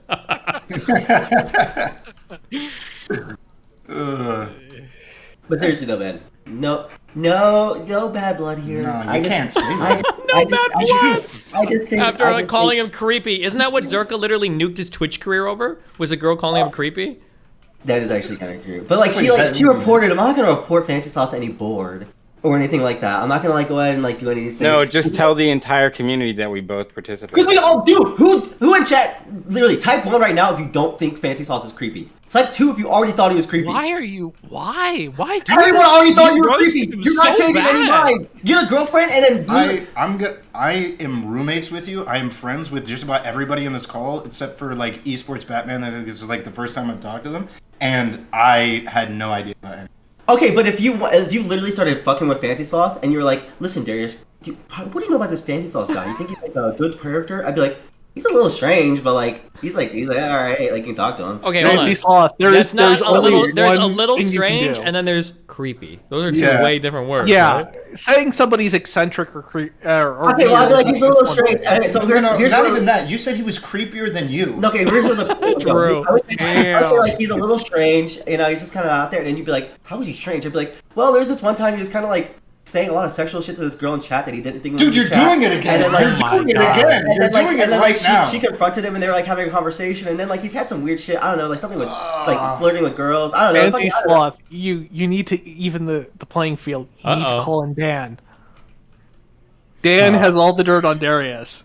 I don't want to. I wouldn't fire back even if he gave me information. I don't see the point of it. It's just funny Okay. hearing. Send them It's to just funny manifest. hearing him try to like explain who I am. It's No, I don't know, I'm dude. just listening. I just know what you have developed to us on in chat. Like when someone goes ahead and says Darius, he's such a wrist master with girls. He's so suave. He's like knows how to fucking get a girl to get her panties off. I'm like, okay, yeah, that's me. You know what I mean? And then, but when someone says like, okay, like Fancy Sauce is in kind of some weird stuff. He made waffles uncomfortable. Like, okay, I'm like, okay, like I get it. Yeah, that's happened. You know what I'm trying to say?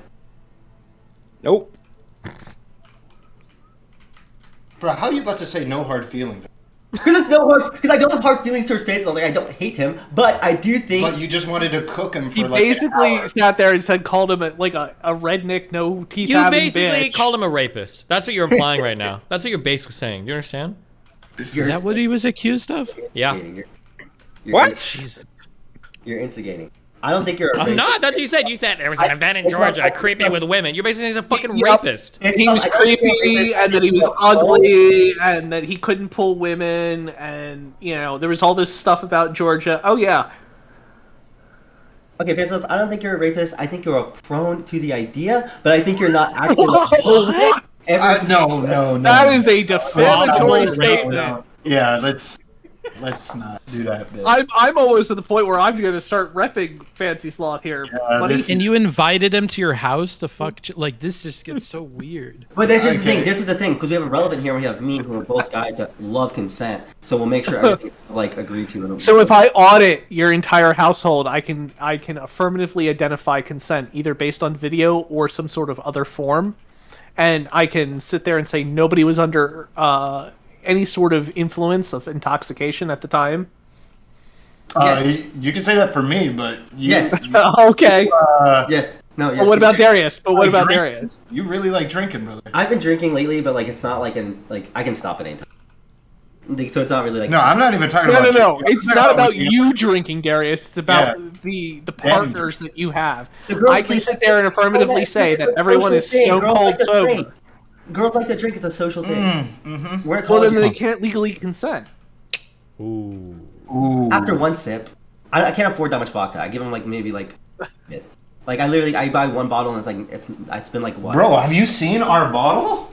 What bottle? Of vodka? That shit is massive. But that's because I drank. But it's a lot of it's gone because I drank all of it on Cupid and I fucking threw up that night. So it's like that's not because of like I was giving it to ladies or. That. Can you find the bottle? I want to show them how big this fucking bottle. The bottle's not that big. Oh yeah, that's another part. Can we affirmatively identify every single party that's been through your household is over the age of 21? Huh? What? Oh, Jesus. We live in a we live in a college So, area. So first off, and it's second off, yeah, everyone here's been over 21. I think. No, that's not true, and you know that. Oh my god, really? What? But they don't drink. This is a moment to judge your ethics and go, yeah, bro. They don't drink. I tried to make it. I made it very clear that if I'm here, no person under 21 is going to drink. Yeah. Okay, but what about the times you aren't there? I don't know what happened. Ironically, I don't give girls alcohol. The only time a girl has gotten alcohol from me was when they stole it from me. Like literally took the cup out. They stole it from you? Yes, no, I'm being dead serious. No, dude, no, I'm not. I'm being fucking serious. They literally took the. Okay, I'm not gonna go into this, but like we're just partying, we're just having fun. They took a hit of their little dab pen. They're like, oh, I'm a little twisted, and I put my cup right next to my projector. It got really hot, and they were like, oh, this is actually a really hot glass, and they were like, I'm just gonna drink it, and I just went to drink it. I was like, okay. Say hi to the jury, GG. He has an affinity for to say. And that affinity, I made sure that they don't drink. So, yeah. Yeah, no, he's pretty big on that thing. Like whenever a girl's coming over, he like literally meets her and tells. Yeah, I do. That's fine. Irrelevant is the responsible party here. So, Mr. Girl, yeah, I feel like we should talk about all these underage women drinking it. I will bring them all on stream. Here's the thing. I'm actually such a big guy in consent and honesty that I've made a Discord channel just for all the girls that I brought over, so they can all talk with each other. And I can right now. Oh, you're being ratted out right now by your viewers. Darius was literally on stream bragging about doing shrooms with an 18-year-old. Oh no! There he is. Shrooms have no age. Because they're just fucking illegal. Shrooms are just shrooms are just illegal in general. That's like a general thing. It's like it is what it is. Like isn't that kind of like saying like that's crazy? You just said what shrooms are really shrooms have no limitations. Yeah, because they're illegal. Okay, cool. Yeah, but they're like illegal whether they're 17 or 21, right? Yeah. Yep. There you go. So fuck it. Who cares? We're all straight. Court case. My client, Fancy Sloth, is not guilty of being the creepiest person here in the room. I'm just gonna sit there and say that. I guess so. 100%. Like if they But isn't he strange? I think he's strange and unusual. You know what I mean? Like strange is fine. I'm pretty sure, Creepy is another thing. Fancy Sloth, press Control H on your computer right now, and then go ahead and screenshot your history. I bet you some weird shit. Type P. I just feel like he just watches just. I just feel like he's just. I don't know. You're still doing it. Like, I just get the vibes. You know what I was saying? Like when you look at me, you're like, damn, this guy is just handsome. He probably watches just straight up casual meow VR porn, straight up just good shit. And like when he's just, I don't know, Fancy just gives me it just gives me just weird vibes. You know what I'm trying to say? Like youth counselor vibes, right? Like youth counselor vibes. Like in like a teen. Like he works at a camp with the kids. Yeah, but like in a horror movie type way, like where it's usually like the counselor is like the killer or whatever. Okay, so he's just like a serial killer, not a rapist. Both. What? Okay. Like a whole American Horror Story season would be dedicated to it. You know what I'm trying to say? You know, to balance this out, Fancy, you were talking mad shit in DMs before you came out of your breath. What? All I said, I will read the DMs. I said, I don't want to say that gamer word. Whoa! Yeah. Wait, you literally, you literally You wanna said what edit I that to typed. something more acceptable. I have to advise my No. client not to repeat what he typed. Yes, I've under counsel. Redact.dev. Okay, I'll just keep fancy those. I'm just projecting for real. I actually. No, dude, I really don't care. I just think it's funny. That's why I haven't said anything, because like I don't. Ooh, he hit you up with the. I just think it's funny. Well, dot dot. No, dot. no. Like I don't feel the need to like fight, and it's just like. Oh, he doesn't funny even feel like he needs to listening. address how stupid my the shit you God. say is. No, because I don't care what. He doesn't everyone even give a thinks of fuck. He doesn't care at all. Darius, you That don't even one. register on his radar. What is this culture of like I don't care more than you? True.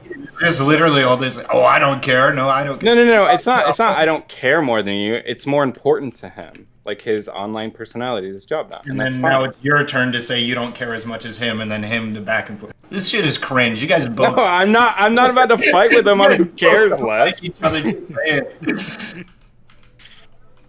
No, I'm just. Did I say anything that was wrong? I mean, isn't that why you came in here? Because you felt like yeah, you were kinda isn't that wrong? literally why? No. Did I say anything? You on Modern Warfare 2? On Modern Warfare?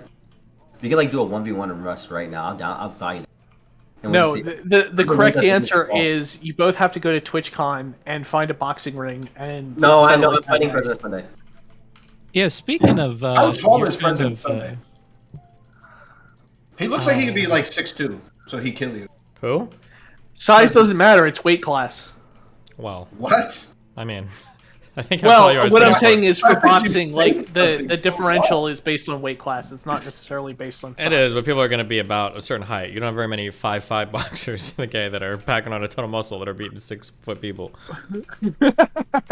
Shh. Yeah, I'm That's the fun. And I'm like lean as fuck, so I can like I have speed on my side. Yeah, do you? So it doesn't matter. Even if he's like a tall dude and big guy as well, I'm pretty sure I can just like outpace him. I thought about it with Zerka too. Like literally just like a couple punches at his shins. He's also an alcoholic, so like all I need to do is just wait, like get a couple girls over, he'll start drinking, trying to get buzzed, so that way it can be entertaining. And then we go ahead, we do the fight. I literally do like 3 little fast moves on his shins, then go ahead, go right for the chin. Done. I think he weighs like over 100 pounds more than. Doesn't matter to me. You ever watch Ranking of Kings? I'm like Boji-san. What show You're are we deaf talking because about? you can't hear when people tell you not to do stuff, bro. He's talking about some weeb shit. He's for some reason comparing himself to a literal child. Based? I mean, he's based though. Is he based? He is based, Yeah. yes. Then what's wrong with being compared to a little child? Yeah, I don't know. He's like weird about it. He's ageist. Yeah, I'm weird about it because never mind. Because you're an ageist. No. No, you're an ageist. It's fine. You don't like kids, just say it, bro. Yeah, Darius loves kids. Both of us. I love kids. Okay. So I legit fumbled a bag yesterday. It was this girl in the car with Irrelevant and this chick, and I told her that I wanted to be a teacher because I love like the 16, 15, 14-year-olds. But I like that they're so impressionable. Oh, she left. Okay. Well, I so left immediately. But like, I don't like them like in a weird way. I just said like they were impressionable, and like I like that like with like if you became like a history teacher, or, like an English teacher, you could really make them love like science or math or history. If you're just like that guy, you know what I mean? Like everyone has a story of like their like 6th grade teacher or 8th grade teacher that got them into civics and economics. And I was like, dude, I could easily be that guy if I just like really was passionate about one of these things I taught. I could easily get kids to just like be in love with the idea of like you, not me, no, yeah, the idea of the subject, Mhm. and that's the reason why I want to become a teacher. But she read it the wrong way, and then she dropped us off. She sounds like a stuck-up Yeah, bitch. that sounds Yeah, like she does. reasonable interpretation. It's not, no, it doesn't sound reasonable because I explained myself, and I can see people literally putting "feel strongs man" in the chat. True. They understood what I was saying. They feel And it strong sounds about it. Steven knew what I was saying too. Yep. Anti-Sauce, you got anything to say? Nope. I think I've proved my point. I'm gonna go. Wait, I want to know if Fancy's not sending DMs. Yes. He literally read it verbatim. Well, except the first part that I said, "Hey, tell Darius I said to kill himself." Whoa! Oh. Hey, Fancy Sauce, if I kill myself right now, you're legally liable. I should do it just to spite you. No. I should No, the jurisdiction is unproven on that. Oh, really? Yeah. Well. Wait, what do you mean the jurisdiction is unproven?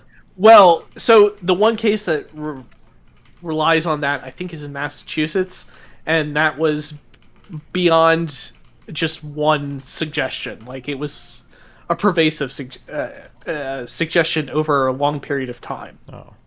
Well, has Fancy Slap ever said it in the past? I don't know. Yeah, a lot. Well, has he said it to where Darius has heard it? That's the other question. Darius reads chat. Oh, I definitely heard it right now.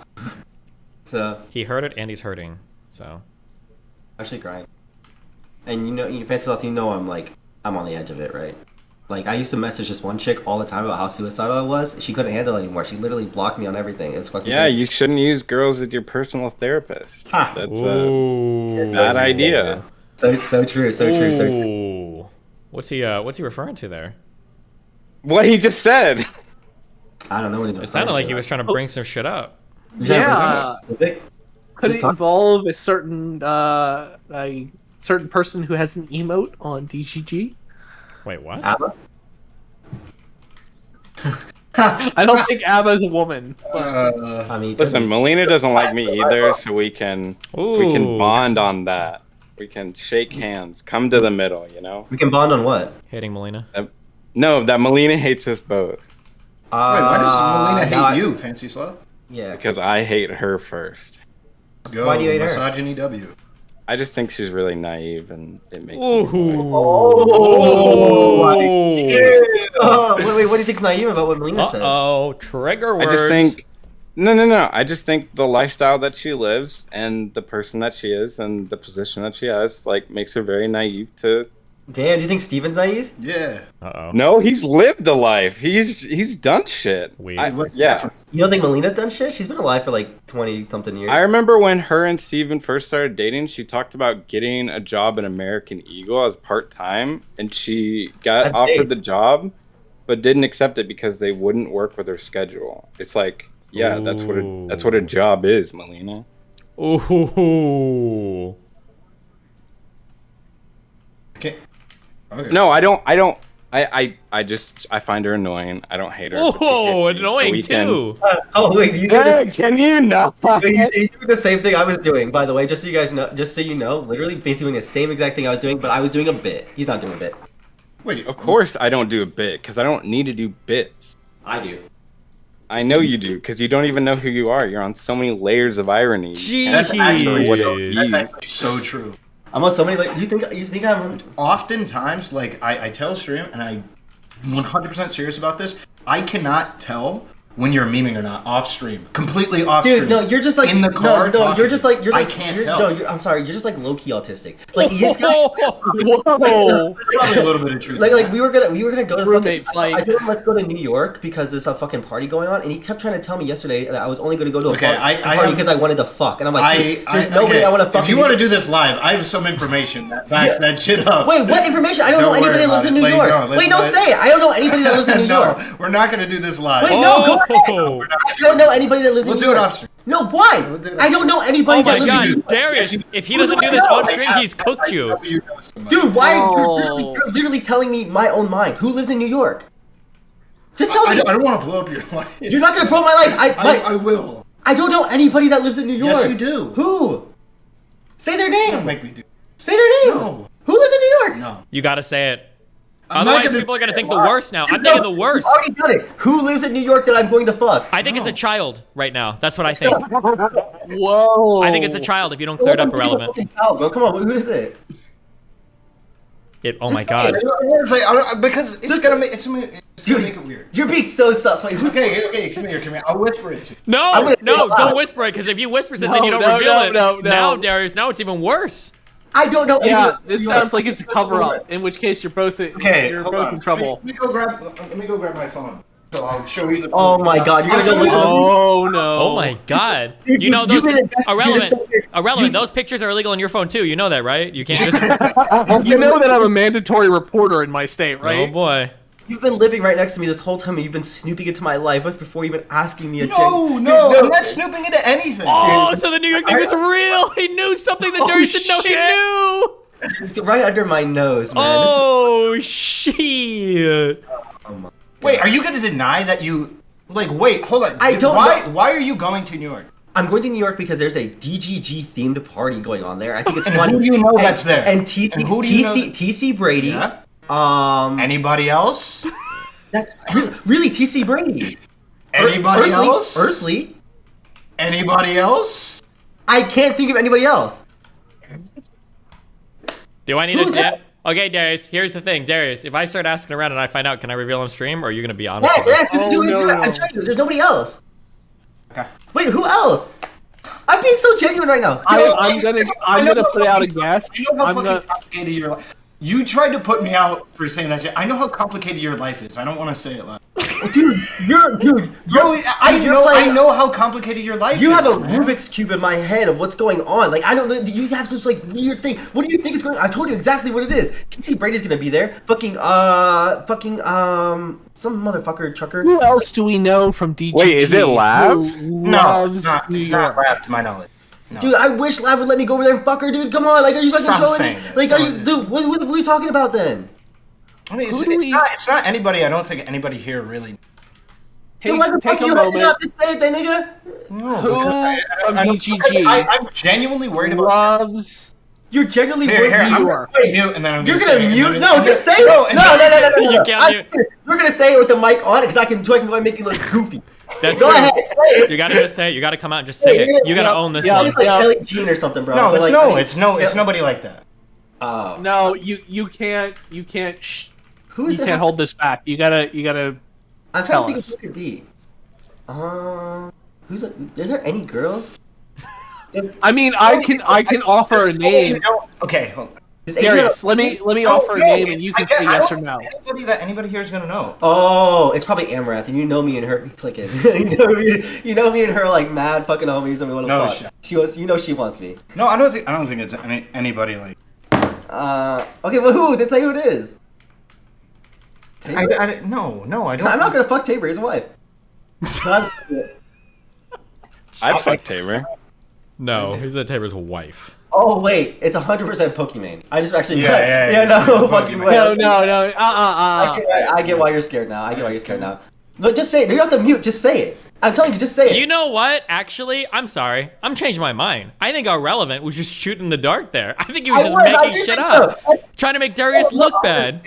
It's not gonna matter nearly as much. Actually, Destiny, I'm gonna counter that argument. I'm gonna say it was Brittany. Good one. Brittany Simon? No.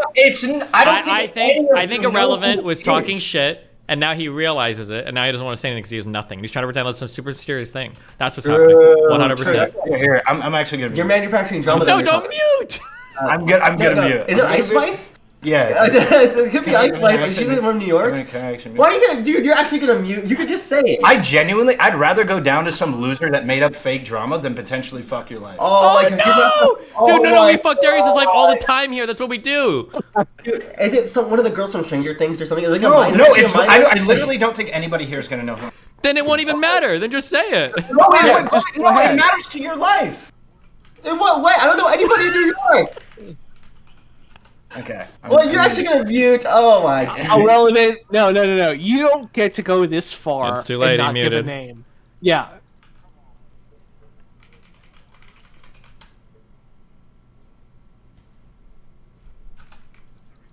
Wow. Getting pretty far this time, Steven. How's it going? Oh no, I made it so far in this. This is a hard mission, okay? Yeah, I know. I've been watching. You've been restarting before you can get your walls up. Wait, what do you have to do? Defend for a while? Defend it. It's the final mission of the game. It's a lot of stuff going on. Okay. So my top 3, I'm gonna put this out here, is 1, it's Pixie. Number 2, I'm gonna say it's Mel. That's so. Who told you that? Nobody told me. No, who's messaging you this stuff? Because they're goofy. Oh my god, it's real. Never mind. I'm gonna fucking say this nigga thinks that a fucking Twitter user is like he thinks it's Courtney. Wait, Courtney? No, I don't. He thinks it's Courtney, bro. No, I don't. Like, dude, I get it. Courtney's mad email. She's banging. She got a dumpy. But let's be for real. It's not fucking Courtney, bro. I'm not fucking going out for that fucking person. I think she's. Oh, wait. But it is somebody. Like that? It is somebody. It's nobody. I'm just going over there because I don't. Well, no. You just said that it's not her, but implying that it is somebody. So there is somebody you want to go see. I would like to see TC Brady and whoever I said. Holy stop, Cat. No, seriously, I Wait, like TC Brady. He's where funny. does Sock Darling live? I don't know, but I'd love to find out. Not in New York. Not in New York? Oh, of course you know. Wait, why do you know? yeah, wait, no, hold on. I watch a fucking How- Twitter that? account. What do you mean? You don't need to fucking figure that out, bro. You're so goofy. Whoever messaging you, stop blog them. You're dumb. You're an idiot. Damn, Darius got called the fuck out. Crazy. Is it Hunter Avalone's wife? Well, you're irrelevant. You really thought it was fucking Courtney. That's what you were hiding? No, it wasn't Courtney. It was someone to Jason the Courtney. It's pretty much Courtney. Oh wait, hold on. Does their name start with the letter I? Yes. Oh, be careful, Darius. Be careful, Darius. Steven, thank you so much, Steven. Thank you so much, Steven. No, dude. Oh no. Darius. Thank you so much. Darius, it's time for Darius. It's time for a Oh my mission. god! Mission aborted. I will show my DMs with that person. That person's dating Earthly. I don't fucking care. I'm not interested. I want to go see TC Brady. I just get ass, dude. What the fuck? Why are you guys doing this fucking bit? I legit want to go see TC Brady, and also New York is nice. Avarice in shambles. Okay, it's all right, dude. What do you mean it's all right? It's not fucking real, dude. I'm doing a full screen share of. No, because you're doing this to me. No, because you started this, and now dude, you're so corny. You're so corny. You link DMs. Please link DMs. Shit. Dude. No, do not do it. Okay.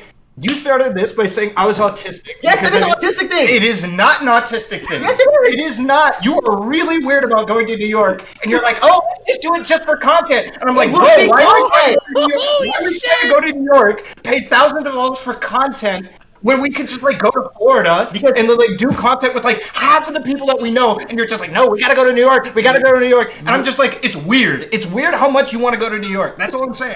That's all I'm saying. First of all, if we went to New York, we could easily go to Florida just from New York. And even at that... Bro, what? $9,000 going from state to state. Okay, well, I'm not going to be spending it. We would eventually just ask and beg like little Indian children. But like, we don't need to sit there and like fucking like we don't need to sit here and like think of like, oh, what is Darius doing it for? I think it'd just be fun to go to New York City. It's like a cool content place. It's like there's stuff going on. There's always popping. When I went over there was a ton of like fun shit. It's just weird. Okay, let's go to Alabama.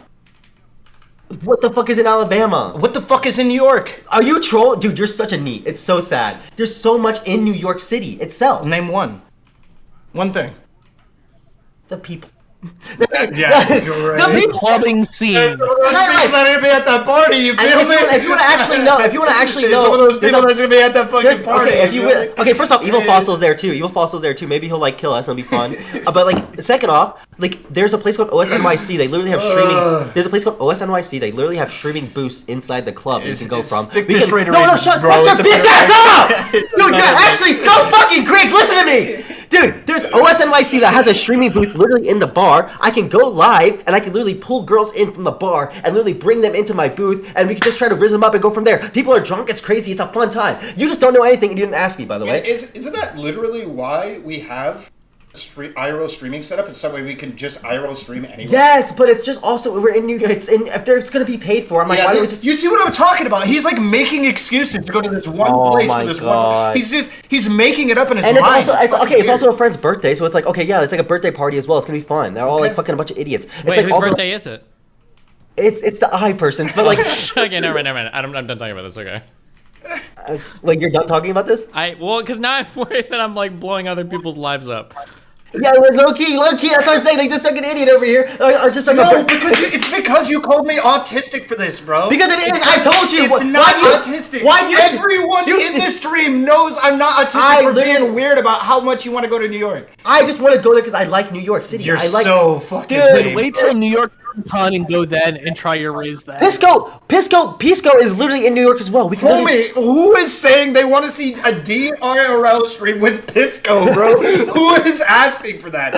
I love the bro, but what are you gonna do? The Piscord is saying that. The Piscord is saying that. Their whole Discord is doing that. Yeah, okay. Discord. Yes, they're all fucking saying it. Trust me, they're all fucking interested. Dude, don't just say you want to go meet me. I do. That's what I'm trying to say. That's why I want to go meet TC Brady as well. It'd be funny. It'd be content. There's literally multiple people I know there, and we're only going there for like 2 days. Why are you such a hater? Dude, I want Why to would you travel from I was about to say, I don't want to take like an 8-hour, 2 days, 10-hour flight for 2 days. Dude, there's probably multiple. Dude, it's like a month in advance from now. We could literally just ask multiple girls, like, "Hey, is there anybody in New York?" Or No, you're just gonna be down bad. I'm right next to New York. Fuck you. And Cherry's right there. Oh my god, look, dude. See, look, Cherry. And you know Cherry and her husband are low-key poly. Like, let's be for real here. Like, it's a whole thing. It's a whole thing. Like, and you're just like, you're just so, dude. You just don't think the way I am. If we can go to New York. She just gave you a lifeline. Don't act like that's not what just happened. No, it's she just gave you a lifeline. No, it's just New York has a lot of stuff there. So if we want to, we've had this conversation like 9 times. Not once have you brought up Cherry. Yeah, because I don't want to fucking see Cherry. But it'd be fun if we were over. If we were over there, and then Cherry was like second rejection in 2 days that she's done. Jesus. But like, I'm just saying, if we were over there and Cherry was in the area, I'd be like, okay, cool. And I'd announce it obviously a month before. But you think I'm trying to have like hot, passionate sex? Yeah, with, like, I do. With a Twitter user, bro. Yes. Come on. Yes, I do. Yes, I actually. That is crazy. I would have showed you my DMs if you would have said that. Wait, I told you. I said this yesterday. You never told me I was trying to hook up with this of the night. No, maybe not that specific person. I don't know if it is that specific person, but it feels like you're trying to fuck. That's what it feels. But Jesus Christ! In Florida? Are you fucking kidding me, Darius? What the actual fuck? Okay, listen, Pixie. First off, I think it would just be. I just think Me and Aaron are fucking content mine, okay? And you rather go to fucking New York to fuck a chick than mine content with us. And Leslie's down here too. And you say you want to go to I'm about to bang my head on the fucking table, bro. Like, every time I try to rizz you up, Pixie, you freeze. I'm not gonna. I can't think of going over there. And every time I try to engage with you in any sort of way, you just freeze up. I just want looking for other things that are avenues I can go. You gotta come here to riz me. You gotta come here to make content that isn't rizzing. Expand your fucking horizons. Jesus. I just want to riz women. Pixie. That's all I care about. Oh, Pixie, you're in Puerto Rico, right? That's what I mean. I'm in Florida right now. Oh, in Florida. Why can't you riz women? Never mind. Why can't I riz women? I can riz women in New York. Yeah. It's like, but like, here's the thing. I would even go from New York to Florida. It's like what? It's like the day trip. Like, it's not that far. Like, you can go. It's quicker. It's closer. New York is closer to Florida than Arizona is to Florida. So like, we can just go and take another flight. We'll do a little pit stop. I think it's best if we stop talking. I think that'd do right by. There are so many opportunities for you, Darius, and you are just throwing everything away. I'm not even trying to name names, okay? It's just it's about the fact that you called me autistic, and I'm about 95% certain, right, that it's more than what you're telling me. That's all I'm saying. Damn, you just don't get it then. Here's Wait, chat, one, if I'm right, and it's like he weirdly wants to go to New York, or two, if he's wrong, or if I'm wrong, and I'm autistic. Dude, here's the thing. I can have sex with, like, literally any female shows interest, okay? I know how to turn I have never seen a more unanimous one spam in my entire life. I don't think I see a single... Hey, Darius, to prove that correct, I want to see you go to Topeka, Kansas, and see if you can rizz up the women there. I probably would. I'll go to fucking Missouri, bro. Like, look at this shit. By the way, here's a message. Here's a message to me, to TC Brady. Stop. Okay, I'm not don't leak DMs. Stop. You need to get out of this habit. Nobody will ever trust you with private information if you keep doing that. Okay, well, a message to TC Brady is me literally asking if he's going, because the only reason I'm going to go is if he's going. That's it. So I literally, what do you want from me? Like, what do you want from me? I didn't want to do this live. You didn't want to do this live, my butt cheeks, bro. Dude, you squeezed this out of me. Wait. Can I say something real quick? Yes, of course. As much as I love the Darius Irrelevant hour, I'm gonna go do something else. And I love both of you, and good luck with your streaming stuff. I pray for you every day, Irrelevant. I'm just kidding. Thank you, but we're good. Love you, Steven. See you, esports. Be careful. Yeah, I'm gonna step out the same. I love shit stirring and just memeing on Darius for, in good faith and just for the fun. I wish you all the best, Darius. But irrelevant. You have quite the responsibility before you, and good luck, buddy. If you need anybody to lean on, I'm here. But otherwise, Darius, God bless you. This is like Uncle Ben talking to fucking Spider-Man or whatever. Wait, I got a call. Yo, what's up? Hello? Yo. This is Good job. You beat the autism allegations. Are you proud? Yeah, yeah. You might have cost me a friendship. Well, at least you're not autistic. At least I'm not autistic. Yeah. All right, Steven, you need to help me with my Riz though. Darius isn't doing anything for me. Step one, get like 10x your viewers, and then you're good to go. That's all. Oh yeah, is that that's the all key. your Riz? Yep. Then you go around showing your social blade, or get diamond in league, show your OpGG, and there you go. Boom. Easy. Why aren't you cammed up, dummy? I don't know if our cam is set up or anything, but yeah, he hasn't set his shit up. Damn. Oh my god, how do you travel so much, Steven? How do you do this? How do you do that? It's pretty annoying, but It's so fucking cringe. I don't want to have to travel. This shit is so lame. Dude, are you for real not gonna tell me how to set this shit up?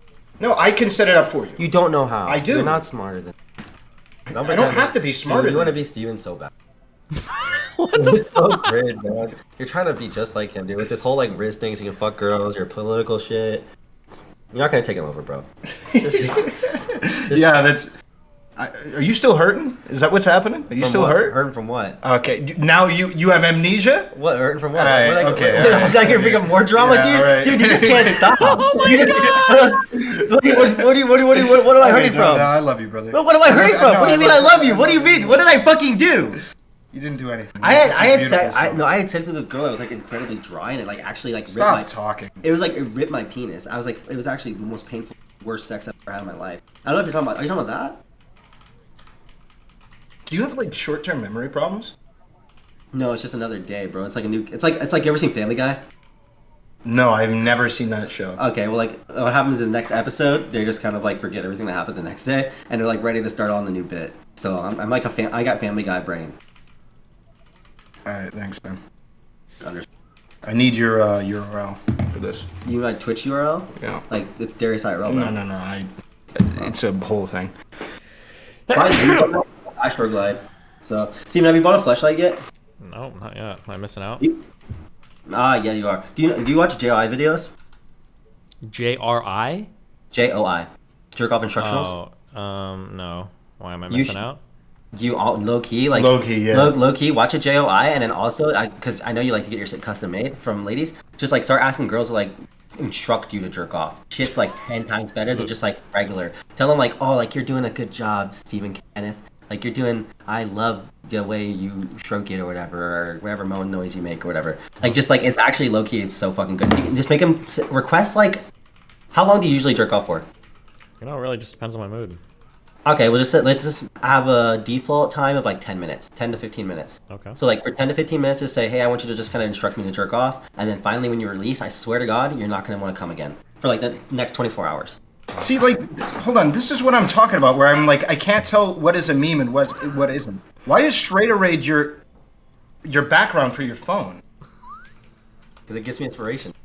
Like, this is your personal private phone that you use on a day-to-day basis, and you have the do-it-for-her background.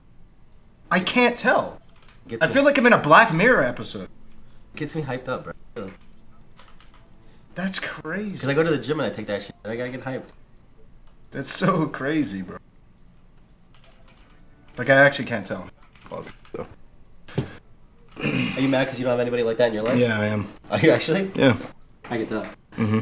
You need to find a girl like that, bro. Yeah, I do. One that can talk to you about how we're gonna get married in TwitchCon. I think I've already agreed to proposing. I think what I should do is just like for TwitchCon, just like propose to like multiple girls, but seriously, and to see like they can't. And hey, we should propose to women and then see which one says yes first. That's what I'm trying to say. Like, yeah. Like if we propose to Amaranth at our fan meetup, like she has to say yes. It's like in front of like a bunch of 100+ people. Like if she says peer pressure women into if she says marrying no, that us. would be so weird. Yeah, exactly. They don't want to kill the vibe, so they'll marry. Based. So are you gonna say? I can try. What happened to food, Mel? Wait, I'm about to. I'm sorry, I'm stuck. Baby Mel. Do you order food every day? Yeah, I'm rich. That's what we do with our money. That's how I live an extravagant lifestyle. I Uber Eats all the time. Yeah, you seen that last time Steven cooked on stream, bro? I see why you fucking ordered, bro. Wait, did you cook on stream? Yeah, bro. Chicken's chicken, bro. It was a long time ago, Irrelevant, okay? There's a new stove. Dude, get a crock pot. That shit's OP. What I do is I throw 3 chicken breasts in the crock pot overnight. In the morning, that shit's fucking shredded the fuck. Yeah, if you actually remember to turn it on. Yeah, I forgot. I've left it in the fucking crock pot overnight like multiple times. But, like, yeah, and it fucking smells the whole place up. Yeah, but when you actually do it for real, it's good. Trust. For real, for real? Yeah, for real. On a stack. On my mama. So when does that Quiznos guy get in here? Is he like tired out from yesterday, so he's not gonna come on today, or what? Wait, what is a Quiznos guy? You're inviting guys over now? The guy with the mask? Oh. Corantos. Is that his name? Yeah, Corantos. Corantos. He's like a better version of you.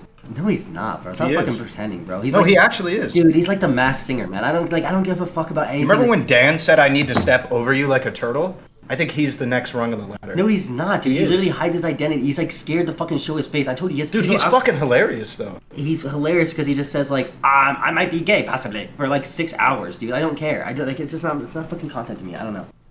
I think he's like content in like a 30-minute to an hour interval, but like, that's about it. You know what I mean? I think the same thing goes for me sometimes. I'm good in like small amounts. That's why me and you work well, because like you can be like straight and I can be like gay. Yeah, I think so. Yeah. Quiznos needs like, well, I guess he has Destiny, huh? You're kind of like his Irrelevant, Steven. Yeah, am I? that's crazy. Copying my content already. When are you guys gonna be interested? Oh my god, that'll be how you guys fall apart. It'll be fighting over who the main character is. That's actually what low-key I've been thinking about. I've been thinking like, okay, like who's gonna be like, because like Irrelevant's like trying to figure out right now if he should start getting Riz because he doesn't like talking to girls or whatever. But, like so like he's trying to figure out if he does get Riz, then what's the point of me? You know what I mean? Like why do I need to be here if he has Riz? Yep, true. Yeah, and if he starts, I don't need you. Yeah, that's what I'm saying. So it's like you're gonna like spread your wings and fly, and I'm gonna be behind. It's like with my cats and with sushi. I'm probably have to get back together. And with your fleshlight. And and my fleshlight maybe. See. On the fleshlight, they literally have a mode, by the way, where like you can unscrew the back and it makes the pussy tighter or looser. Just so you know. Are you trying to sell? Depending on what you're in. Are you gonna pitch the Hitachi wand to Steven as well? Why am I getting spam messages? Oh god, dude, I can't believe you fucking did. I didn't do shit. You did do that. You did do that because now I'm getting spam. Do shit. Dude, now everyone's sending me messages about it. No, they're like, oh, dude, I didn't do weird. shit. It's first off, you and Steven both are instigators, bro. I am not an instigator. Steven is. Absolutely. He was stoking the flames. I wasn't. I just wanted you were the one Irrelevant. You're the one who was like, oh, like you're gonna not talk about that person from New York. Irrelevant. This is all on you, buddy. No, don't fucking put that shit on me. It's all on you. Wait, one's in chat if Irrelevant was the one like, I know why you really no, want to go to New your York. audience. That's not fair. Don't weaponize it against me. I know why you really. Okay, book smarts. Okay, calm down there, buddy. Yeah, I'm about to enter my fucking shit into the Mr. Girl manifesto. Don't do this.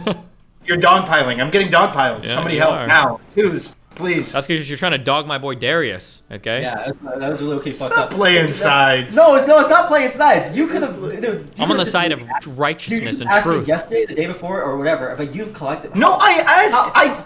How long have you had this thought? Yeah, Irrelevant. You've literally been sitting. You've been sitting on this, waiting to blow him up on stream over it. You were waiting. This is crazy, bro. What's the next thing you're gonna do? What's the next thing you're gonna do? I hate you both. You're gonna start. I hate both of you. Okay, so there's a bug in my computer where every time I type TW, it automatically brings me to a specific girl streamer's page. And I know at some point he's just gonna like screenshot it and he's gonna be like, oh, well, actually you are obsessed with this girl because you keep going her page. But it's like I'm not actually going to her page. It's just every time I go to. If I thought about that, you would be obsessed with like a million people. Every time I sit on your computer, it's like a new series of photos from different women. Bro, Darius, what do you do? That's because they're sending me images. No, it's literally you're going through like Twitter and then clicking on like e-girls picture. Okay, that's because my algorithm's fucked. And so you have to like blow up every single picture and have it in its own private like tab? Because I'm trying to think if I should say something funny to it or not. Like I'm trying to think if I should respond to it. Like I should reply and say like, oh, okay, like you're beautiful or something. Like I'm trying to think. Like I'm trying to cook something up. All I'm saying, bro, is don't call me autistic. That's all I'm saying. Unless you want to get cooked about why I'm being autistic about something. Ooh.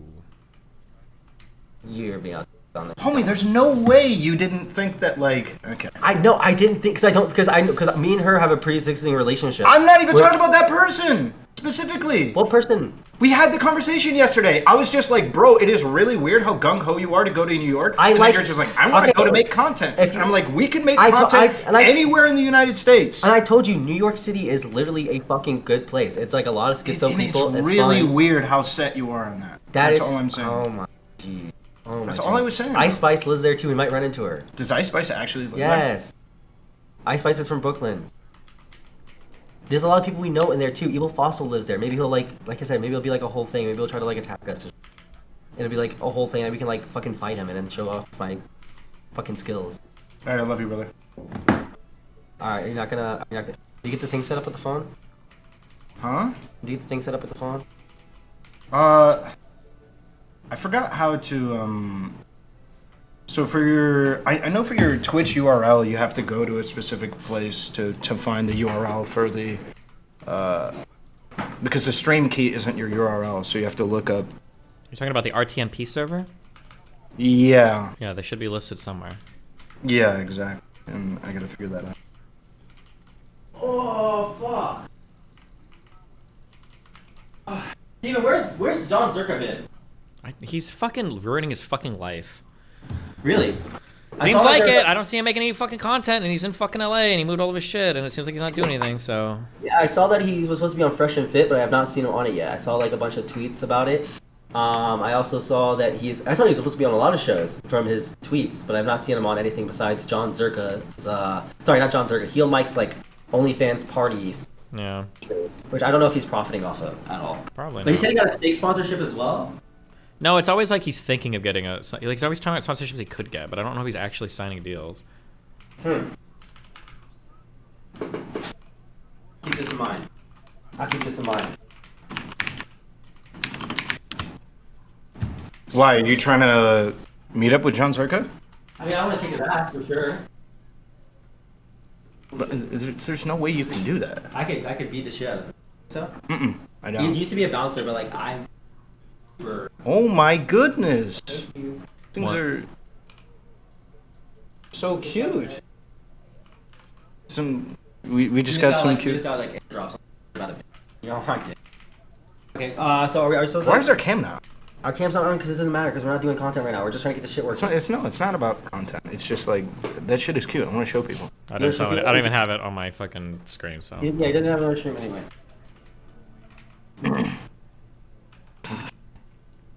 No, I don't want stream kit.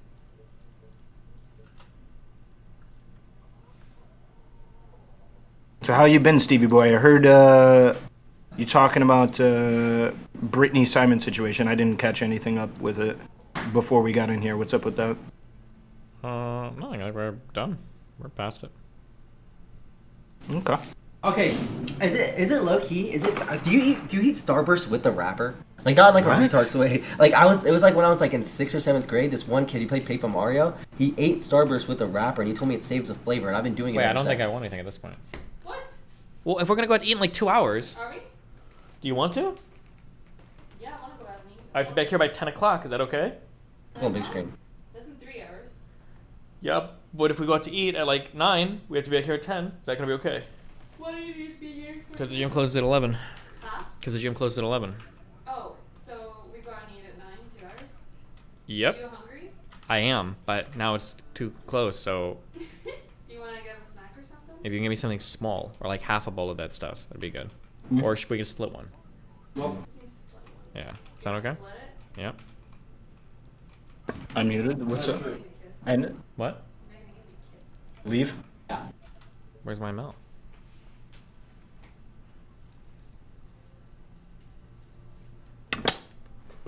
Oh, Be okay. mellow. There we go. Bye. Love you, brother. Love you too, buddy. Bye.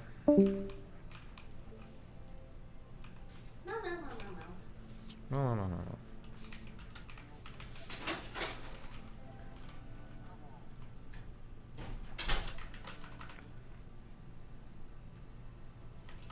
Wait, did everybody leave?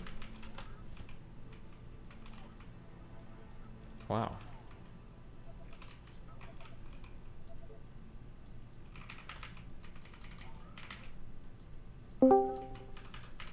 Hello? Hey, yo. Who joined? Who's this? Hello? Tom. Oh, what up? What's up, homie? Not much. Can I get a cam from you? What, do you need one?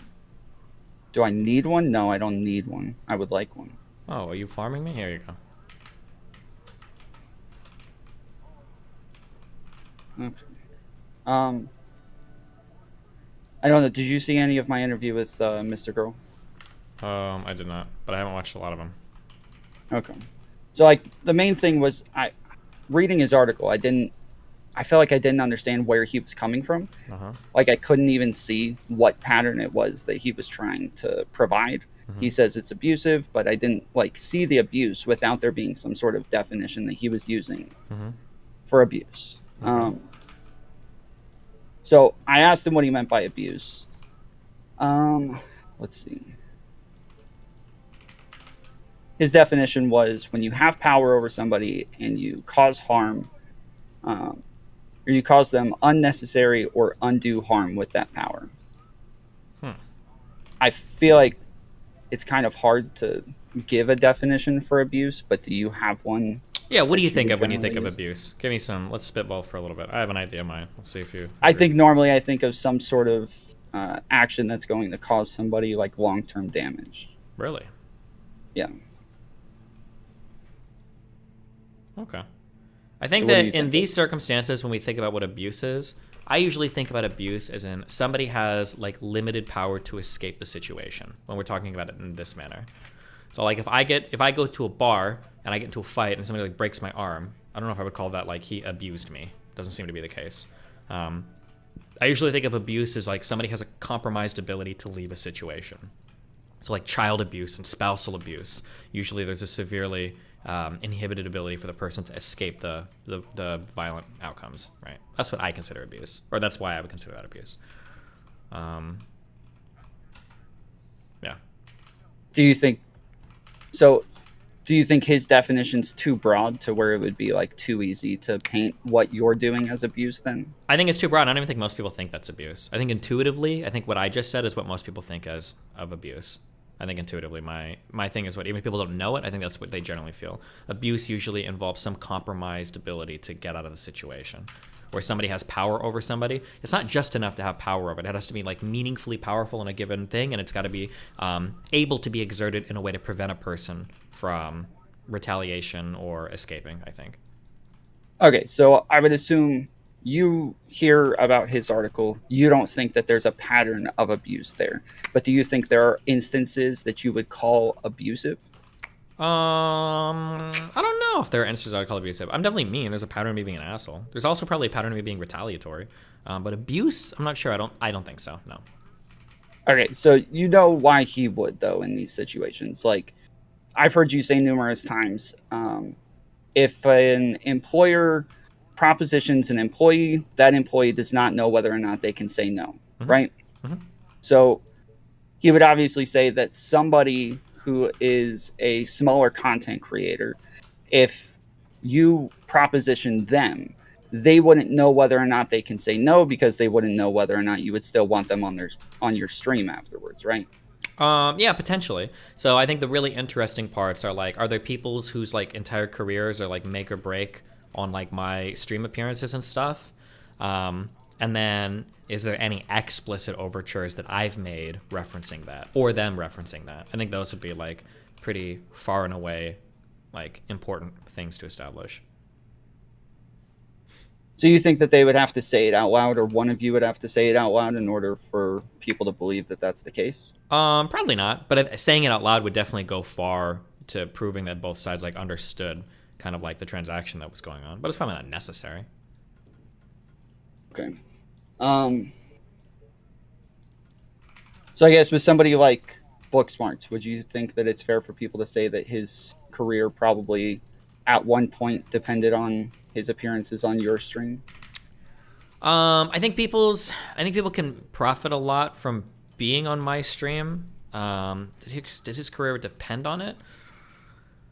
Maybe. Did it depend on my friendship? Like, he has like a weird way to address that. Like, I think there are a lot of people whose careers can depend on me at some point in time, but sometimes that can be in a way that I don't even necessarily consent to. So, like, for instance, I think Demon Mama's career at some points, or Keffel's career at some points, kind of depended on me, but it's not like I was like consenting to them like farming me or anything, right? So like Booksmart's it was probably a pretty big thing for him to cover a lot of my stuff. But he didn't even necessarily need to be friends with me to do it, right? I don't know if like him being featured on my stream was like the make or break for it. So what about Mr. Girl? Because his content was very different before he started interacting with you. And then he starts interacting with you, and his type of content changes dramatically, where he goes from very like artsy fartsy type of content to streaming and talking to chatters and debating people. So do you think that in the moment he would have felt like his career depended on you? And I don't know. I mean, like, again, in a way he can benefit but I feel like he did most of his stuff like independent. I could be wrong. I might be like mentally rewriting history, but like as much as Mr. Girl was like a big part of my stream, I don't know if he was on my stream all that much. So like this might be crazy, but in my head, I feel like he was on my stream like less than 10 or 15 times. Do you know if that's right, or am I completely misremembering that? I think that there were a lot of times where he would just jump in and start having conversations. I think it happened a lot towards like the Lav stuff, but I don't. I feel like aside from there was the Lav stuff and the Fuentes stuff, but aside from that, I don't know if he actually hopped on my stream more than like 10 times. But I could be misremembering. I feel like Lav might have been on my stream more than Mr. Girl. I think, but again, I could be wrong. Maybe I think somewhere in his article he mentions how many times he went on stream, but I didn't get that ahead of time. So, okay, so then when he would look at somebody like Lav as well, them being somewhat dependent on you, or yeah, like would Lav you say was completely not dependent on me? That doesn't make sense at all, right? Yeah, would you say that it's different if an employee propositions their boss? It probably is, yeah. Would it still be ethical or unethical? Oh, I'm not sure. I'd have to think about that. I mean, I think I would probably expect the boss. Okay, so this is an argument that I've had with a bunch of people around the internet that are upset with Mr. Girl. I feel like they're misframing what it is that he's saying. So here, let me think about this. You do agree that the boss in that scenario would be doing something wrong if they proposition their employees? Yes. Okay. It seems like a lot of people that I argue with, they don't think that power dynamics ever matter whatsoever. That like it doesn't come into play, not just in this scenario, but even in general. It wouldn't matter. Power dynamics don't really say much, right? Like there's power dynamics present in every relationship, and sometimes like power dynamics are fine. Like I probably make more money than most girls I talk to. I'm shredded now, so I'm probably stronger than a lot of girls that I talk to. Like these are situations where there's a significant power dynamic difference between the two of us, but it's fine. I think it's not so much that quote unquote just like saying power dynamics. It's does this person have an ability to like destroy you? And it makes your ability to consent or not consent like questionable because they can destroy you. Like that's the worry with the teacher propositioning the student, because if the teacher propositions the student doesn't know if they say no, are they going to be retaliated against in a way that is like going to destroy their life. Same thing with like an employee and employer, right? Right. So if the employee propositions the boss, would you say that the boss has more responsibility in that scenario to make sure that they've had some conversations, they've laid out some ground rules, they've put some boundaries on the relationship, and that probably both of them have had a conversation about the power dynamics that do exist in that relationship? Man, I feel like I could be argued out of this at a later date, but I feel like if the employee propositions the boss, I think it's probably fine, because at that point it's on the boss to say yes or no. The employee is like preemptively consenting to the boss by being the one that propositions. So I think if the employee makes the proposition, it's probably okay. That's where I feel. But I'm like lukewarm on that. I could be debated out of that, but that's where I'm at on that. So I think I agree with you as far as the proposition in and of itself goes. But what happens afterwards is that the employee may not know that if they get fired for something, that they're going to start to wonder if it was because of that relationship or not. And I think that when I ask about responsibility, I'm asking, like, do you think that it's the boss's responsibility to make sure that that employee understands that? I think it's going to depend on ages to some extent. But I'd say, yeah, the boss probably has some kind of like elevated responsibility to make sure the employee knows that like things could get weird if they break up. So is there, this might be too personal, but is there, did you think you had more responsibility in a relationship with Melina to have a conversation about that sort of stuff, especially when she starts streaming afterwards? No, not really, because we lived in like totally separate worlds. She wasn't like a streamer. She didn't rely on me for anything. Like she could have broken up at any point and gone back to Sweden and said, fuck you. I don't really think I had much like power over her in that regard. You don't think just the age in and of itself would? I mean, a little bit, but I mean, like, she's an adult. Like, she is an adult, but I had a similar relationship around the same time where I was dating somebody about 9-10 years younger than me, and we had to have like numerous conversations about it just so that I wanted to make sure that she understood, because I felt like if she didn't understand, this gave me a much it gave me a lot more of an ability to be abusive if I wanted to be. And so sure, but I mean, like when I say she understands, like that's like the most condescending conversation in the world for me to have. Like, Melina, let's sit down and talk about what happens. Like, if I break up with you, like I could abuse the fuck out of you. Like, I don't know what I'm supposed to say there. I mean, yeah, like, it's but, condescending. like, especially like for me, like there's a whole bunch of issues relating to dating me that are so above and beyond the age thing that I don't know if the age thing is not going to be like a big conversation we need to have. It's probably going to be more related to like my public stream shit and how insane I am individually, more so than like, yeah, like the age thing. I think generally somebody who's going to be a lot older has a lot more experience and a lot more wisdom. Yeah, they do. They're I mean, if you want to have the conversation, I don't think there's anything wrong with it. I'm just not, I don't know if it's like, is it their responsibility for an older person to talk to a younger person and say, hey, if you date me and we break up, like I'm older than you. I don't even know what does that conversation need to even look like? I think just putting it out there that those dynamics exist and letting them be aware of it. I would say that it was on me to have that relationship have that conversation with my girlfriend about that relationships to make sure that she understood ahead of time. Because I think no matter what, people are going to look at me as though I'm likely doing something wrong. Understood what? Like, are you saying that like, hey, like just so you know, I'm older than you? Like, well, I'm curious. Like, what does that conversation look like? So I would say especially like somebody who's like 19, 20, they probably haven't had much of an ability to start a career or like decide what they want to do with their life or have their own experiences yet.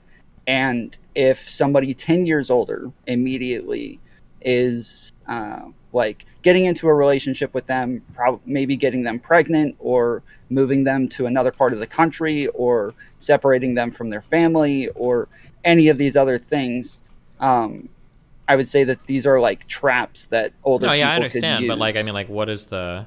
I'm trying to ask, like, what are you talking about? That is what I'm talking about. Is that like you would have those conversations to say that if these scenarios ever came up, like you might be at a huge disadvantage here. Like you have a lot more to lose than I do. Okay. I don't know what that conversation. When I say look like, I mean like, what are the actual words? Like, hey, like. My new girlfriend, I want you to know that if we break up, you're more likely to get fucked over than I am? Yes. Okay. Yeah, that you're sacrificing a lot more than I am, most likely. Okay. I mean, I've kind of had those conversations with Melina. I think when it was for Melina early on, the most important conversation I had was that like if she ever felt like things were fucked, she could always leave and go home. Like I'd fly her back if she needed to. So she wasn't like trapped in the United States. But like other than that, like I don't know what other kind of conversation I could have.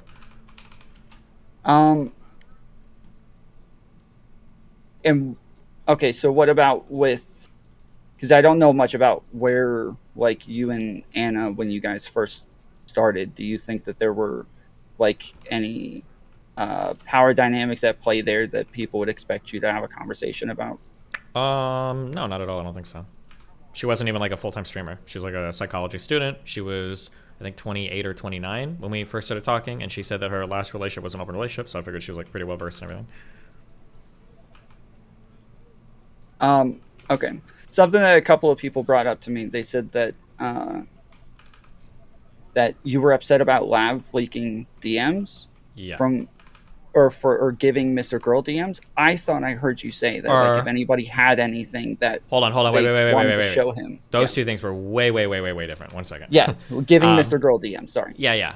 Leaking DMs, especially for the purposes of just like sexual humiliation or whatever, is always fucking cringe. But in terms of like investigating, they can do whatever they want. I don't give a fuck. I would expect like Lab probably. I already know she talks shit to everybody she fucking talks to, so she's probably leaked DMs to a ton of people, which I think is kind of shitty. But no, if people want to share DMs for like investigatory purposes or whatever, that's fine. But the two things that I only worry about is when other people's shit starts to get brought up, which is damaging their lives, or when people just leaking stuff just like make me look bad. Like, oh, like here's like a sexting conversation, or here's like some shit just to like fuck with this guy. It's like, okay.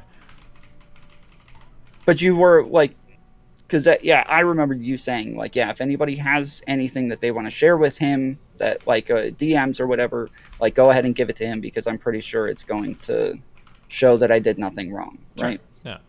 Okay. So you were not upset with her for giving him DMs? No, I kind of figured they would. Okay. That's his daughter. They have no secrets. Yeah, of course. Okay, so one of the things Mr. Girl brought up when I was talking to him is Anna's docs and you directing people to Kiwi Farms. Did you know that her docs was on Kiwi Farms when you told people to go to Kiwi Farms? I don't know if I knew if it was there or not. I might have. What I knew was that Kiwi Farms thread was posted on her, and because there are so many people in my fucking stream that are obsessed with her, that it was going to be like, whenever new shit like that gets released, everybody kind of like slowly talks about it over and over and over again. So I made one announcement on stream because we were on a media blackout for Anna, and I said, listen, this thing got posted. If you want to go talk about it, go there. Don't fucking bring it up in my chat all day. I'm going to ban people that bring it up. Oh, somebody in chat said it wasn't there yet. I don't know if that's true or not, though. But I've heard conflicting things. Okay. Yeah, some people said that it got there the same day. Some people are saying somebody said the docs was posted way after. Docs was later. It wasn't there when you typed that in here. Someone established that. Oh, okay. So that may or may not be true. But regardless, I knew that because it was posted that people would start talking about it a fuck ton. And I was on a media blackout for Anna, and I didn't want like information trickling in from chat about her. So I made the announcement. Listen, yes, this has been posted. If you want to talk about it, go there. Like, don't bring it up in chat all day. Do you think if you knew that the docs was there and you sent people there anyways, because I would assume you would think, well, it's Kiwi Farms, there's likely to be doxes there. Do you think that would be a messed up thing to do or a wrong thing to do? I don't know. I'm not sure. I'd have to think about it. I mean, if it's already posted and it's already public and people are already talking about it, I don't know if like me mentioning it one time on stream is a big deal or not. That's true, but Kiwi Farms is kind of like a secluded area of the internet that I don't ever see people like directing people to go to Kiwi Farms. So it seems like most of us understand that place kind of does some messed up stuff, and so we don't really like engage with it very often because there's going to be personal information that people don't want out there on that website. And so yeah, if you're directing people to that, it almost even seems counterintuitive. Like, why stop people from doing it on your platform if you're still going to encourage them to do it? Like, isn't the point in... Well, I'm not encouraging anyone to do it. I just had to make an announcement, because if I didn't, people would be like asking about it for the next like 2 weeks, because that's how it goes. If you don't make an announcement about something, everybody's just going to make weird assumptions and people are going to keep typing about it in chat. So at some point you've got to just like publicly address it. But you publicly addressed it and sent them to Kiwi Farms to go talk about it. Well, I said if you want to talk about it, go talk about it there. Don't talk about it in my chat. It wasn't like, hey, everybody quick, like go visit there and post about Anna. Like, that wasn't the tone. It was just like, I know this has been posted. Yes, I'm aware of it. Like, get the fuck out. Somebody can bring up my logs if somebody wants to type my logs. But it wasn't like, oh, tee-hee-hee, let's all go to fucking Kiwi Farms to talk about Anna. Like, I know that people don't know the context of the time. I don't know if you know the context of the time, because Mr. Girl doesn't include any of this. I love Anna, we're cool, everything's chill, blah, blah, blah. Okay, let me get that out of the way. However, at the time, Anna was doing daily streams on me, where every single day she was going live to like talk about me. And there was like nothing I could do to have her not do that. So because she was still doing it, and parts of Twitter and parts of everything else, were like still mentioning it, like I figure it's worth it for me to like bring it up on stream. Like, hey, this is a thing. I know it's posted. If you want to go talk there, go for it. But that was my thing. If people consider that doxing or whatever, then fine, fuck it. I don't care. I do it again. But I feel like I had to make the announcement on stream. I'm saying that you dox her, obviously. But sure, well, but I mean, some people are saying it's like the moral equivalent. But if people want to think that, that's fine. I don't care. People think that's okay. I don't care. Like I have to make some kind of announcement on stream because people are going to be fucking asking about it and talking about it and typing about it in chat and shit. So I feel like I have to say something. Well, wasn't the point in the media blackout so that people didn't talk about it as much and it died down? Yeah, but people still were because she was still streaming on me almost daily. So then if you thought people were going to go like, so yeah, I'm sorry, I'm trying to understand. So you're saying people are going to talk about it anyways. You just don't want them to do it in your chat because they're going to get banned for it. So they should go there and do it. But at that point, why even have the media blackout if it's going to be the same either way? Well, it's not the same. There was all threads, all posts, all chat discussion, and everything was banned. But this was like a super like unique, like a thread had been posted on Kiwi Farm. So I knew that people were going to be typing in chat, like asking about it. Okay, so you're saying people were going to post about the Kiwi Farms thread one way or the other, and so one way or the other, they were all going to be directed there. So you went ahead and just said, don't talk about this. Here it is. Yeah, basically. Now you can go. Yeah. Okay. I thought you were saying that you didn't want them talking about what Anna was doing, not the Kiwi Farms thread. Well, I didn't want them talking about either. I didn't want either of that, any of that going on in my chat because it was like feeding into it hardcore. Okay.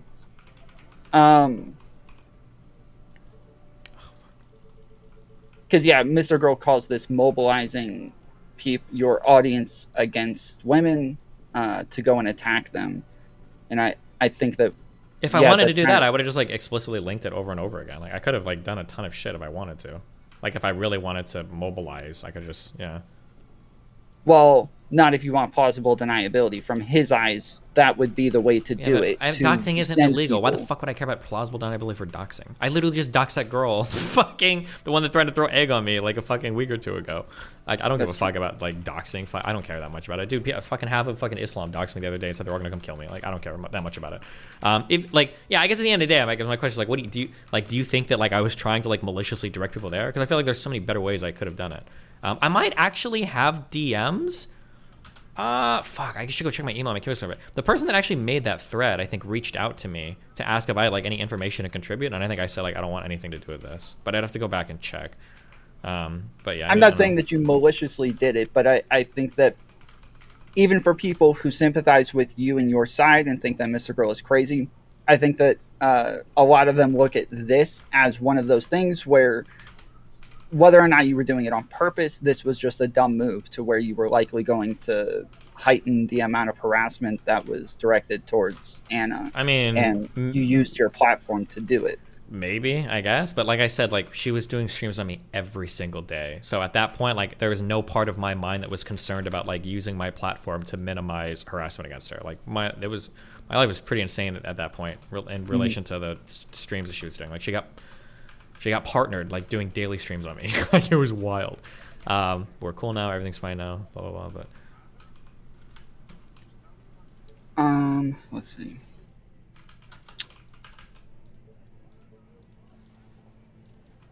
I forget where this came from, but I guess I typed this out.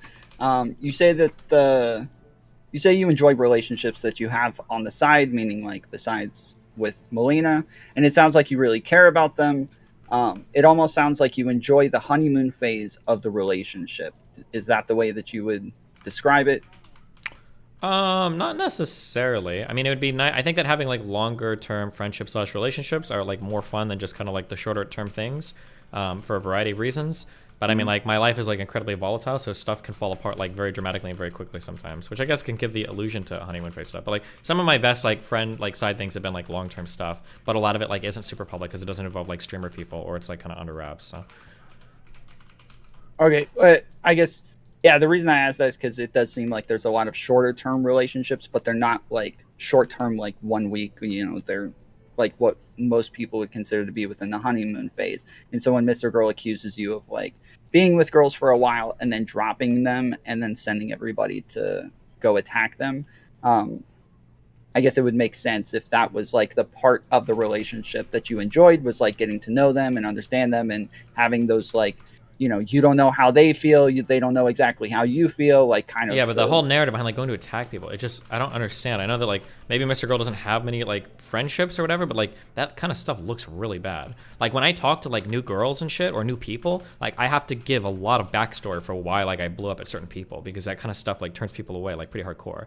Like it's not like a good dating strategy or like hookup strategy when you've got like mountains of crazy stories about you on the internet like blowing the fuck up out of people. Like despite how many people I talk to or trade news with or whatever, like people always ask questions like, oh, like how do I know you're not gonna like do this to me or like leak shit on me or whatever. It's like I would never do this like unprovoked. Like these are all like crazy dramas and I'm gonna like explain everything. Like it's not a very like EV plus strategy to like hooking up with people.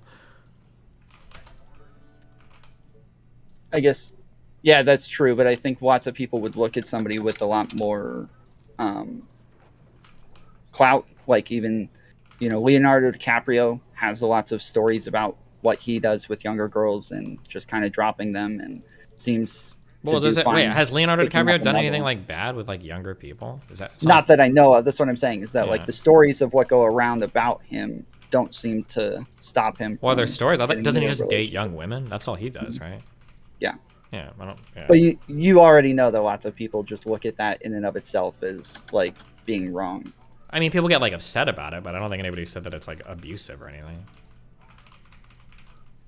I think people look at it as manipulative. I think that Really? kind of like, yeah. So I think the way that you talk about somebody going overseas to find some poor woman who, doesn't that would just be happy to be with an American and come back to America. Lots of people would look at like, being with an older man, somebody who's more experienced, somebody who has somebody who has clout, somebody who has. Wait, am I insane? Hold on, I might be together. totally insane, but it's not like he's dating like random women. Aren't they all like actresses and shit? Like that might Some be of them, I think some. Or, like, think a lot of them supermodels have and also stuff? been- some of them have been like supermodels, and then I think I was sent something a while ago where he was like showing up with random younger girls that nobody even knew who they were at first. But I don't keep up with him, so I could be totally wrong. Okay. And so you've said a number of times that like if there was a streamer who wanted to have sex with you for clout, that they should just hit you up. You're like, yeah, just hit me up. Sure, if somebody wants to, yeah, fuck it. So do you think that there's like no issues with If somebody wants to be like trading upfront clout about for the sex? fucking arrangement or whatever, I'm fine with it. I'd probably just say the same to my stream though. Listen, there's a chick. She really wants to fuck me, but she says if she does it, she's gonna be on my stream. Okay, fuck it. If she like, that's consensual as fuck to me. Fuck it, I don't care.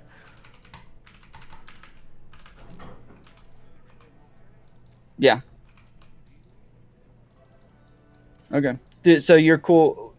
I guess I would think that this is like analogous to prostitution. A lot of people would look at it as like trading some sort of currency for sex. Like, would you look at it the same way and say that you don't have an issue with prostitution then? No, fuck it. Prostitution sounds based. Okay. And then yeah, the last thing, Mr. Girl was talking about how he says that like one of the differences for him when it comes to abuse is like it has to feel like abuse, and I think most of us already knew that that's kind of how that was a big part of how he defined abuse. Was That's kind of whether weird. or I would not say he that felt it was abusive. whether it feels like it, I think has almost nothing to do with whether or not something is abusive. Sure, but you knew that that's kind of what he was going off of, right? I have like no idea. You knew he was looking. I felt like I knew early on that he was just looking at things, and if it felt like abuse to him, then he would likely call it abusive. Because even in the conversation that you and him had about Nick Fuentes and the subreddit, he was calling the way that he was getting banned there abusive, right? Mm-hmm. And it was all about the power dynamics between the two of you. And then when he kind of like conceded all of that and said he just wasn't going to talk to you on stream anymore, it seemed to me like he came back with the same exact narrative, just with a bunch of other people that he was defending now instead. It was the same exact idea of like power dynamics and abuse and how you should interact with your platform and how you should interact with smaller streamers. And it, like, this entire thing seems like it's about the same exact thing as him getting banned from Reddit. Like, it seemed like an extension of the same argument. Yeah, it might have been, yeah. And that argument seemed to be, it seemed to be mostly based on his feelings, that he just didn't like not being able to express himself within your subreddit, and so it felt abusive to him. Sure.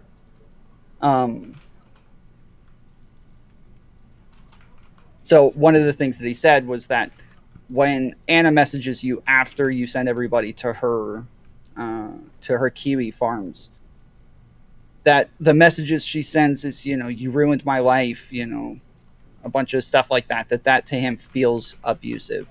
Okay. I think that when you look at it through that lens, like a lot of the stuff that he's putting in there, all of a sudden makes sense. And I think that a lot of people, if they read it through that lens, it would make sense why he looks at it that way. Just, I don't think anybody else would call that abusive. Sure. Do you think, because you say that he wasn't like trying to get back at you in any way, do you not think that like played a big part in the way that he went about all of this? Is he was upset about the subreddit, he felt like that was abusive, and then tried to take the same narrative with this? And yeah, all of that is possible, but like it might just be that like because he went through something, now it changed the way that he viewed it, so now he thought it was abusive, but not so much that he like I don't know if I would call that like, I don't know if I would say that he's like it's like personal, like a personal vendetta, I guess. I don't know how to phrase that. Did it make sense what I just said, or probably not? Yeah, I think so. Yeah. Yeah, well, I think I agree. I think that like for him it was probably personal, but he was like almost being heroic for other people to get the same point across. Because if he could get the point across with them, and how you treat him or Lav or Anna or Cherry or any of these other people, then he could get the same exact point across with the subreddit. Yeah, maybe, yeah. Okay, and then he's talks a lot about your audience being cult-like. I think cult-like is very broad, but do you agree that that's like I have a very, very, very dedicated audience, yeah. But cult-like, in my opinion, like things that to me sound cult-like are when you try to separate people from their loved ones or support system. I think that's very cult-like. And when people treat their leader figures as like deities, like they can do no wrong. I think my community disagrees with me a healthy amount, maybe more than they should actually. And I think that they like there are going to be arguments that I have with orbiters that like the community is going to side with them more than me. Like it happens a lot with Pisco. And there are things that I do, like even the Anna stuff. A lot of people don't like that I sex her. It's not like they're all like, oh, like Destiny can do whatever he wants, blah, blah, blah. Like some people will say that, but I mean, like some fan base are always going to have some people like, yeah, I don't know. I think my fan base, given the size and activity of my fan base, I think they have a really healthy engagement of like treating me as a human, like not agreeing verbatim with every single thing I say and blah, blah, blah. Yeah. Yeah, it seems like most of your subreddit is normally like people talking about something that you said and why they disagree with why you said it. And there seems to be like a healthy amount of disagreement. Yeah. But it wouldn't be just like trying to separate people from family members or loved ones, but also like anybody who would be an opposing voice. And yeah, do you think you made a mistake by coming out early against Lav and Mr. Girl and explaining everything first? No, absolutely not. No? No. If I feel like somebody is working behind the scenes to fuck with me, like especially if they're saying wild shit, like I'm sexually abusing women, I would never let that run rampant. Like that's something I'm going to come out publicly almost immediately to address and force them to make a move on. Yeah, I would never let that burn behind the scenes without me saying anything about it. That's wild. Especially because I don't know. Yeah, go ahead.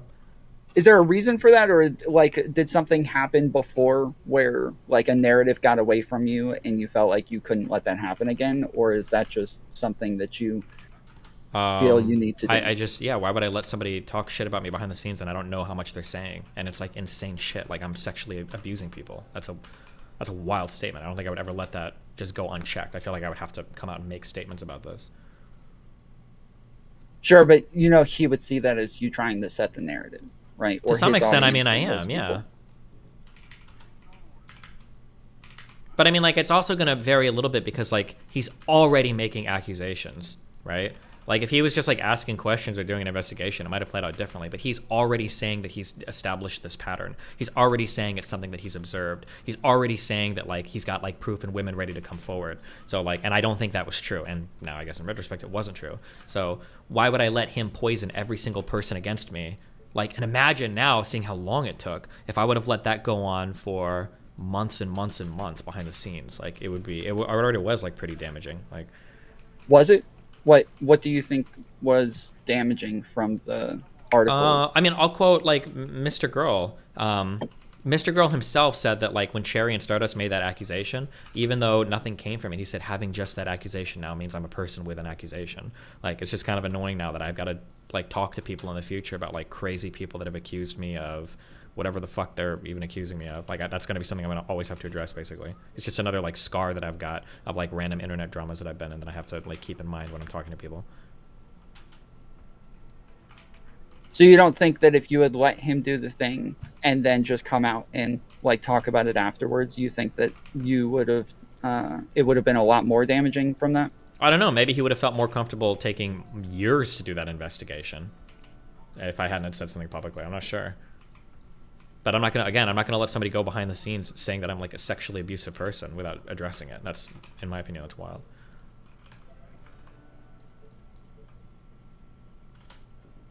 Okay. Because yeah, you said just having the accusations out there, you threw some pretty wild accusations at him pretty early on about, like, him being a rapist. And well, that's not an accusation. He admits that. I do think he is a rapist. I mean. But I mean, like, I'll say that based on all the publicly available stuff. I'm not going to say I've got, like, 20 women secretly ready to come forward, which is the difference. If he would have come out and said, like, oh, like, I think Destiny is abusive because of, like, fucking Anna and Mia Rose, okay, fine, whatever. But when he's saying shit like, I've got, like, women behind the scenes, like, ready to come forward and shit that just need, like, and he was tweeting out as much too. He's like, there's a lot of women that want to come out, or it feels like there's a lot of women that want to come out, but they're too scared because of retaliation from Destiny's fan base. Like, when you're saying shit like this, like, yeah, that's fucking wild. he does admit to being a rapist, but I think if you had seen that video before you guys had your falling out, I don't think you would have called that rape. Do you? Like, even when I watched the video and we were friends, and I welcome you if you're doing a video on this, like, go back and find my initial response, but I'm pretty sure even when we were friends, when I saw that initial video, I'm pretty sure I was like, and that was when I hadn't even seen the really bad one. I just seen, like, the kind of bad one. I'm pretty sure even when that came out, I was like, oof, like, you're playing very, very, very dangerously here when you do stuff like this. Like, I think I want to say I even say that you're, like, a stone's throw away from basically raping somebody if you're not careful. I think I said something like that when I went over it. So it was a pretty wild video. Like, but you can find, like, my original response. I'm playing Dyson Sphere program in the background, so maybe that's somewhere. It is but it seems like the issue is that he's, like, almost prescribing this to other people, right? Like, that is the issue, at least that I had with it, is that he's, like, explaining this as though it's almost a prescription for other people that, like, if somebody says no, just go ahead and do it anyways. Whereas, like, I think we all understand the scenario that he's talking about where somebody is saying no but meaning yes. Like, if we're, like, you know, yeah, socially aware, like, we all know that these sorts of scenarios exist. And so that instance doesn't actually sound like rape, but it does sound like pretty iffy to suggest that I other might have people even do said, something like, this sounds kind of rapey. I think I might have actually said that, but yeah. Okay, well, and then you also said that his you said some things about Chillin, like, being an abuse victim, or I being, 100% like, believe that. Yeah. Do you? Why? I don't think she works a job. I think he's her sole mean of income.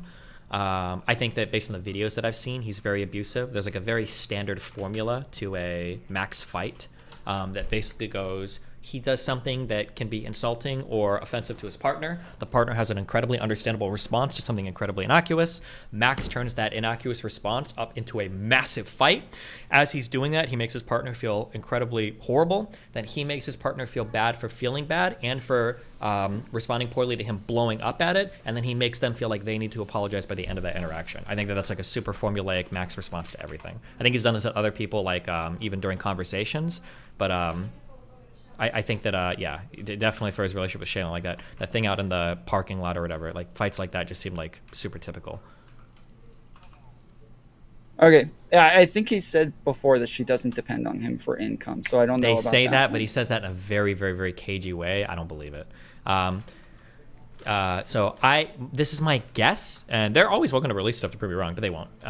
And maybe for good reasons, even they don't have to. But I think that he is her sole employer, and his response back is always that she doesn't rely on him. I think what that means is I think she has a wealthy family that she could go back to if she needed to. I think that's what it means. But I'm pretty sure he is her only employer. He is her boss. He pays her money for commissions for her stream stuff, and I don't even know if she very actively does commissions for other people. So it seems strange that she's like part of his content. He is her employer, and they live together, and he comes off as really abusive. Like that seems very strange to me. If it turned out that she actually had like a full-time job that she worked, or she was making more than enough money off of art, would you change your mind on whether or not she was in an abusive scenario? No, but at least I know it's a little less abusive, at least, or she has like a higher propensity to leave. So what else do you think would have her stuck there? Because earlier that's what you were saying would be like an important characteristic of whether or not something is abusive is them being stuck there, right? I think his default mode of communication with people is abusive. The way that he demands people like ultimately account for and make space for his feelings, that they're always completely rational and justified, and his emotional outbursts are rational and justified. And the fact that people need to create an inordinate amount of space for him in disagreement, his complete and total apparent unwillingness to ever take care of a partner's feelings ever. The emotional outburst that he has when he is perceived as slighted. So when Shaylin wears like shoes that he doesn't like to the store, the fact that he thinks that gives him credence to like call her an idiot and scream at her, and then get upset for him because she's not making enough space for him to scream at her and call her an idiot or names in those conversations. I think that all of these are like hallmarks of like abusive partners. Yeah, I'll say this. When I was younger, I was a con man for a long time, and he like the tactics that he uses are so blatant. I would have been like embarrassed to be that forward with with manipulating people. So it's a bit too obvious with him. I think one thing that people who defend you agree was abusive was like your back and forth with Anna for a long time, and especially like threatening to leak nudes. I understand that you were threatening to leak nudes in response to sexual. Yeah, I just don't agree with that. I DMs. think it's really weird that people call that blackmail. Like if you and I had like sexted or something or traded nudes, and you were like, I'm gonna leak your nudes, and I go, fuck you, if you leak my nudes, I'm gonna leak your nudes. Is that like blackmail, or is that like abusive? I disagree. But I mean, like, I understand some people might disagree with me on that, but yeah, I think it's weird to say that that's like blackmail. I agree with you, but wouldn't that depend on like how proportionate it is to what they're responding to? What do you mean? Like, if I say, I'm gonna call you stupid, and you're like, you call me stupid, I'm gonna leak your DMs, like, or I'm gonna, that could leak your nudes. Theoretically be like overkill. Yeah, it would depend on the situation, but that could be, sure. So, do you think that leaking sexting and leaking nudes is proportional, or do you think it's a proportional response in the way that you're reacting to that? I think it's about proportional. Yeah. Thanks. Why would you say? Because you're leaking like sexual material and shit from another person. Yeah, fuck it. I think it's proportional. So you think so when you say you think it's proportional, you mean I am like raising the stakes to a proportional level, or you think like it's pretty even across the board? I think it's pretty even. If I was sexting with some girl and she was sending me some fucking DMs about like a daddy-daughter fetish or some shit, and I leak those like sex to the public, and she starts leaking my nudes, I can't imagine me being like, oh my god, like why would you leak my nudes? I'd be like, yeah, fuck it, yeah, I'm leaking her sex. Why the fuck wouldn't she leak my nudes? That would be my thought process. But maybe not everybody feels that way, but that's how I would feel 100%. Yeah, the reason that I think differently on this is because like, especially somebody's face being in a picture and knowing that it's them, seeing their naked body. I think that is a lot more intimate than just seeing like text on a screen, because like you actually have like their identity in that picture. And then on top of that, I would assume that it would cost her a lot more if she wanted to be like a therapist in the future to have that kind of that one-way relationship with clients kind of being taken away, where they have like very intimate information on her if they found it on the internet. I think that she would have a lot more to lose in a scenario where she's leaking sexting and you're leaking nudes. Oh, I mean, some people might think that. I disagree, but I mean, I understand. I guess I see your point. You don't think that she has more to lose in that scenario? Like, you think that people were? Oh, I mean, like, she could have more to lose, but I just don't see the huge difference between like sex and nudes. Like, you're leaking like personal, like sexual shit that somebody sent you and like trusted you with. Like, in my opinion, this is like one of the biggest forms of like weird, like backstabbing shit that you can do. It's like one of the worst things a person can do is like leaking like private sexual shit like that. It is, but in a nutshell, like, yeah, in a vacuum. But if we're taking into consideration like broader context, which I assume we would, if we're looking at how this affects the other person and whether or not like it's proportional, I would assume that we would take into consideration how much sexting would affect you and your career and your personal relationships, and then how much nudes would affect her career and her personal. I mean, how much would it affect it if people knew that she was leaking personal information as a therapist? I feel like that would be the more damaging thing. Maybe. I don't think that anybody thinks that you guys had a confidential relationship, but Wait, what do you mean by that? Our sexual interactions are confidential, of course.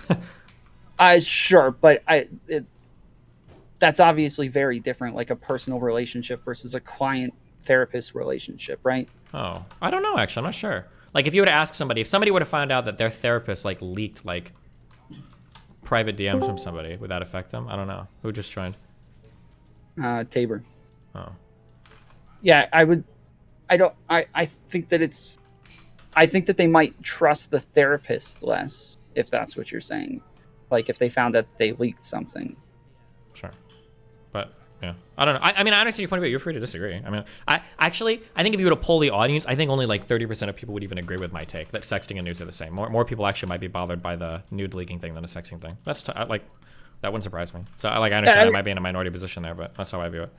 I'm aware I'm free to disagree. I don't even know whether or not I disagree. I'm more so like pushing back to try to understand your point of view more. I just think like once you've gotten to a point where you're leaking like personal sexual details, I think you're at like that level. Like, I don't know how much more, like, I don't know if I consider like nudes an escalation from like sexting, depending on like what you're leaking, in my opinion. So when I mentioned like somebody's face being in it, their personhood actually, like their identity being attached to this photo. I mean, my identity is attached to like sexual DMs, right?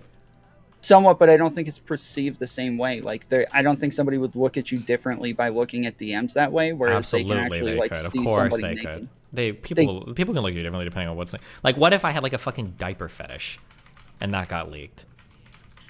I think people would look at me a lot different of a way. I think there'd be a lot of conversations relating to like my personal messages if that was the case.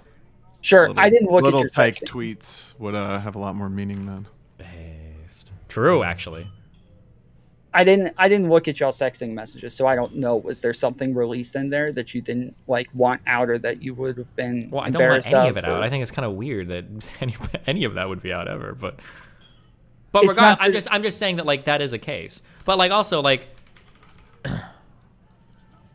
yeah, I don't know. That's just my feeling on it. Like, I mean, I've had people leak dick pics of me that I didn't want, along with logs trying to claim I was a pedophile. I've also had people leak sex of me now. And in my personal opinion, I think both like feel pretty shitty, and they both feel like pretty similar to me. It's like, oh, that's pretty fucking annoying. But I mean, it's all like sexual shit that like I think is for a private person, and they violate your trust by leaking that shit. And it's like, oh, that kind of sucks. But I mean, I don't know. I just, in my mind, we're looping on this. In my mind, it's not going to be like, yeah, it's not. There's not going to be like a huge difference between the two. Okay. Yeah, like I said, I don't really have a position on this. I'm just trying to understand your position better. I don't know if I actually do, but yeah, I don't think I have anything else. I talking to Mr. Girl was very difficult. Talking to you is a lot more easy because you actually answer my questions and don't tell me that you don't like the way I worded a question, or that you don't like the type of questions that I'm asking or something like that. So thanks. I try my best, you know. Yeah, I appreciate the time. Do you have any questions for me before I go? I don't think so. Is that everything? Yeah, I think that's everything. Okay. Well. All right, man. Appreciate it. Have a good night. Yeah, be careful, bud. What do you want, Taylor? Dude, can we just talk about the last couple days on stream? Yeah, what's up? What are the last couple days on It's stream? been kind of nuts. Wait, Mel.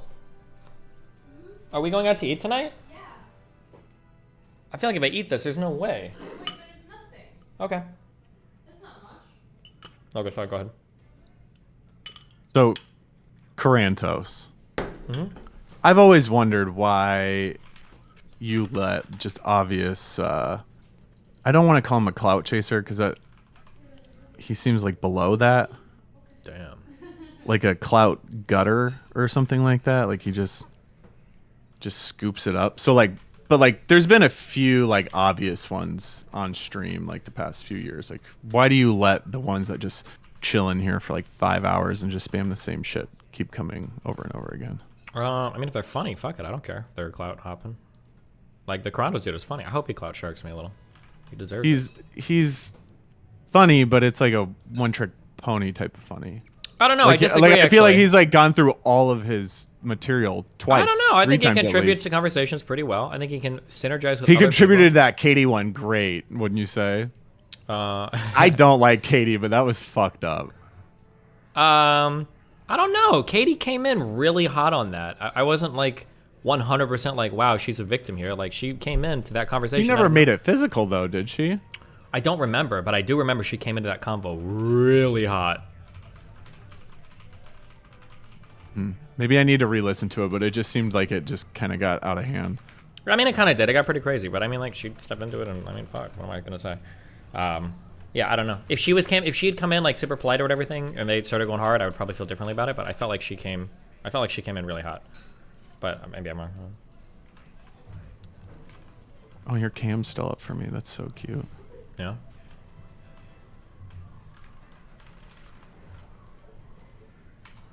Okay, what else? Jadeon being a history buff was hilarious. Yeah. The Mississippi Purchase was great. Let's see. Oh man, Darius like leaking shit with like Bellini levels of lore attached to it is nuts, by the way. He should know Bellini better. levels of lore. What does that mean? Yeah, like deep enough. You remember that guy who called in and he was like, it all starts with Bellini? Oh, the weird, and no one had any idea. I still don't think we know what the Yeah, fuck that means. well, the true historians get it, but like we're talking like that level of deep. And Darius should know better. Uh-oh. We're just trying Bro, I'm at the gym and I hear you say my name. What the fuck you want, bro? I'm just saying you shouldn't have leaked. Leaked what? What did I leak? The New York stuff attached to that. What happened You in New shouldn't have York? Wait, was there an actual leak there? There were things leaking. I saw it in chat. It's okay. It's not a big deal. I'm just talking about current events and DGG. Don't worry about it, Darius. You're not in trouble.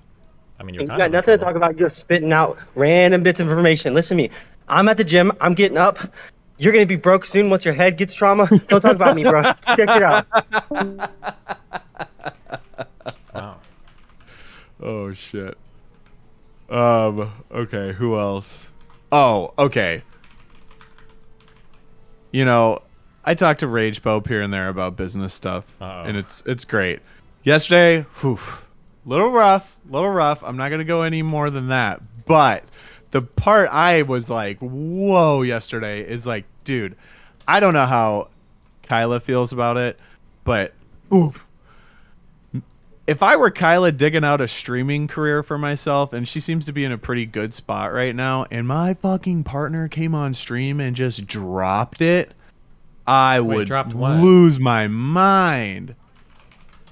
Wait, dropped it. He dropped one. What? A slur. The F1 or the N1? Yeah, that second one.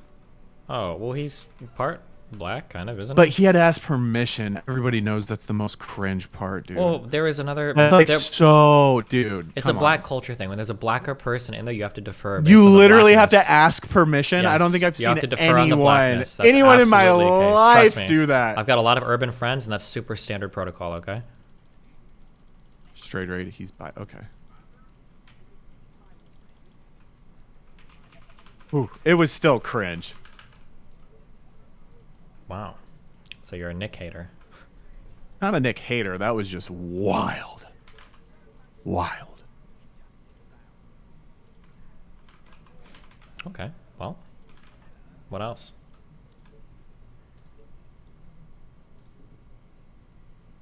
Oh, I reminded Descrub King of a hit piece he posted about me in the subreddit in 2019 about how much I hated women. Jesus. I mean, He didn't even remember it. is it a hit piece if it's true? Touche.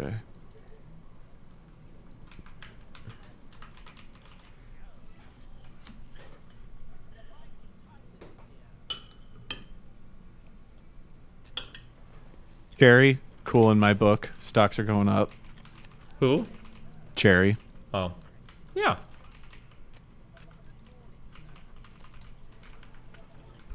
Oh yeah, if anybody makes any more Balenciaga memes, could you throw me in there?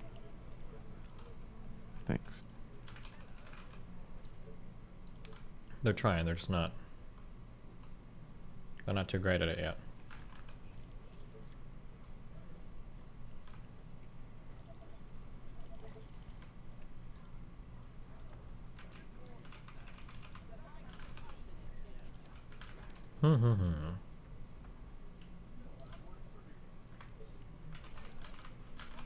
Anything else?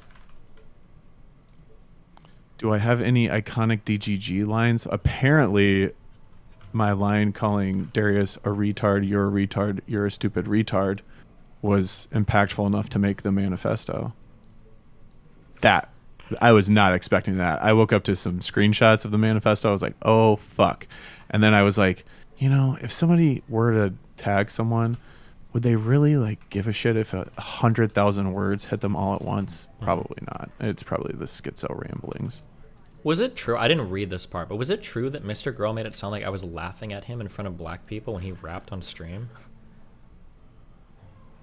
I think that's the way he made it sound. Also, there were inconsistencies with the part of the article that I was in. I know nothing about the potential leak that he mentioned in that section of the article. I had no clue about that till Well, you still don't the know, I manifesto guess. was being read. Yeah. He just lives like in his own little world, you know? Yeah, he totally made all of that shit up. Yeah, Bing Chilling.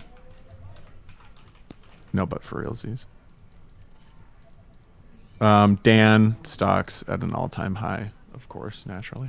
Dan does a thing though where he's like OPEC, okay? He artificially restricts supply in order to like increase his stocks. Like I don't know if that's really counting. That's very true. His name when he popped into chat last night, he had a blue wall in DGG. Cringe. Yeah.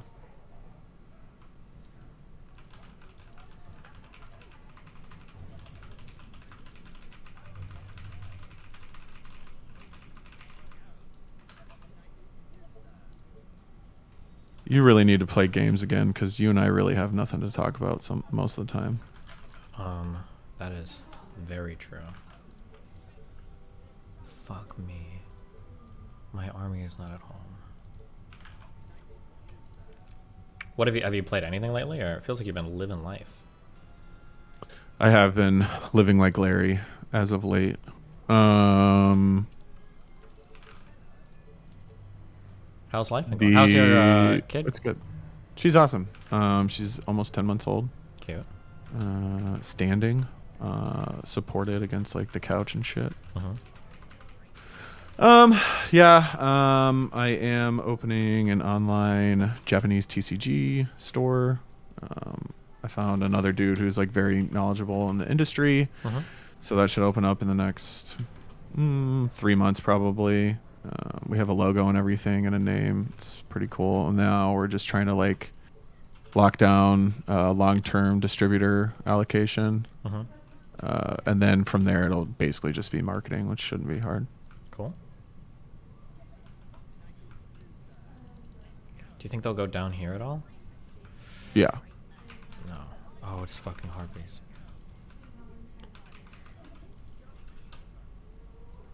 Yeah, we'll be selling One Piece, Pokemon, Weiss Schwartz, other shit. We're gonna do Japanese first, and then once we get enough cash flow from that, we have connections for English distributors, so we'll be providing Japanese and English, but we're starting Japanese first. It's gonna be an online store. We're not doing brick and mortar. That's cancer. It's Pokemon, One Piece, Weiss Schwartz, and then like whatever other popular shit at the time.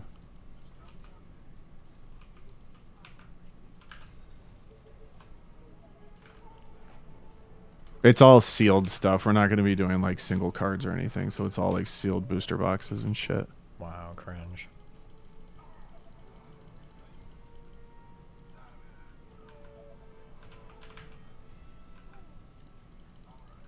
Is it only Pokemon or?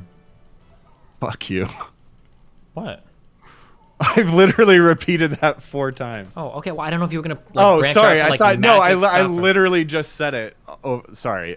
Sorry. I heard you say you're not doing single cards. You're doing packs. Yeah. Right? Sorry. Yeah, we're doing. My question is like, are you gonna like branch out to like Magic or other types of? It's just Pokemon. Yeah. No. Okay. Pokemon, gotcha. One Piece, Weiss Schwartz is like a very big card game in Japan. They have like multiple IPs. Union Arena is like a new card game, but that's not selling very well, so we're not going to be carrying it.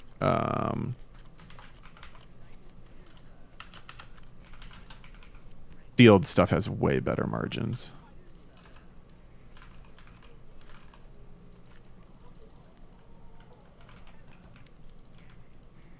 Yeah, Matt's. We're trying to get like artists and then like the copyright type shit for like custom play mats and boxes and shit.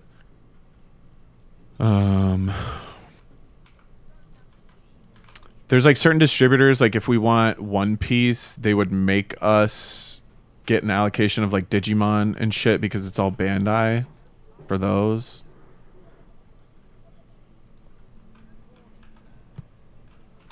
Yu-Gi-Oh! I don't know about as of right now.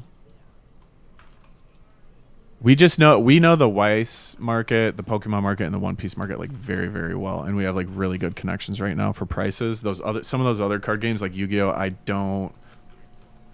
don't follow it, so I don't even know who the producers are. Damn.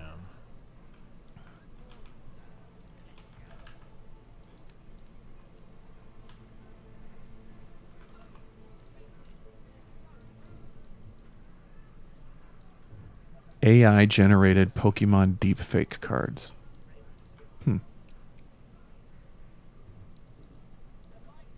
Yeah, it'll be US based. Good. Yes, I will make a subreddit post. We only and support I'll pay US. I'll pay Destiny. Jobs and everything here, okay. Yeah, hell yeah.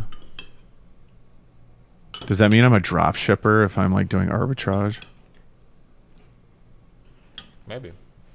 Wait, are you doing DGG card sleeves? Aw, put it up in the shop, Ninu.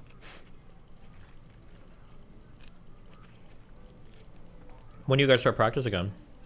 I have to fly back next weekend for the beginning of our off-season training. I want to kill myself. Do you have to talk to their lawyers and everything for you to do these like side businesses or? No. Side businesses, no. The NFL and the NFLPA like encourage us to, I hate saying side hustle, but you know, basically side hustle while we're in the NFL so we can kind of like have a smooth landing exit outside of it. Yeah. It's been like a huge thing they've been stressing recently. I've said this a million times on stream. They, you know, when they talk to us about like life after football, they're like, the NFL stands for the National Football League, but it also stands for not for long. So you need to go back and get your education and learn how to open up a business and succeed after football and all this shit. So lots of initiatives, tuition reimbursement. I think I get like $14K a year in tuition reimbursement. Jesus. How much do you owe on your school shit? I don't know anything. I was on full ride, but like every year that I play, every year that I accrue, I get like 14K if I decide to go back. Oh, if you go back. So you're not getting that right now, are you? No, I'm not doing anything right now, but I applied and got into the Kelly School of Business for an MBA program at Indiana through the NFL program that they have. But when I applied, that was like at the beginning of my career, and I misread the rules, and I wouldn't have been able to do it that year. So I've basically been putting it off. But I've had shit I've been doing. That's fair. Do you have any strong sports takes for us? Strong sports takes. Would you do a boxing match if it was like a celeb boxing thing came out? After I was done playing, sure. Mm-hmm. Absolutely. Oh God, there's so many. Yeah, I would love to. Would you sponsor me? Maybe. Could I? Who was Tyrion Lannister's bodyguard that he had fight for him? Dude, I could train you. That'd be so fucking funny. It's me screaming at you while you're doing like push-ups and shit. I could dress up like Mickey from Rocky. Oh my God. Driving my Focus RS around while you're jogging. We would have to fly Moot in just so he could be a water boy. But I would only make him wear his Hawaiian shirt and lay. Yes. Dan would have to be like our manager. Yes. He's the guy smoking the cigar during the walkout when I have like, he makes sure I have like the flashiest boxing pants, the shorts, and like bedazzled gloves walking in. He's like, yeah, we're going to sell 1 million tickets, see?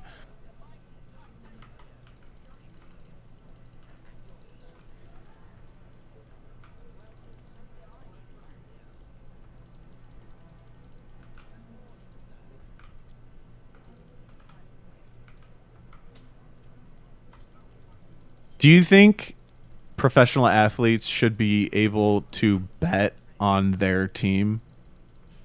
Probably not. But bet on themselves. Only betting on yourselves.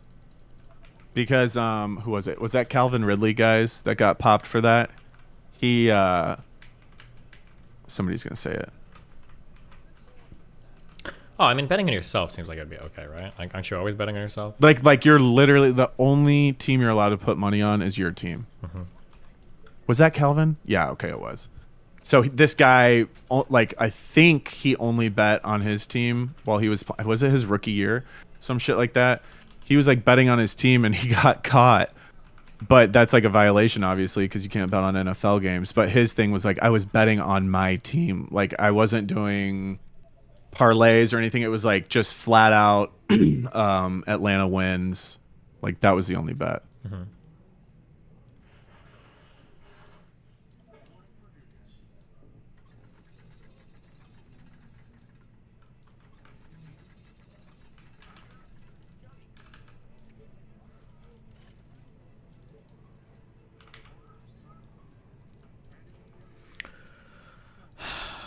From the south. Okay, I think I'm gonna win this time. I'm feeling it this time, guys.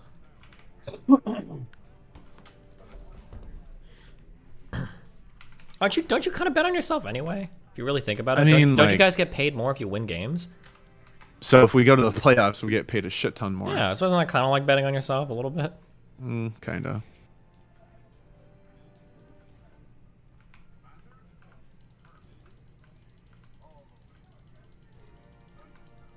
Let's see. Playoffs. The younger guys in the league can they can almost double their salary depending on how far they go in the playoffs. I don't know what minimum is, but like, let's just say when I got in the league, it was 385 was the minimum for a rookie. So this year, the first round playoff bonus was 42,000. The second round was 42,000. And then I think the third round was 69,000. So that's almost 120 right there. And then if you win the Super Bowl, you get 150. And if you lose, you get 75. So you can almost make 300K.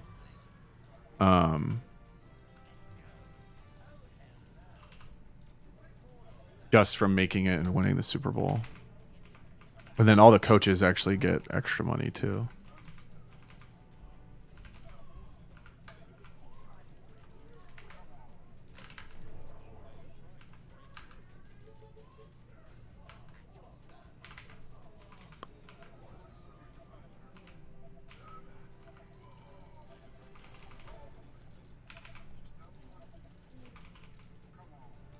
Holy shit.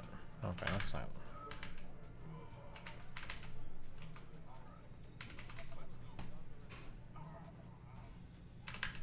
Didn't bother with snipers? The build that I'm on doesn't have it as part of your build path. It's ever upgrading snipers, so no, I don't have snipers. They seem like they're pretty helpful against these fucking guys, though.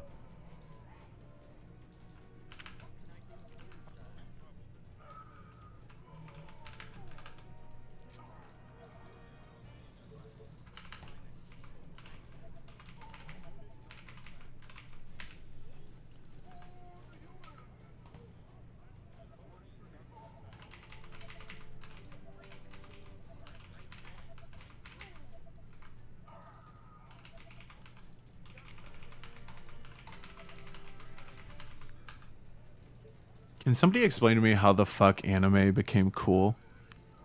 Like with kids today. Like, how did that happen? Like, is it really like TikTok aesthetic type shit? Like, it just depends on everybody's age, I think. It's I think that's it. insane. The kids that like unabashedly love anime now and like aren't afraid to show it and talk about it like with anyone is fucking unreal. Oh, 7th grade was painful, dude. Hot nerds on Instagram because women started. Wait, fuck off. How old are you? 28, almost 20. Oh, okay, never mind. Next month I'm 29. Why? What do you say? You think I was younger?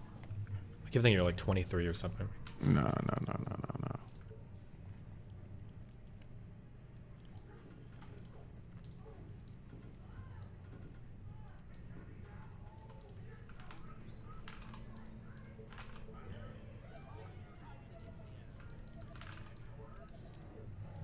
Anyway, I'm happy for them. I'm not. Fuck them. They should suffer. Like we had to suffer.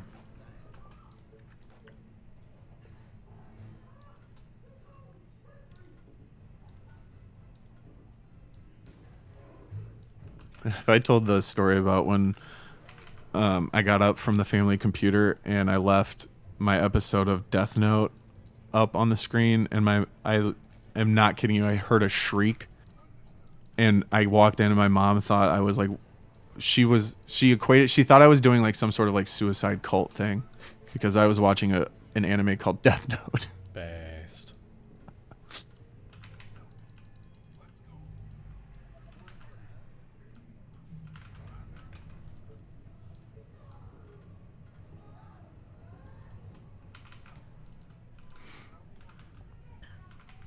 Where do you live at these days? Michigan. In the off season, and then obviously I just found a place to rent out in California. There any Bay Area DGGers?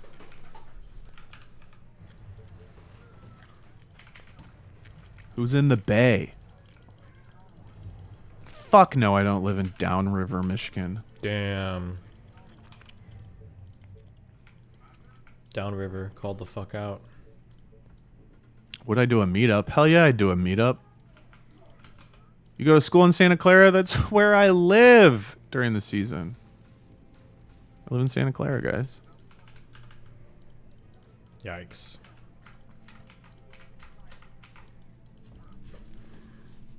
Do you see the Cash App CEO got stabbed to death? Yes. Why is that funny? I don't know. Oh, it's funny because I think I saw a fake tweet where a guy was like, interesting. And it was trying to say that the U.S. Department of the Treasury released their own like Cash App today. And he was like, interesting timing. But Jesus. I think it was fake and he just fell for it. Sorry. But it is crazy. Like, when you first heard that, were you like, oh, it was planned? Or were you like, well, he was in San Francisco at 2 a.m.? I have no idea. I just thought of like calling it out over and over again, and I was like, damn. Oh, I was kind of like, I mean, he was in San Francisco at 2 a.m.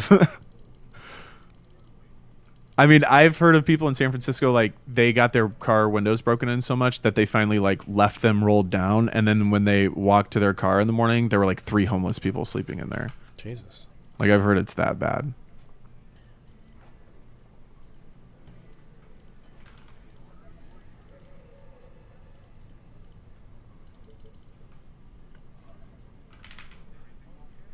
I used to be janitorial at Levi's Stadium. I cleaned your piss, buddy. That's fucking awesome.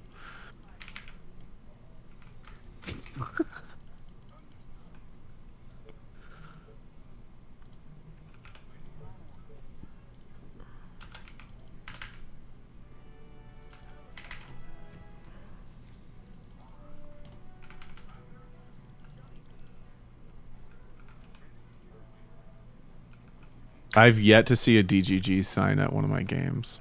I am actually disappointed in you guys. Wow, guys. I know some of you have gone to a game or two, but never a sign.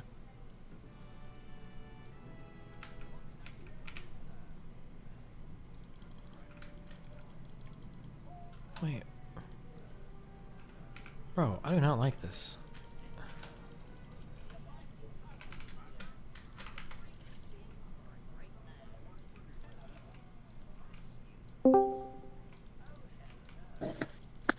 Yo. Hi, who's this? Yo, it's Darius. Have you guys seen John Wick 4 yet? Nope. Why have you? I haven't seen 2, 3. Don't waste your time. It's literally one of the shittiest movies I've ever seen in my life. I thought John Wick was like, it was like cool gun fu. You guys, you seen Atomic Blonde? Nope. Fuck. Okay. Well, it's like a gun fu movie, and it's like cool gun scenes where they do like cool stuff with the guns and shit. But this movie, so fucking bad. See it when you can, just so you can like understand. But I didn't realize that like action movies were so shit these days. I unironically think that like this progressive movement shit might be actually like a real meme. Because like I don't want to spoil, but like the movie at the end, they get like the diversity Power Rangers to like I don't want to spoil, but it's like literally every main character is like. Can you do more cardio so you can fucking talk instead of taking a breath every second word? What? I'm doing a ton of cardio. I'm at elevation of 2,213. That's like one skyscraper. Oh, he's doing the mask. He's got the mask meme. Yeah, what does the mask mean? Oh my god, he's wearing one of those. He's got the masks. Oh yeah, absolutely. What are you talking about? Oh god, what a fucking. What are you talking about? What's the mask? I don't wear. You're not allowed to wear. I got banned in chat for 30 minutes, but whatever, that was worth it. You just got banned. You said the N-word. Unban me. Yeah, you got it. No, I just sent a Google image search. Did you see that guy stole my fucking bit? Fucking Nick. Nick stole my entire thing. I literally talked to him about the N-word like 2-3 days ago. Goes ahead and says it again. I feel like I'm being siphoned on. Really? Thanks, Cake. Yeah. Did I really just lose? Dude, I hate this fucking game. L. Okay, Darius, anything else for us? No, I'll go. Okay. Well, do you have anything else for your table before I go deep? I already know it auto-saved. I don't know why I always alt F4 when it always saves automatically all the time. It's okay, buddy. There's nothing else. Chat, I love you. Steve. Yeah? Do the right thing. Which thing? Doesn't matter. Okay.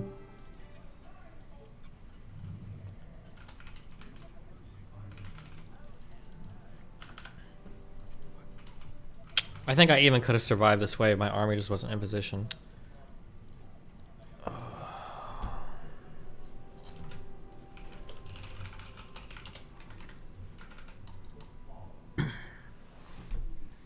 Okay, well, I'm gonna go eat. Have fun, be careful. I'll see you guys later. Rip on. I love you, my rumblers, as well.